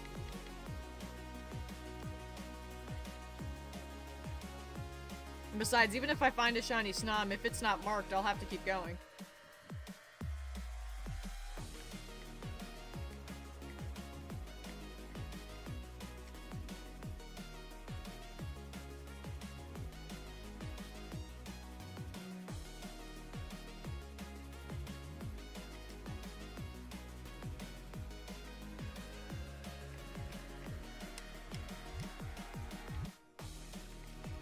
Once I hit 500 in the, basically, amount that I've killed, then I can just run away from them.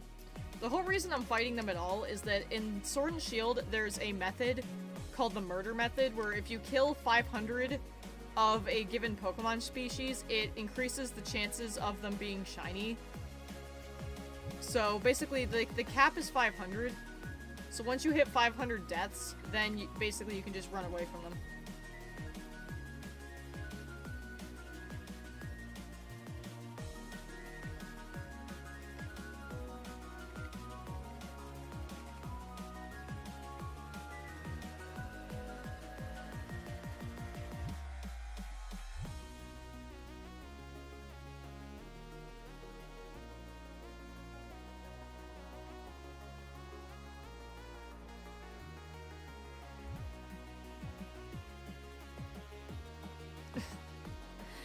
Oh, jeez. Resurrected Hero, I think you misunderstood a thing or two. Ice Electric Spyro was never my friend.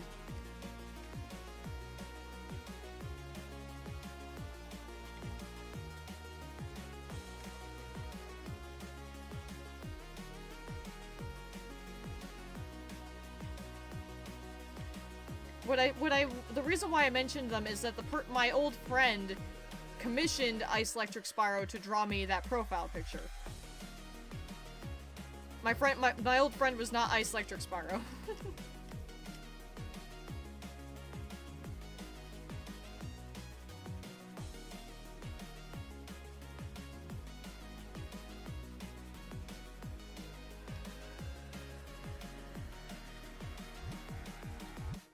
But yeah, the friend I was talking about and the person who drew it are two completely different people.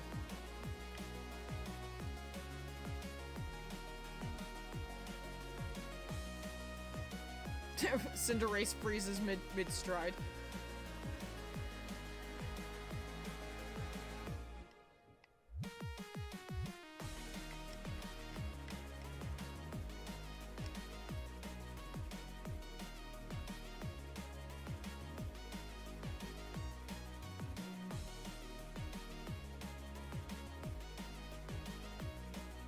It's okay, it's okay. I understand where you got confused.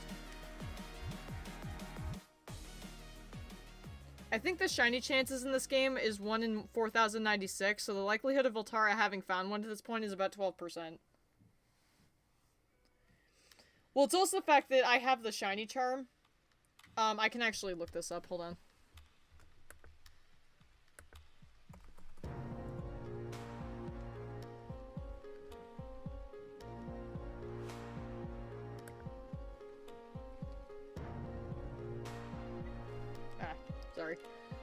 Let's see.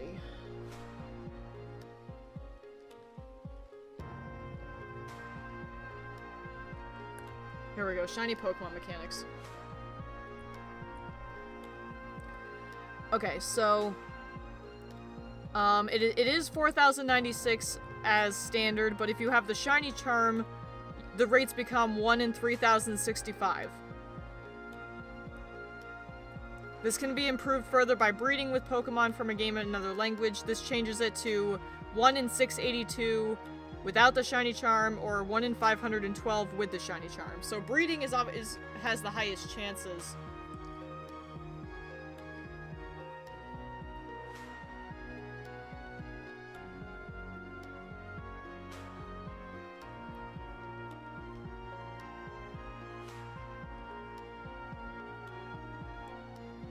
And then, let's see. And then the number of Pokemon battled. If you... let's see. Basically, if you... And remember how I mentioned that if you kill 500 of a species, you have higher chances? If you've killed 500 Pokemon, or fainted, I guess. If you fainted 500 Pokemon and you have the shiny charm, it's 1 in 512.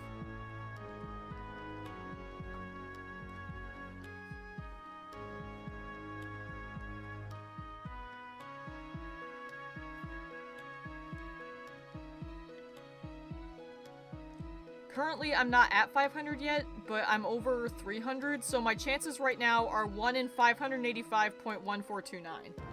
So basically, 1 in 585 is my chances right now.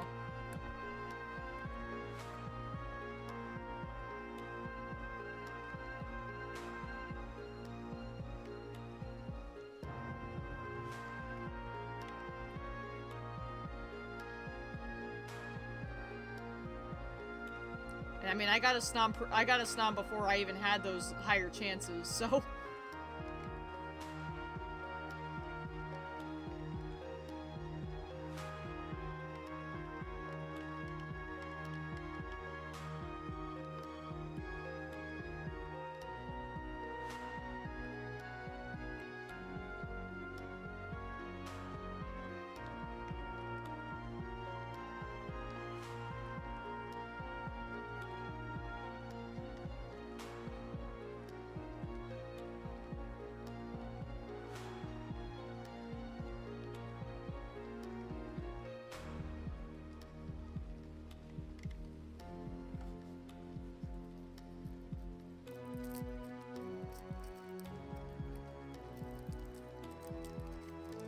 Depends on which ones you want.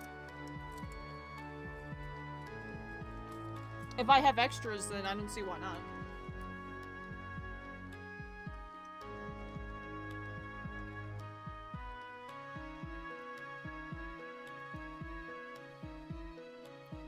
Shiny Lugia? I should have an extra of that somewhere.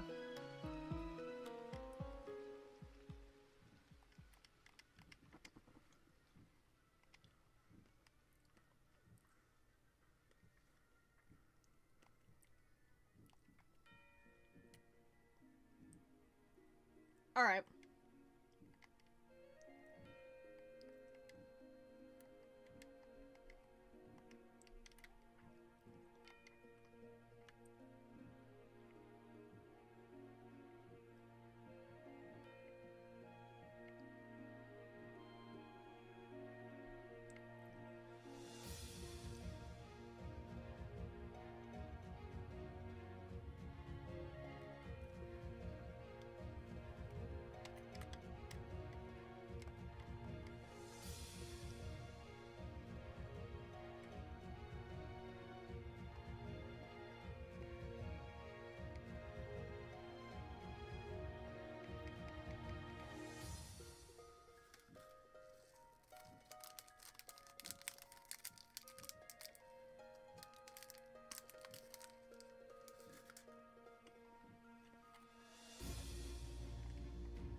Alexis, is that named after someone? No, I just like the name.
Can she play Despacito when things get sad? I could. Remember, I have a Amazon Echo. I could literally tell her to play it, and she will.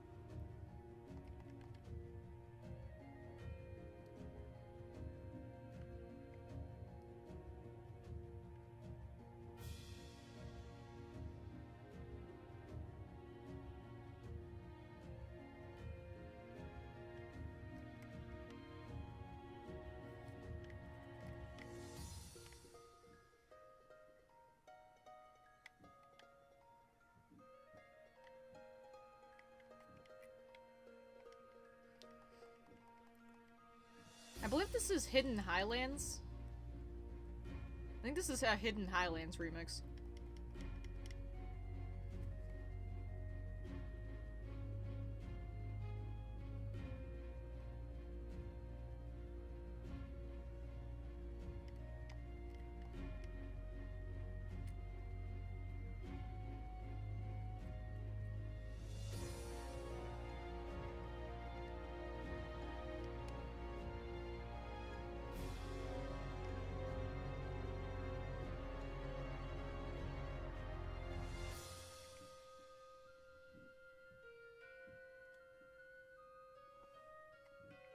You were in the ballpark.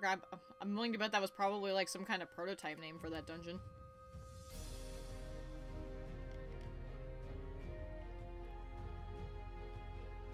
Do you have a blue Mew?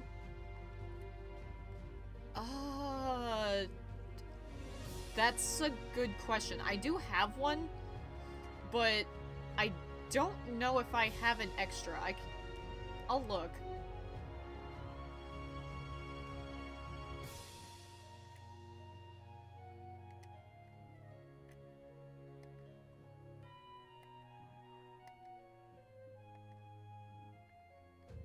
This is, yeah, that's a regular Mew. This is my shiny Mew. Do I have other Mews? That is a good question. They might be in my Pokemon Home, or, oh, what's this? No, that's a regular Mew. I swear I had, like, a bunch. Oh, here we go, here's another one.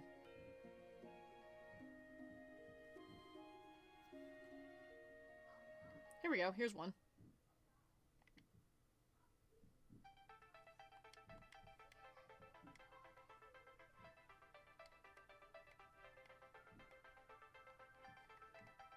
Let's see, there's the Mew. Let me grab the...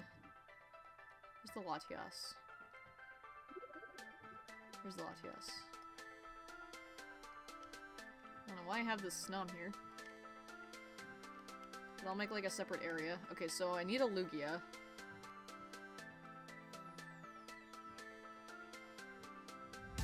Here is a Lugia. I think that's the one that's one I want to keep though.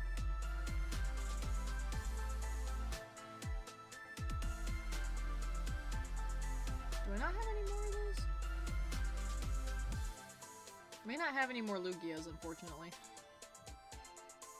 Yeah, looks like I don't have any more of those.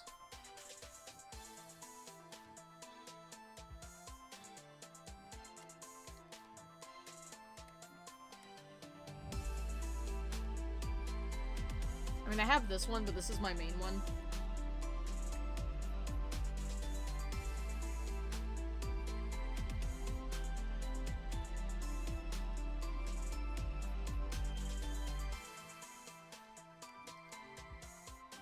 But yeah, so I got an extra Mew and a Latias.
any movie scenes that frightened you as a kid?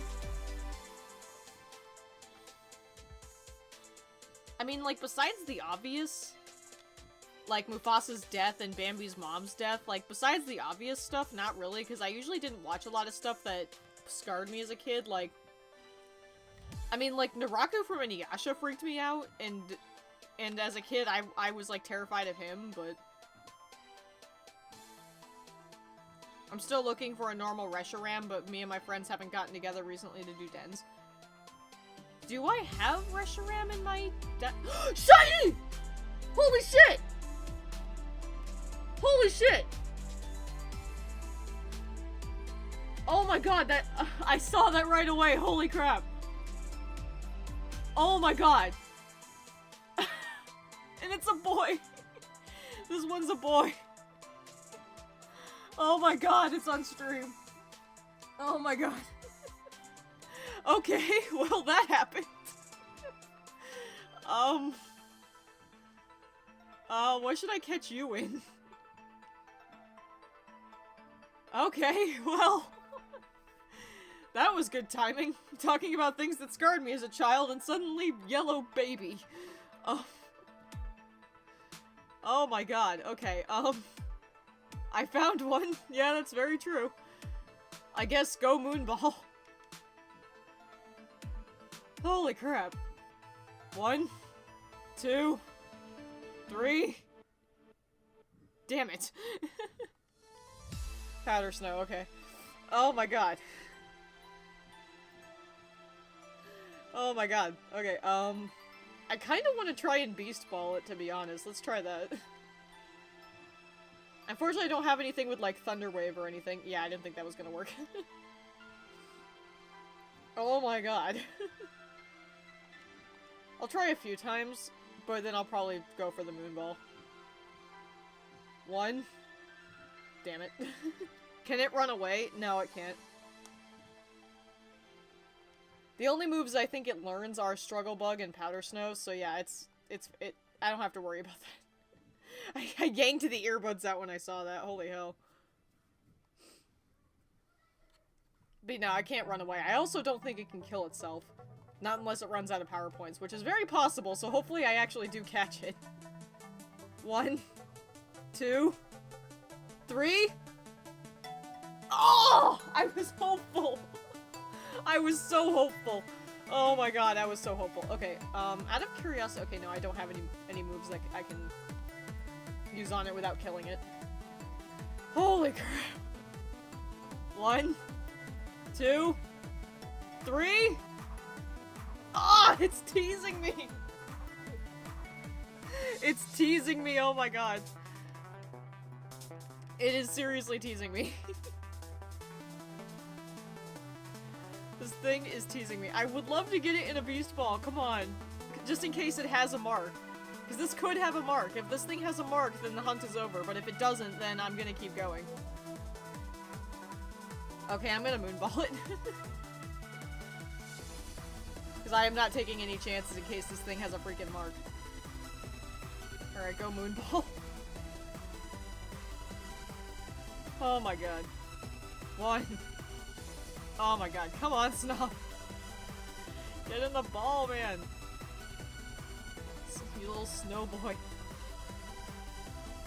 If I can get a critical capture, that'd be nice. Come on. Yes, okay, I got it. Seriously, I was like, I never get critical captures when I actually need them. Oh, you're so cute. Oh my god, that was awesome. My brain, like, went out there. I'll let you catch me to cheer you up, pretty much. Oh god. Moment of truth. Does it have a mark? No, it doesn't! Ugh! Dang it! It's sassy, somewhat of a clown. I love it. But no, it's not. It doesn't have a mark. Oh god, that hurts. Let's see, where did I put my other Snom? Oh, here it is. Or no, that's not it. Where did I put the other one? Okay, yeah, it's over here. Put them over there. Still a shiny, yeah. Oh god, I'm just happy to get something there. Oh my god, that gave me a heart attack. That gave me a freaking heart attack. Alright, I gotta keep going. It doesn't have a mark.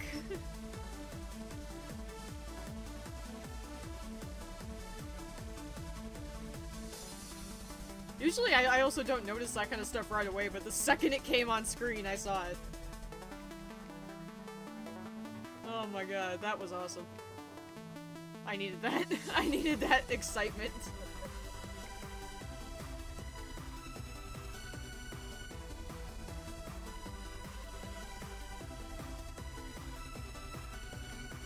Frickin' shiny odds, man.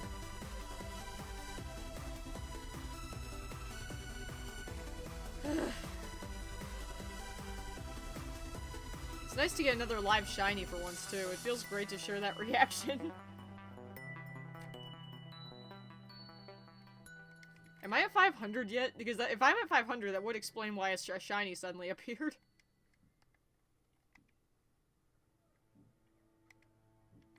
What the heck?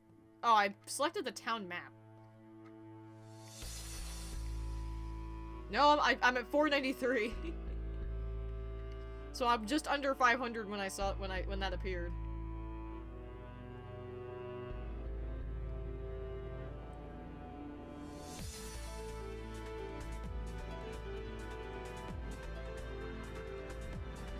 I never had a movie, but that one episode in Doctor Who where he fought the freaking devil scared me as a kid. Not these days, though. Yeah, what we were talking about before a shiny happened. But yeah, like, Naraku from Inuyasha scared me a lot as a kid, and then, like... And that was about it, like, besides the obvious things that scarred every child when they saw it.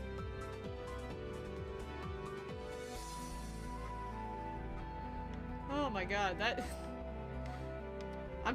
that felt good. That felt really good.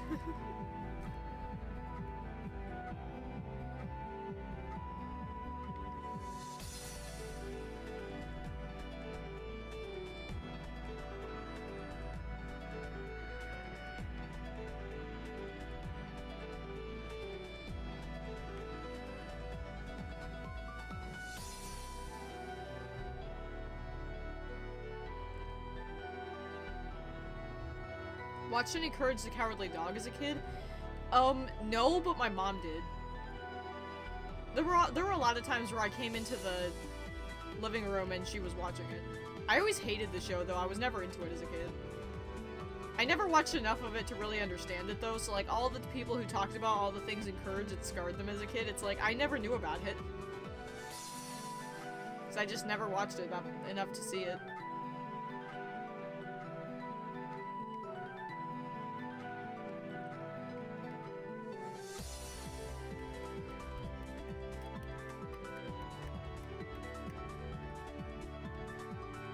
I hear Temporal Tower, yes! Temporal Tower remix.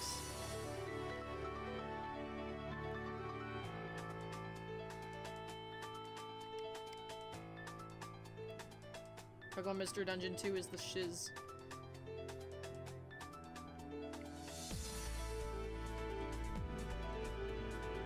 The one with the live action white face. Yeah, Imperfect, I think it was called. A lot of people talk about that.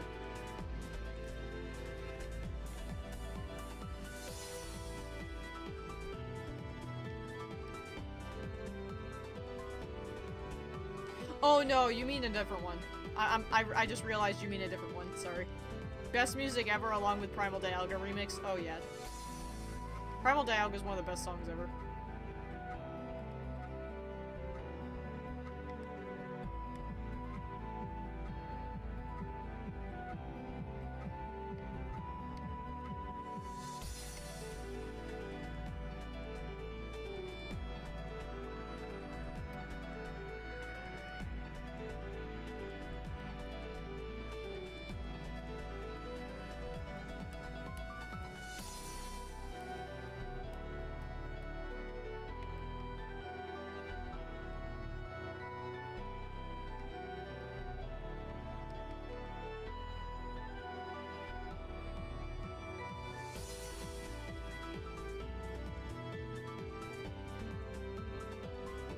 Yeah, the name sounds familiar.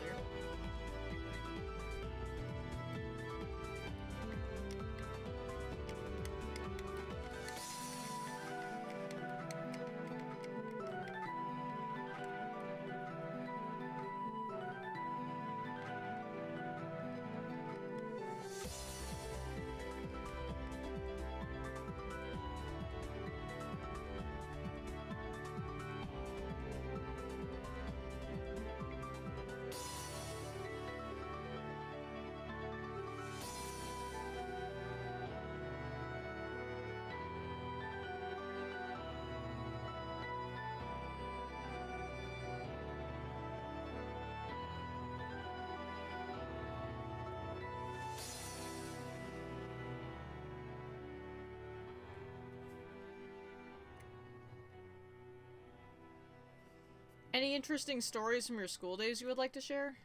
Um...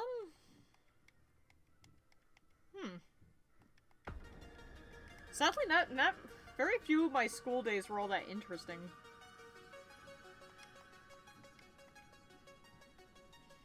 Actually, trying to think, was there really anything interesting? I mean, one of the ones that first come to mind is, back in middle school, this friend that I mentioned I lost contact with, she came into school one day and told me she found a shiny Rattata in, I think it was her copy of Pokemon Fire Red. And at the time, shinies were like such an enigma because they were so rare and hard to get, and I didn't have one myself. So she told me that she found one, and I remember in the hallway, I was like freaking out, and I was like, seriously, you found one? And she's like, yeah, it just randomly appeared. And I was like, please tell me you caught it. And she's like, yeah, I did. And she showed it to me that weekend when I came over to her house. And it was pretty cool.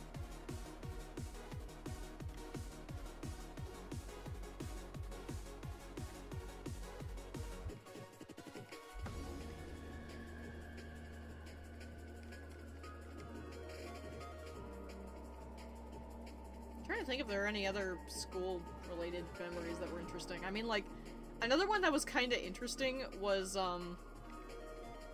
in the same school, I walked into class one morning and heard the hum of a television. And I was like, I looked at my teacher and I was like, why is the TV on? And she's like, it's not. And I was like, and I kind of looked at her like, yeah, it is, I can hear it. And she didn't believe me at first, but then she walked over and turned it off, and she didn't believe me until a couple other kids came in the room, and apparently they didn't hear it either. But I proved them wrong when I turned it off and said, yeah, see, look, it turned off, and she was like, oh, that's odd.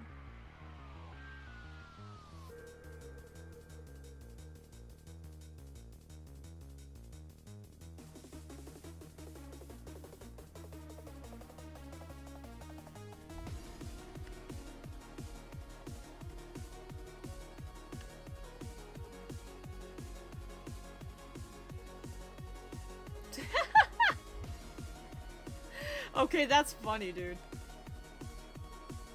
That is cool. I'm surprised they didn't get mad at you for doing that.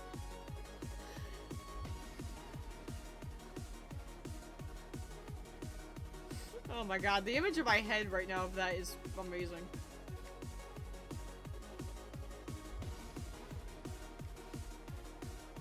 Alright, cool. I'm over 500 now, so now I don't have to fight the Snoms anymore. I can just run from them.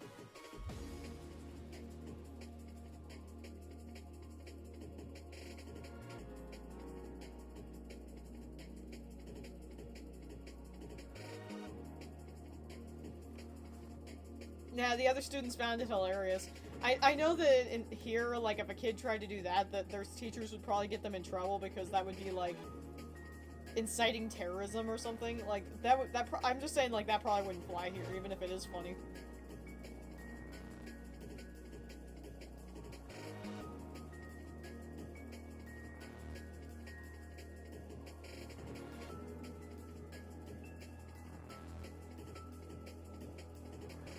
Honestly, I would tell the teachers to grow a frickin' pair and take a joke, but...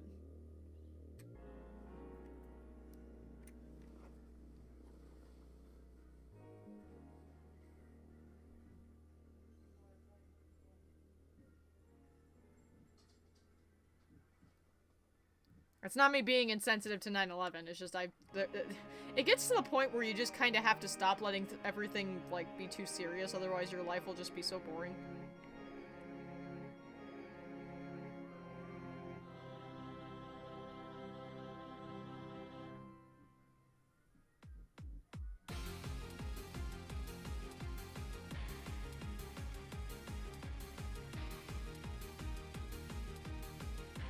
I managed to get WoW on a computer at school. The vice principal caught me, but says I could keep it if no one else found out. They didn't. Oh my god, that's awesome.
Oh yeah, so Lazzles? Yeah. I was tasked to take out the trash and somebody was swinging their arms around to show off. I thought I can do that and swung the trash bag in circles and it ripped in a single slice of bread with liver pate. I'm assuming I don't know how to read that, but flew out and got stuck on the ceiling and we had to take the broom and poke it till it fell down. Oh jeez.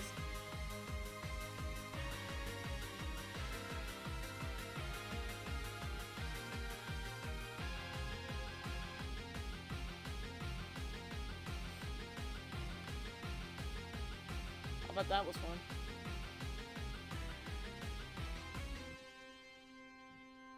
The unfortunate part is because my memory is so bad, even if I did have, like, cool school memories like that, I just don't remember it.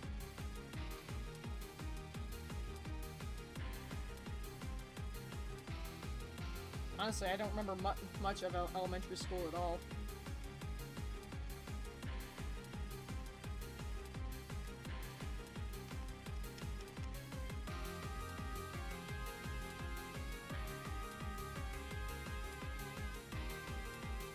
I remember even less of middle school, sadly enough.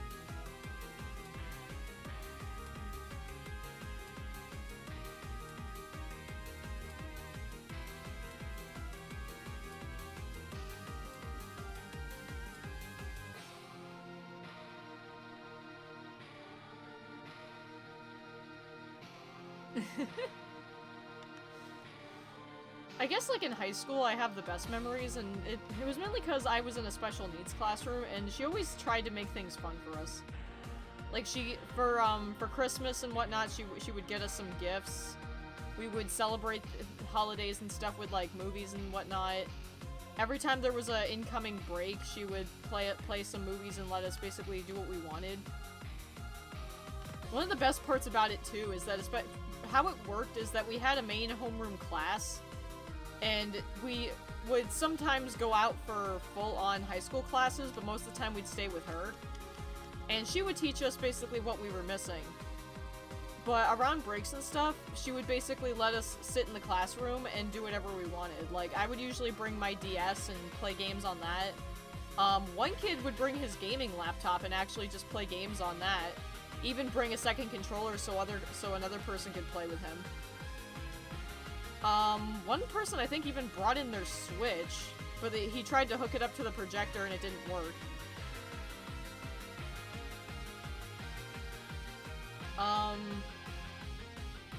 My friend Rosiri would usually be drawing, but then sometimes she and I would play together on our DS's.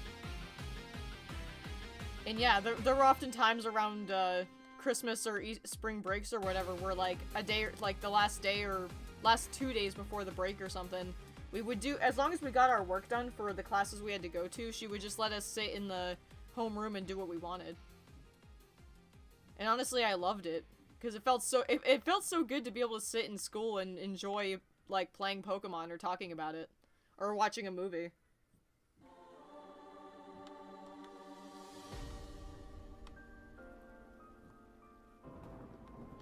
You and Rosary were in school together? Yeah. She's still in the same school as far as I'm aware. But yeah, I was in high school with her in like my last, I think, maybe last year of me being in school.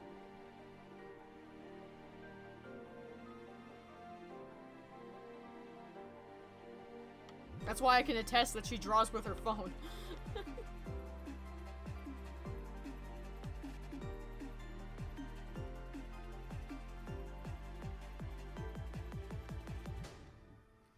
But yeah, it was really nice. And she was usually pretty easygoing on us too, like even when she did assign us stuff, and it was never anything too hard or frustrating. Like she had me doing some writing prompts every once in a while, which were kind of fun. I still have those assignments in my Google Drive actually. She would basically give me some writing prompts and I'd have to kind of get creative. And oftentimes she would let me listen to my music when I worked on stuff, as long as she wasn't giving instruction. And she was just a really good friend to us. I mean, unfortunately, there was one particular kid in our class which was a complete asshole to her, and I, to this day, don't really think she did as much wrong as other kids in the classroom think she did. But what do I know, I guess? I don't know all the details.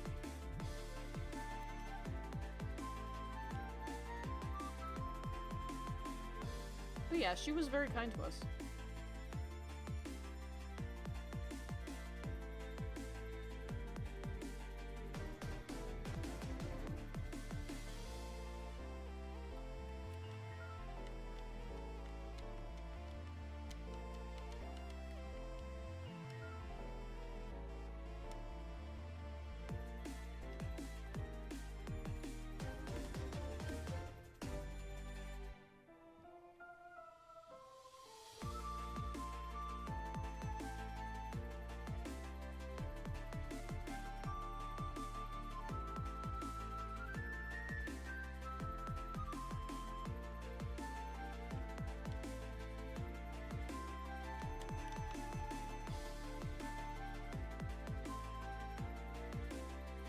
Oh god.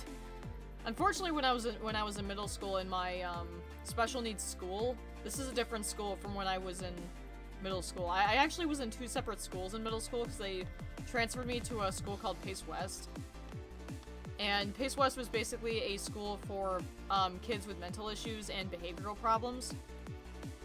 Basically, they refer to it as an IEP school, and for some reason, every freaking, like, older boy in that school wanted to freaking have his pants hanging down. And, like, they obviously had a rule that you weren't supposed to do that, but it never stopped them, and they never really did anything about it. And I kept trying to tell people how uncomfortable that made me, and I was so sick of seeing dudes' underwear, and it's like, nothing was really done about it. It's like how these kids would swear up a frickin' storm, and then I would of course get uncomfortable with that, but God forbid I said a swear word one time out of anger and I would get immediately in trouble. And it's like, their excuse was that these kids are different and they have more behavioral issues and they can't really help that they say this stuff, but I just kind of looked at her like, oh, come on. It's like, how are they gonna learn that it's a bad thing to do to constantly swear if you don't tell them not to stop doing it?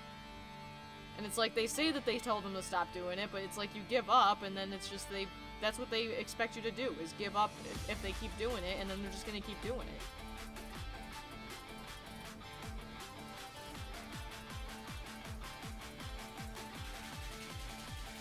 Granted, that school had its own bit of controversy around it, so... I mean, I have good memories of that school, too. Like, it wasn't a horrible place when I was there, but... Should have done the insert coins motion on them? No. I was so uncomfortable with it that I could barely stand to look at it. But of course it was freaking unavoidable because they would constantly do it.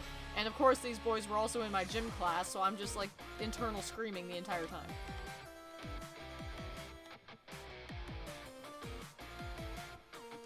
Plus also there were more assholeish kids in the place.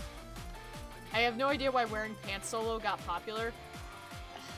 It was like a gangsta thing or something like that. Like, from what my mom kind of informed me because I asked her like what this even represents, and she told me that apparently it's like, it's a representation of when you're in prison or something. If you have your pants low like that, it's basically an invitation. And of course, I didn't like hearing that either, but apparently they found out that was a thing, so I guess they're in their head they were being rebels and gangsta or something.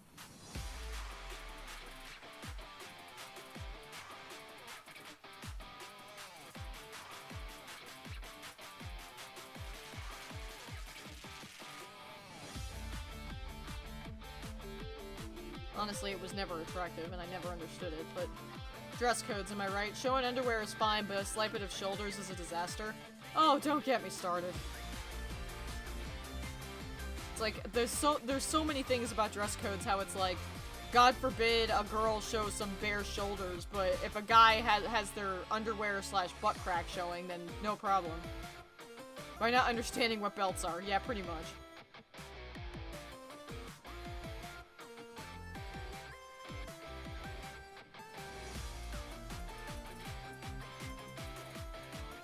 And it's even sadder considering the fact that, like, schools always make the excuse that, like, it's so that boys won't be distracted or tempted, and literally everyone questions, like, okay, why don't you just tell boys, you know, to not do that? Like, is it so hard to teach a boy what personal space is? Like, honestly, are they that hungry? I mean, this is coming from me, who's asexual as hell and doesn't understand doesn't understand that. Like, I don't understand why people can look at another person and immediately get so thirsty that they would, like, tackle them. But, just, I was always pissed off when people would mention that. It's like, I'm sorry, it's not the girls are not the problem here, it's the boys who you claim can't control themselves long enough to not even see some bare shoulders without going nuts. It's like, I'm sorry, what? It's like, I'm sorry, that's bullshit. A girl can wear a sleeveless top if she frickin' wants to. It's not even that she's showing anything provocative by exposing shoulders. Like, okay, if it was like, if she was exposing a bit of her cleavage, I can understand. But what's wrong with shoulders? Like, I never understood that. Like, what is up with shoulders? Because, I mean, for God's sake, how are shoulders provocative? Like, because I got in trouble multiple times for wearing tank tops when it was really hot out, and it's like, I want to wear a frickin' tank top. Who says I can't? It ain't showing nothing, so why do you care if I'm wearing a frickin' tank top? It's like, ugh.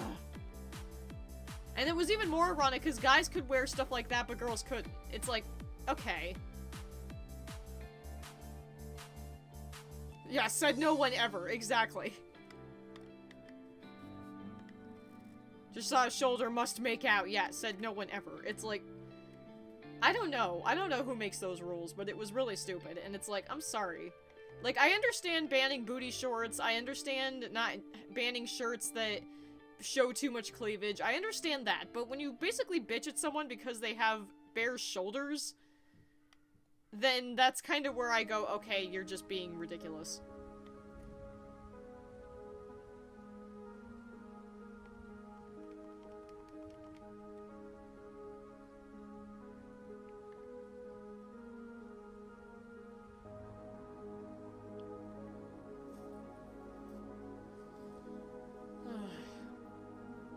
It's how schools work. They must be controlling something or they just can't function, apparently.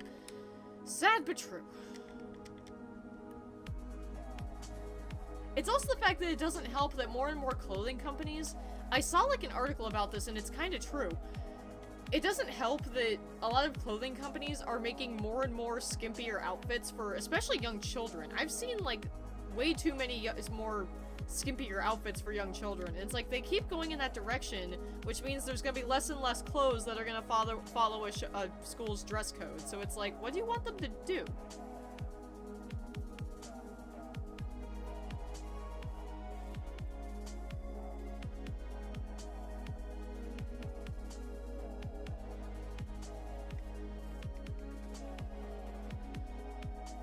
is covering themselves in case an incident happens. Honestly, there's literally no point to that, because honestly, if a boy's gonna do that, then they're gonna have to take the frickin' fall, because, like I said, everyone keeps pointing out how, like, this wouldn't be a problem if boys were taught to not do that. Like, boys can be taught personal space and things like that. Like, that's the whole point of sex education. You're supposed to teach kids that you need to not do stuff like that. And if they're not teaching boys, if it seems like if girls think it's such a problem that boys could do that, then you need to teach the boys, not limit the girls.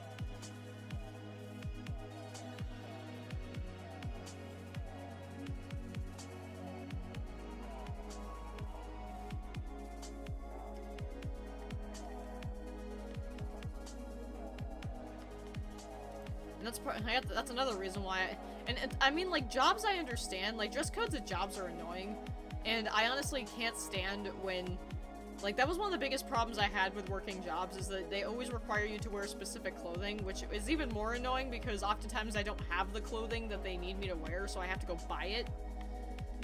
And it's just, like, honestly, that's part of the reason I wouldn't mind trying to, like, I wouldn't mind working from home, because then I can wear whatever I want and not have to worry about fucking dress codes.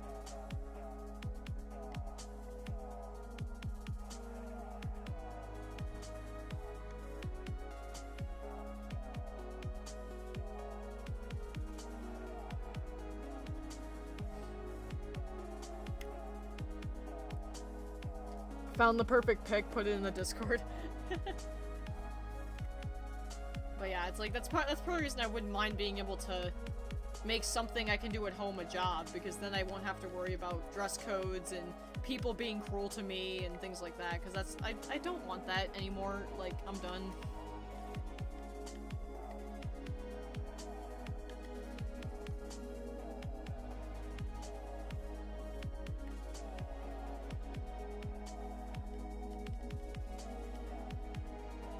Trust me, it's like, I will always say that everyone should work in retail at some point just so they know what it's like. Because holy hell, it is not fun. But oh my god, it's like, I'm done. I don't want to work retail anymore. Hey Ash Dragon, what's up? I did not know you were streaming. Yeah, I've been streaming for the last 4 hours. I actually did find a Shiny Snom a little while ago. But it wasn't marked, so I'm still trying.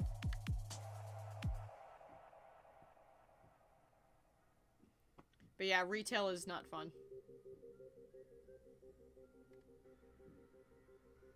You just finished your stream? Oh, that's cool. I saw you were working on a drawing for Seraphine. I wanted to say something about that, but I didn't get the chance. I thought it was really cool that she, I assume, commissioned you for something. Was it a request or was it a commission?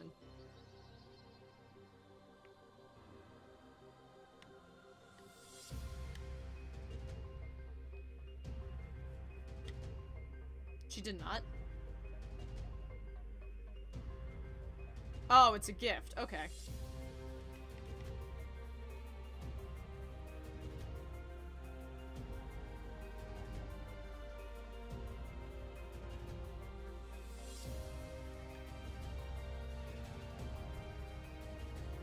And I've done the line art? Okay, cool.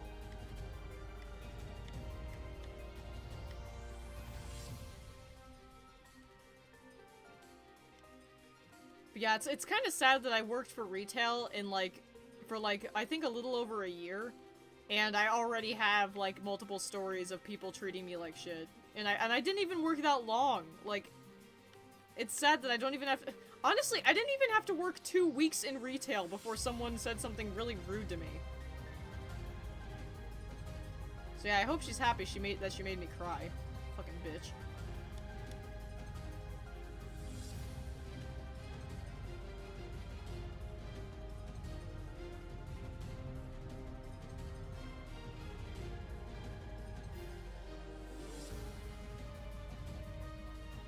Wonder how long ago we reached the 4-hour mark? I think 26 minutes ago. You're doing the full detail that you did on mine? Oh, that's cool.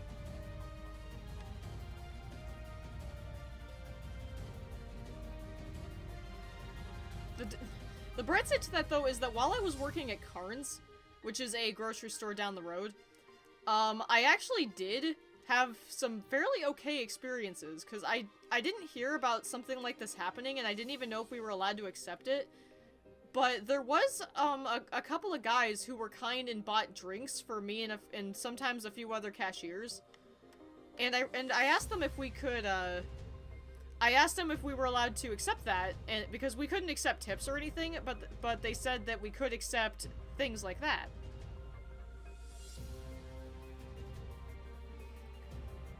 And, yeah, he actually bought me, two different guys bought me a drink at one point, and they weren't, like, young guys like me, so I don't think they were flirting. They were older men. And they seemed like they were just kind of giving us something to be happy about. Like, the first guy, I think, offered one to the cashier next to me, and she denied it, but I accepted it. And he bought me a soda. And the day before I was going to leave for BronyCon, actually, because I was working at Carnes, while I was when I went to BronyCon 2020. Or not 2020, 2019, my bad. The day before BronyCon 2019, I was working an 8-hour shift, which was actually rare, because our hours fluctuate, and usually I don't work full 8-hour shifts there. I worked a full 8-hour shift, and early in the morning, because obviously it was an 8-hour shift, so I was there early in the morning. Early in the morning, a guy came in, and I mentioned, I think he was buying one of the Starbucks coffee drinks, and he said that, I asked him if they were any good, because I'd been meaning to try one, and he bought me one, and it was pretty flattering. I appreciated it. But yeah, unfortunately, the bad outweighs the good. Those are the only two decent experiences I had working retail. There were some really mean people, and oh man, it was not fun.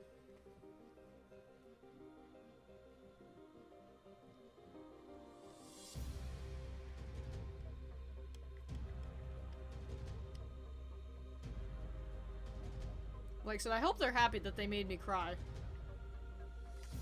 Because I guess that's what they were going for that day.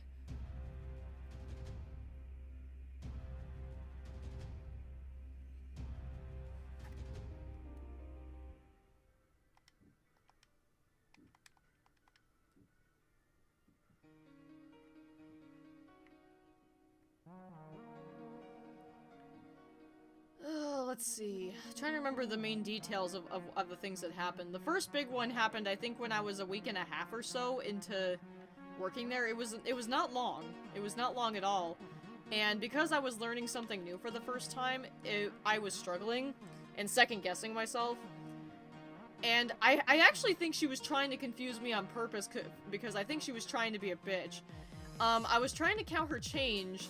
I hand her the change, which I'm pretty sure I counted correctly in retrospect, and she was telling me that I was giving her the wrong amount, and of course I instantly started worrying and second-guessing because I believed her over my own judgment. And I asked her, I was like, "What do you mean, ma'am?" And she basically immediately, and she started like spouting nonsense. And I had no clue what she was talking about. Like, I thought I had counted correctly. And so I start panicking and freaking out. She starts basically getting more and more irritated with me. And then my manager comes over, because at the time I didn't know that I had a button that would basically call for a manager to help me. I didn't know how that worked. So she's basically ranting and raving about how I can't do my job, and how I can't do basic math and everything like that. My manager's trying to handle it. I'm basically on the verge of tears. And I'm standing there, like, barely able to even think straight. And she then decides to blatantly insult my intelligence by saying something like, you know, this wouldn't happen if our school system actually taught a thing or two. And so I took that very personally, and basically after that, they turned off my register, and I went into the back room and cried. So yeah, thanks for that. Thanks for that, lady. Holly Violet, hello. Sorry you had to walk in on me telling such a sad story.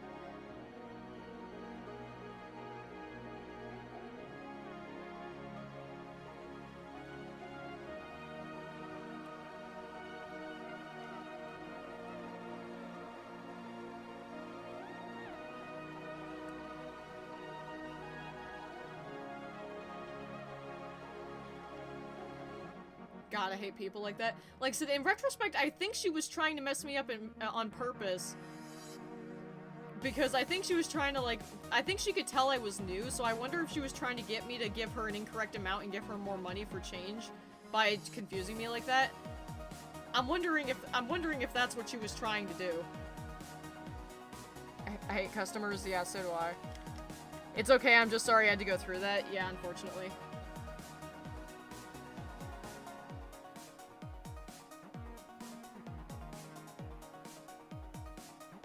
She totally did that? Yeah, I believe it.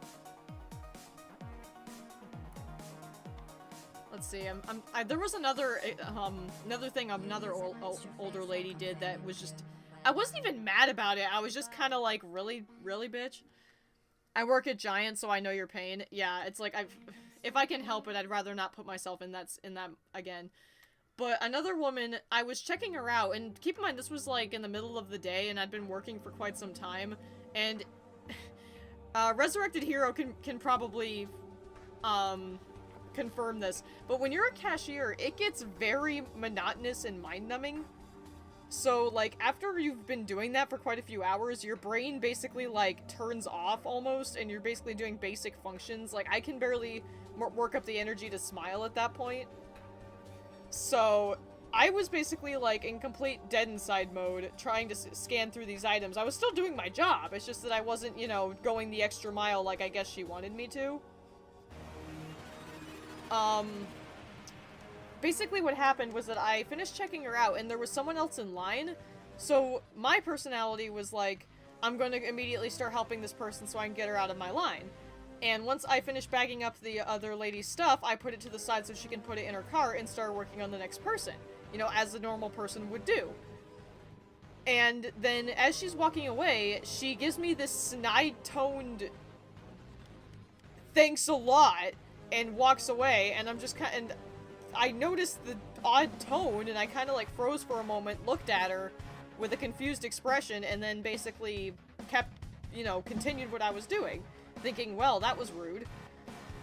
And then I hear my manager talking behind me. I turn around, and she's talking to my manager right behind me, not even trying to hide it, and complaining that I didn't tell her have a good day or something like that.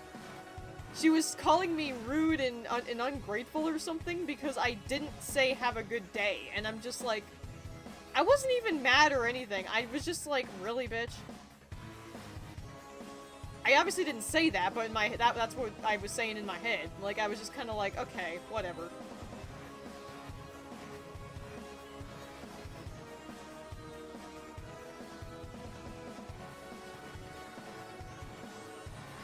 Thankfully, though, after she left, I kind of looked at my manager a little worried because obviously I was like thinking, oh god, she's gonna get me fucking fired. And I kind of gave a worried glance at my manager, and she basically looked at me and said, don't worry about it. And I was like, oh, thank god. So I'm guessing her attitude is basically like, yeah, this bitch has serious problems.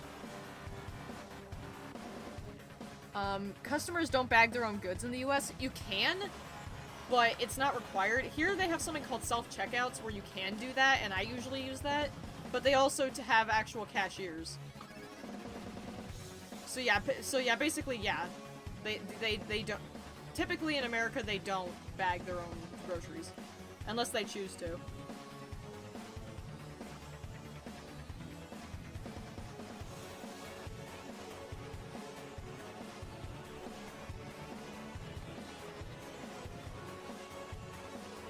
And then the only other thing that really stands out negatively about me working at Carnes was that I was talking to another LGBT cashier.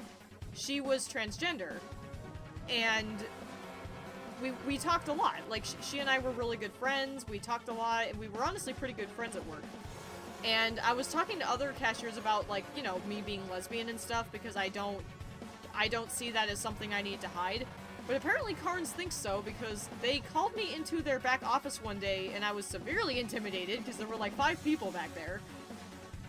And while they weren't, like, scolding me or telling me I was wrong for doing it, they asked me to not talk about it anymore. they basically told me that other customers were uncomfortable with me discussing that openly with the cashiers, and they wanted me to stop talking about it. And they knew immediately how insulted I was because my face probably gave it away.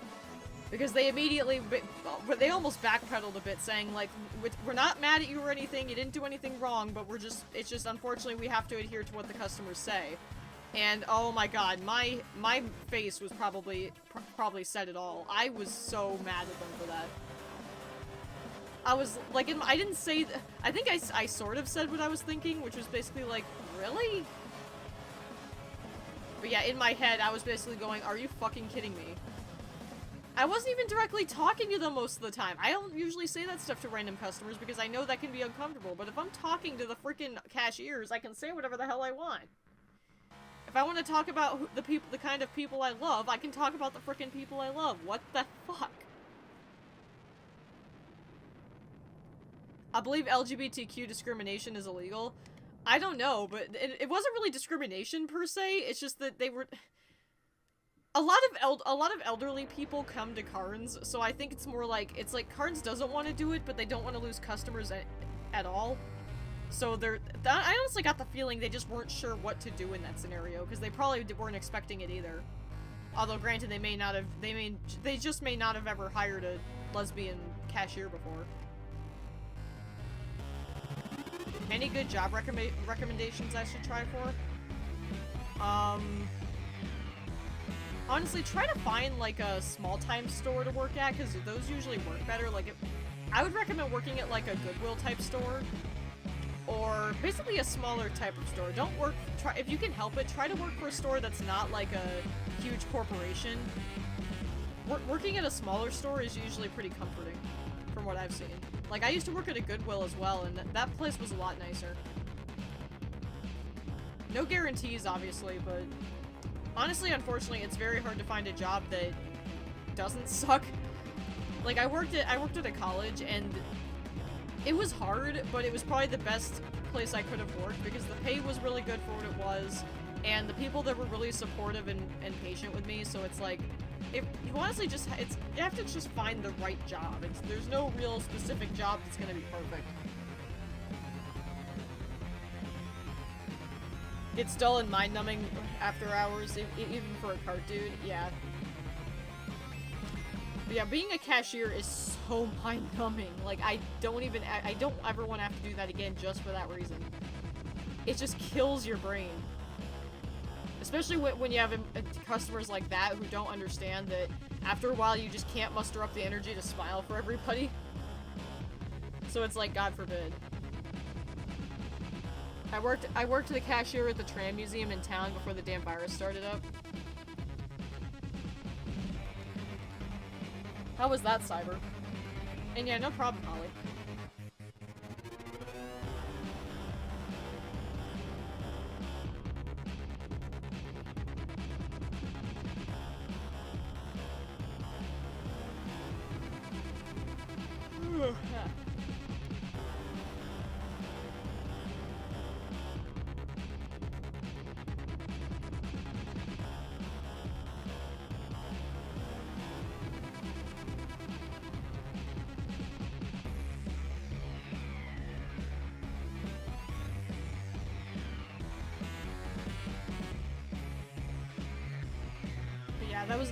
That was only at Carnes. There was one scenario while I was working at the college that was pretty terrible, but thankfully, again, my coworkers took my side. But yeah, Carnes was just not a fun place to work. Plus, I was not making very much at all. Like, I was making usually about 600 bucks every 2 weeks working for the college. At Carnes, I was making like 200 if I was lucky. Because making only $200 every 2 weeks was just not, it was not fun.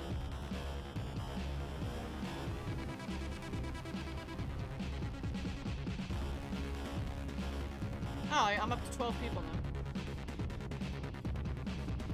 I'm like itching for a job right now to give me something to do, and I'm conflicted on doing retail or fast food, and I want to make moolah. I guess personally, I would say go for retail over fast food, because usually fast food places are worse. Usually when people go go to fast food places, they're even worse than working in a store. So I would definitely recommend going for a retail's job instead. Guess I got the good end of the stick, though I might have run into some bad eggs if I was there longer. It was only a year. Yeah, I worked for the college for just under a year.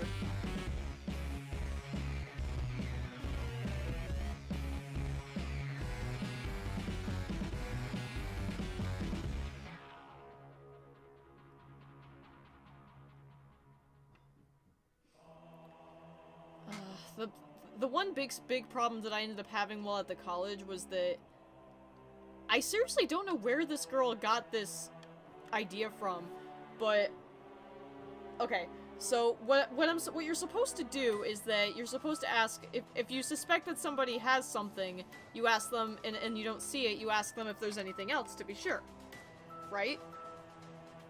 So basically this girl, she looked about my age. Remember, this is a college, so most of these people are pretty young. And she walked over to the pastry case, and I thought she had taken a pastry, because she was over there for quite some time. So when she came up to but keep in mind, I wasn't, like, watching her like a hawk. I had turned around to do something, and when she came up to the register, I asked her, I leaned over the counter for a minute because I couldn't see the whole counter from behind the register, and I asked her, do you have anything else? And she literally exploded on me, saying, why do you always ask me that? And of course, I wasn't expecting her to suddenly yell at me, so I freeze. I completely freeze in shock and almost fear. And I try to stumble out some words explaining why. And she, like, starts spouting things calling me racist, because I guess some good context is that she was a different race than me. She was calling me racist, she was calling me all sorts of shit, and I literally went deer in the headlights. I couldn't get a word out. I couldn't get a single word out at all, and because I was just so freaked out. And I was, like, completely frozen, because I didn't know what to do. Thankfully, I was working with 2 other people at the time. They joked later that this girl was lucky that our supervisor wasn't with us that day. She was, I think, sick or something, so she wasn't in. But they joked that later on that if she had been there, she probably would have gone off on that girl so hard. But my 2 other coworkers noticed that something's going on, so they come out from behind the kitchen and ask if there's a problem. I kind of, like, blanked out there because I'm, like, freaking out, so I didn't really hear what she told them. But they of course tried to calmly explain that I'm supposed to say that, and that it was not me being racist. And again, fighting the urge to start crying, I finished the transaction with them standing there. And once I was done, before she walked away, I ran into the back kitchen and cried. So yeah. The thing is, she wasn't actually guilty of anything. She just overreacted and thought I was being racist. It also doesn't help that this was a liberal arts college, so a lot of attendees were kind of a bit sensitive about stuff like that. But yeah, she didn't steal anything. And I didn't even think that she had stolen anything. I just said what I was supposed to say, and she just freaked out. So yeah, it's like, honestly, she just blew up at me for no reason. And what doesn't help is that she orders a special drink every day, pretty much. So every single day, I often had to make her drink. So that was very awkward. Thankfully, a few days later, she did come back and apologize and explain kind of why she reacted the way that she did. Because apparently she was having a stressful day at the time and just misinterpreted what I said. But yeah, I kind of hoped she felt bad. Yeah, unfortunately, because this was a liberal arts college, too, I got kind of caught up in another controversy that was... I'm not going to go into detail, but there was another controversy while I was working there, and it was definitely interesting to end up stuck in the middle about. Basically, the students kind of freaked out over something, and it caused, like, a huge thing to get blown out of proportion, but yeah, that... She literally, like, made me go cry in the back, and neither of my coworkers actually felt bad. Like, they didn't blame me at all. In fact, one of the employees which was a guy that was kind of known for being a little, I guess, hard to impress, is the way I interpreted him. He actually came back and told me that he was surprised I held it together so well. And the thing is that it wasn't that I held it together, it was more like I was so afraid and petrified, I didn't feel anger, I felt fear. Because I'm sure he was expecting me to blow up and yell at her in return and freak out. But no, when that happens, I just go so beta that I can't do anything except basically get upset and cry. I don't feel anger in those scenarios, I just feel fear.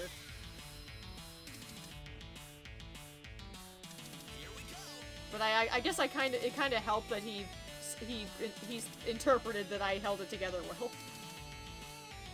Because I think he also explained later that if he said, like, if that had been me, I probably wouldn't have held it together as well. And yeah, they also made jokes later that if my supervisor had been there, it probably would not have ended well for the girl.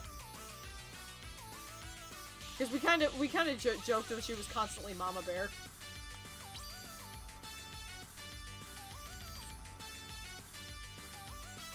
She's usually there with us every day, and she had like the same shift I did. So, like, I think she would usually leave an hour before I would. But yeah, she was usually there. If I was there, then she was usually there. So, yeah, I almost wish she had been there so I could have seen that result. But yeah.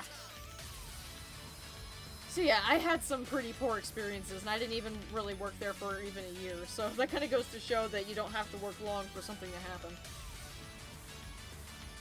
Feels like complete shit when someone treats you like that.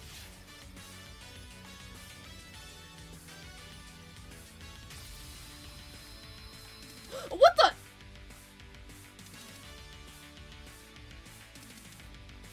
Oh my god! I didn't notice that right away! I didn't notice that right away, holy shit! I didn't even notice that till it sparkled! Oh my god, I didn't see that till that sparkled! What the heck? That's 2 in 1 stream! Oh my god, that is 2 in 1 stream, holy shit. Okay, I guess Moonball go. Oh my god!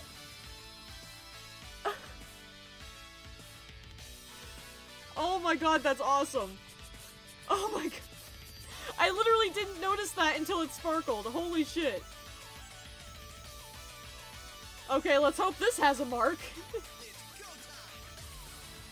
Oh my goodness. Okay, well, I guess my shiny luck is actually coming through for once. Come on, Snom, get in the ball.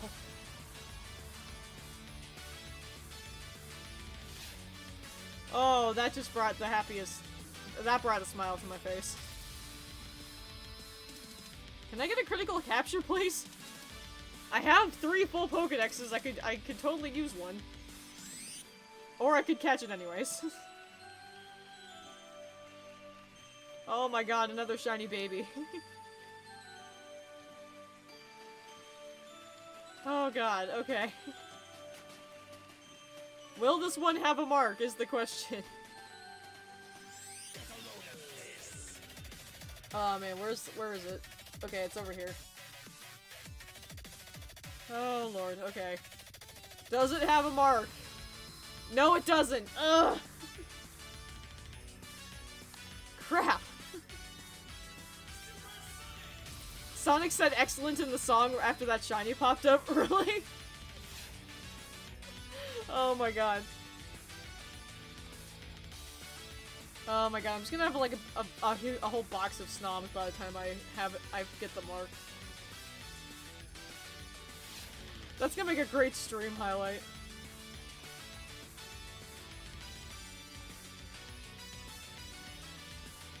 Oh my goodness, that's Shiny Snom number 2.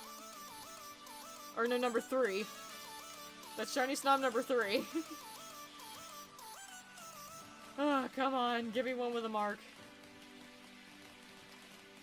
I was so distracted too, I wasn't even paying attention. I can't believe I didn't notice that. Like, it felt like ages till I noticed, and like, so the only reason I did was because I saw the sparkles. Holy crap. Huh. It's actually, and that's actually kind of fitting, because I was thinking about ending the stream at about 2 o'clock my time, which is 1:50, and it's 1:52 right now, so that's one hell of a way to likely end the stream. I don't know if I want to keep going, but that's funny. Oh my god.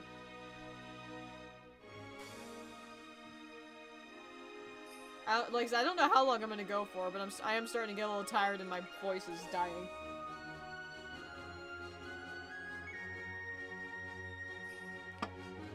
Ugh.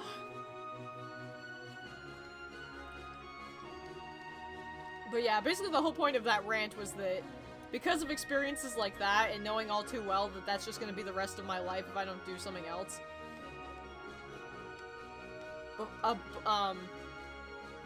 But I want to try and find a way to basically have a job from home, whether it be, you know, streaming like this, or maybe making crafts to sell. I don't know. I would love to kind of make... I don't know how like, likely that is, but I would love to... kind of have streaming be a job, because that could be really fun. Can I have the shinies before you go? Yeah, of course.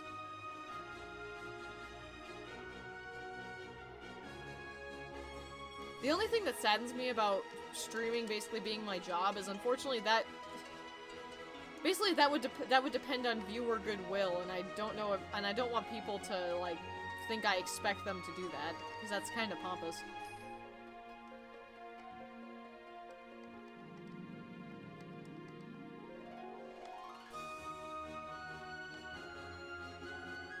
Looking into getting a job in media, working as an editor, that would be cool. I'd support you in that. This is the code, Resurrected Hero. Enter this one.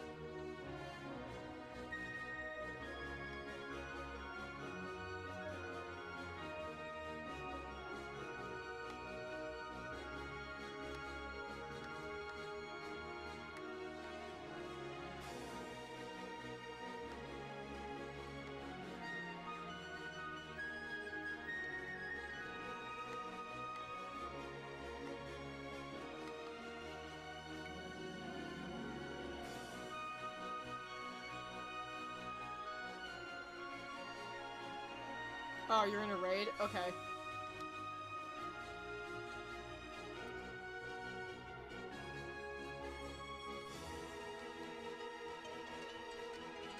It's alright, I'll do a few more encounters, and let me know when you're out of the raid.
But yeah, it's like, honestly, I would love to make streaming like my actual job, but it's like, it feels wrong to expect people to give me money for something like that. Honestly, it feels wrong to expect people to give me money at all.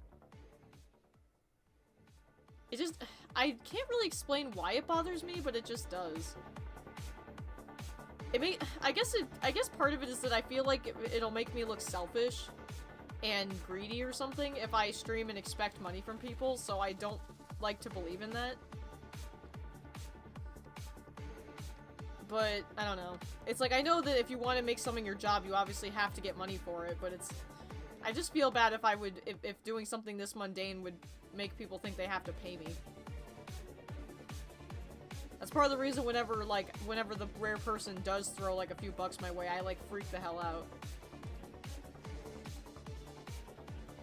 Because it's like, it's the last thing I expect of anybody, so, like, if someone throws, like, $1 at me, I freaking lose it.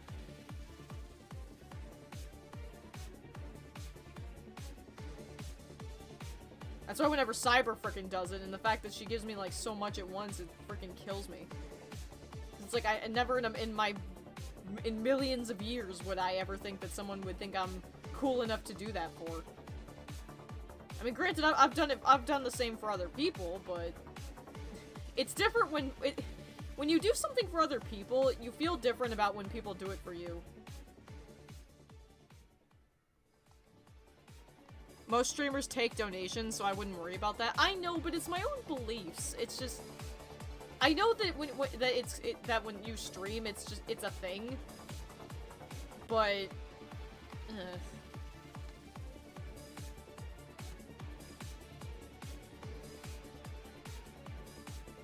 I don't know. It's like I said, it's the way I was raised.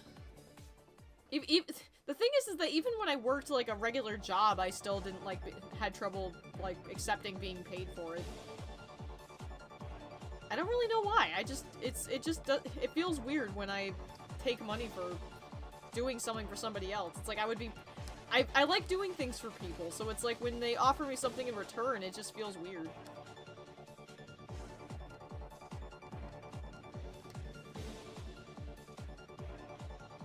I guess on the bright side is that if it doesn't happen too often, then it makes it when it does happen a hell of a lot more special, and I can make the person who did it feel more special.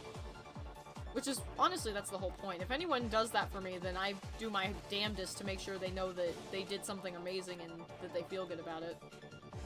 I don't want them to feel like they're just doing nothing. Because like I said, I've done it for other people. I've donated, I pledge to someone on Patreon. It's like, I do it, but they're not me. Alright, there's the code, Resurrected Hero. You're too modest, don't be afraid to value yourself.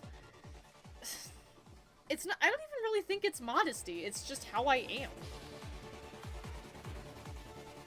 I mean, part of it is I just don't really see view money that highly, so...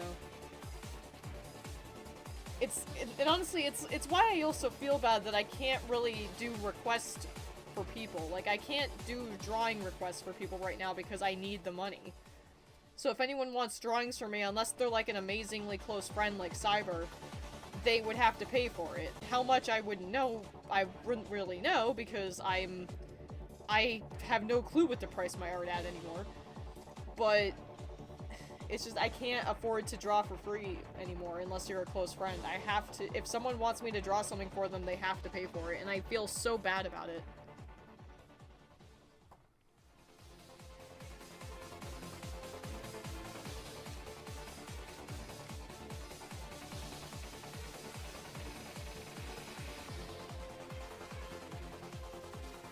I still want to pay you when you do that.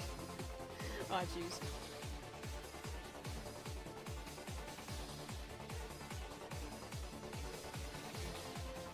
This is you, right? Resurrected Hero, is this you?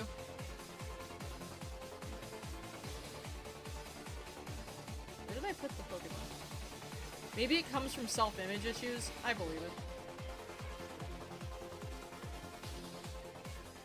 Let's have a talk about your commission list and I'll set it up for you like I've done with mine. Oh, jeez. Alright, here's your Mew.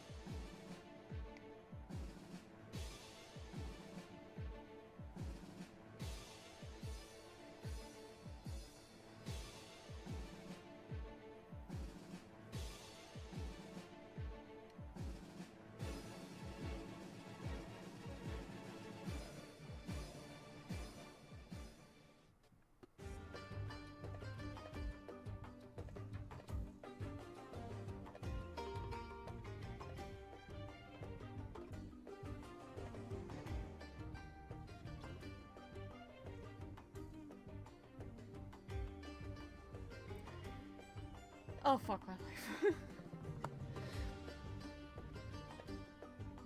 Man, this game used to seem so much better before. And here is your Latias. I believe this was all you wanted, if I'm correct. Oh no, you wanted the Sandile. That's right. You wanted the Sandile.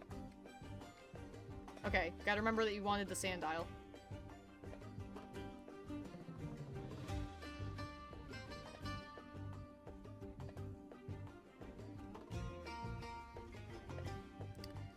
And I am ignoring what Cyber just said, because I have a feeling if I check anything, I'm going to lose my shit.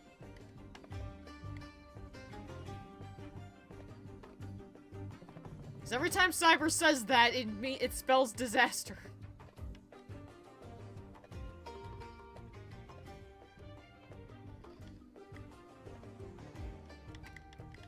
Cyber might need to yeet herself out the window before I grab her. Oh, what have you done now? Everyone's having trouble with spelling issues. Okay, where is Mr. Sandile? There it is.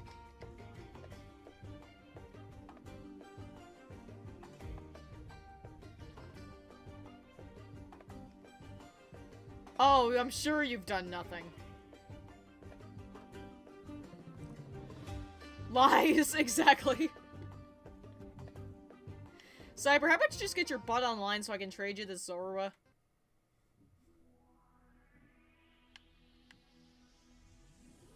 Make sure you're online and ready so I can throw this Zorua at you.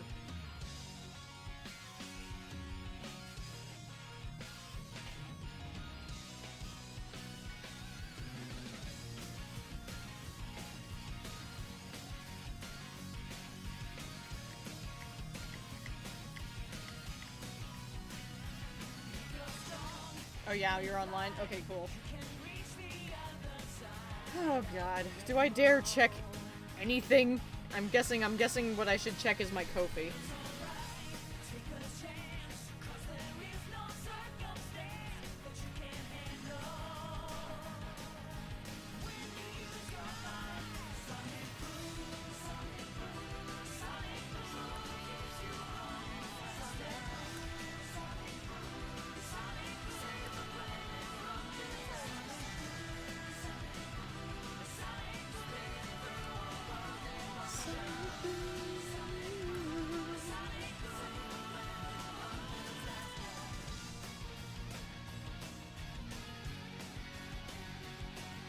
Oh, sorry, I wasn't looking at the chat, dude. I was doing raids with Kawaii. Sonic Boom. Alright, so Cyber, just get on here before I lose it. It's the same code, Cyber. Oh god, I'm gonna regret checking this, aren't I? What the heck? What the heck?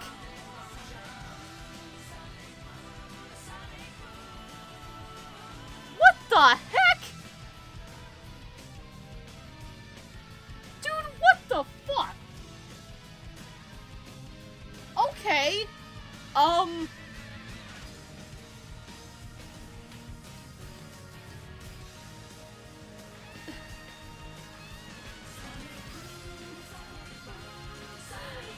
my lord.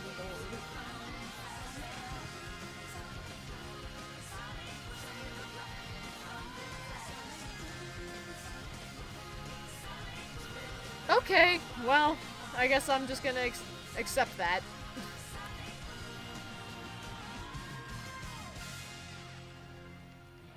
I'm overreacting a little bit, but I know, but she threw $24 at me.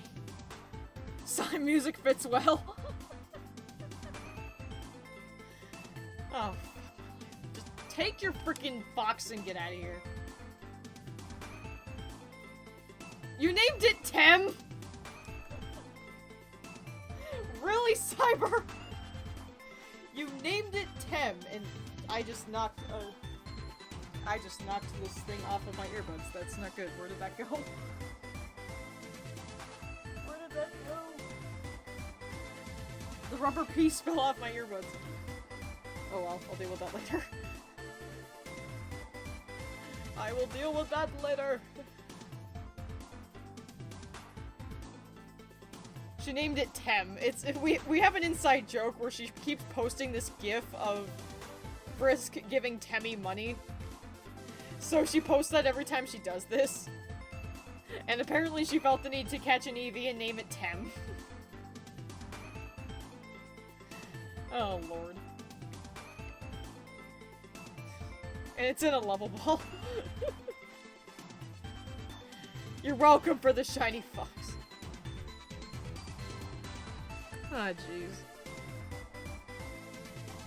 Frickin' Cyber.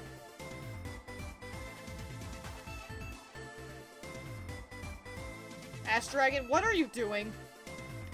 I know you said you were gonna give me art programs. I hope that's what you're talking about. Nah, Resurrected Hero. I've given out enough today. I don't want to give too many to one person because then it will seem unfair. That better be what you're talking about.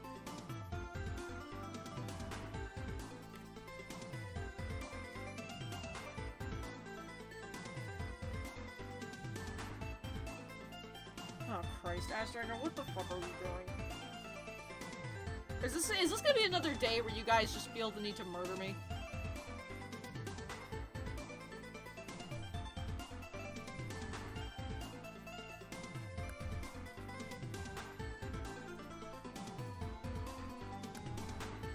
Can't say what else it is. Volt, you can just ghost. Nah. Ah, Jesus.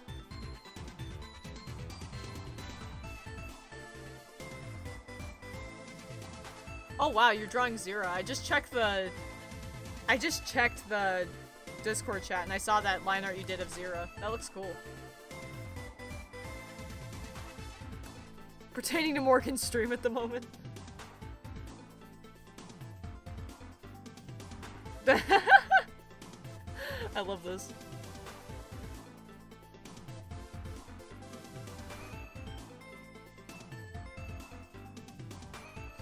Oh my goodness.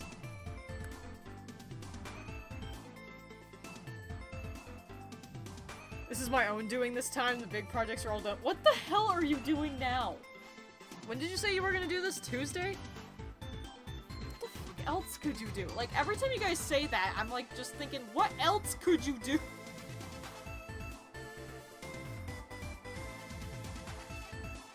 Zero from Mega Man. Alright, yeah. Good stream. Good stream. It ended with 2 bangs, finding another Shiny Snom and Cyber being herself. Oh god. What even is anything anymore? I can't.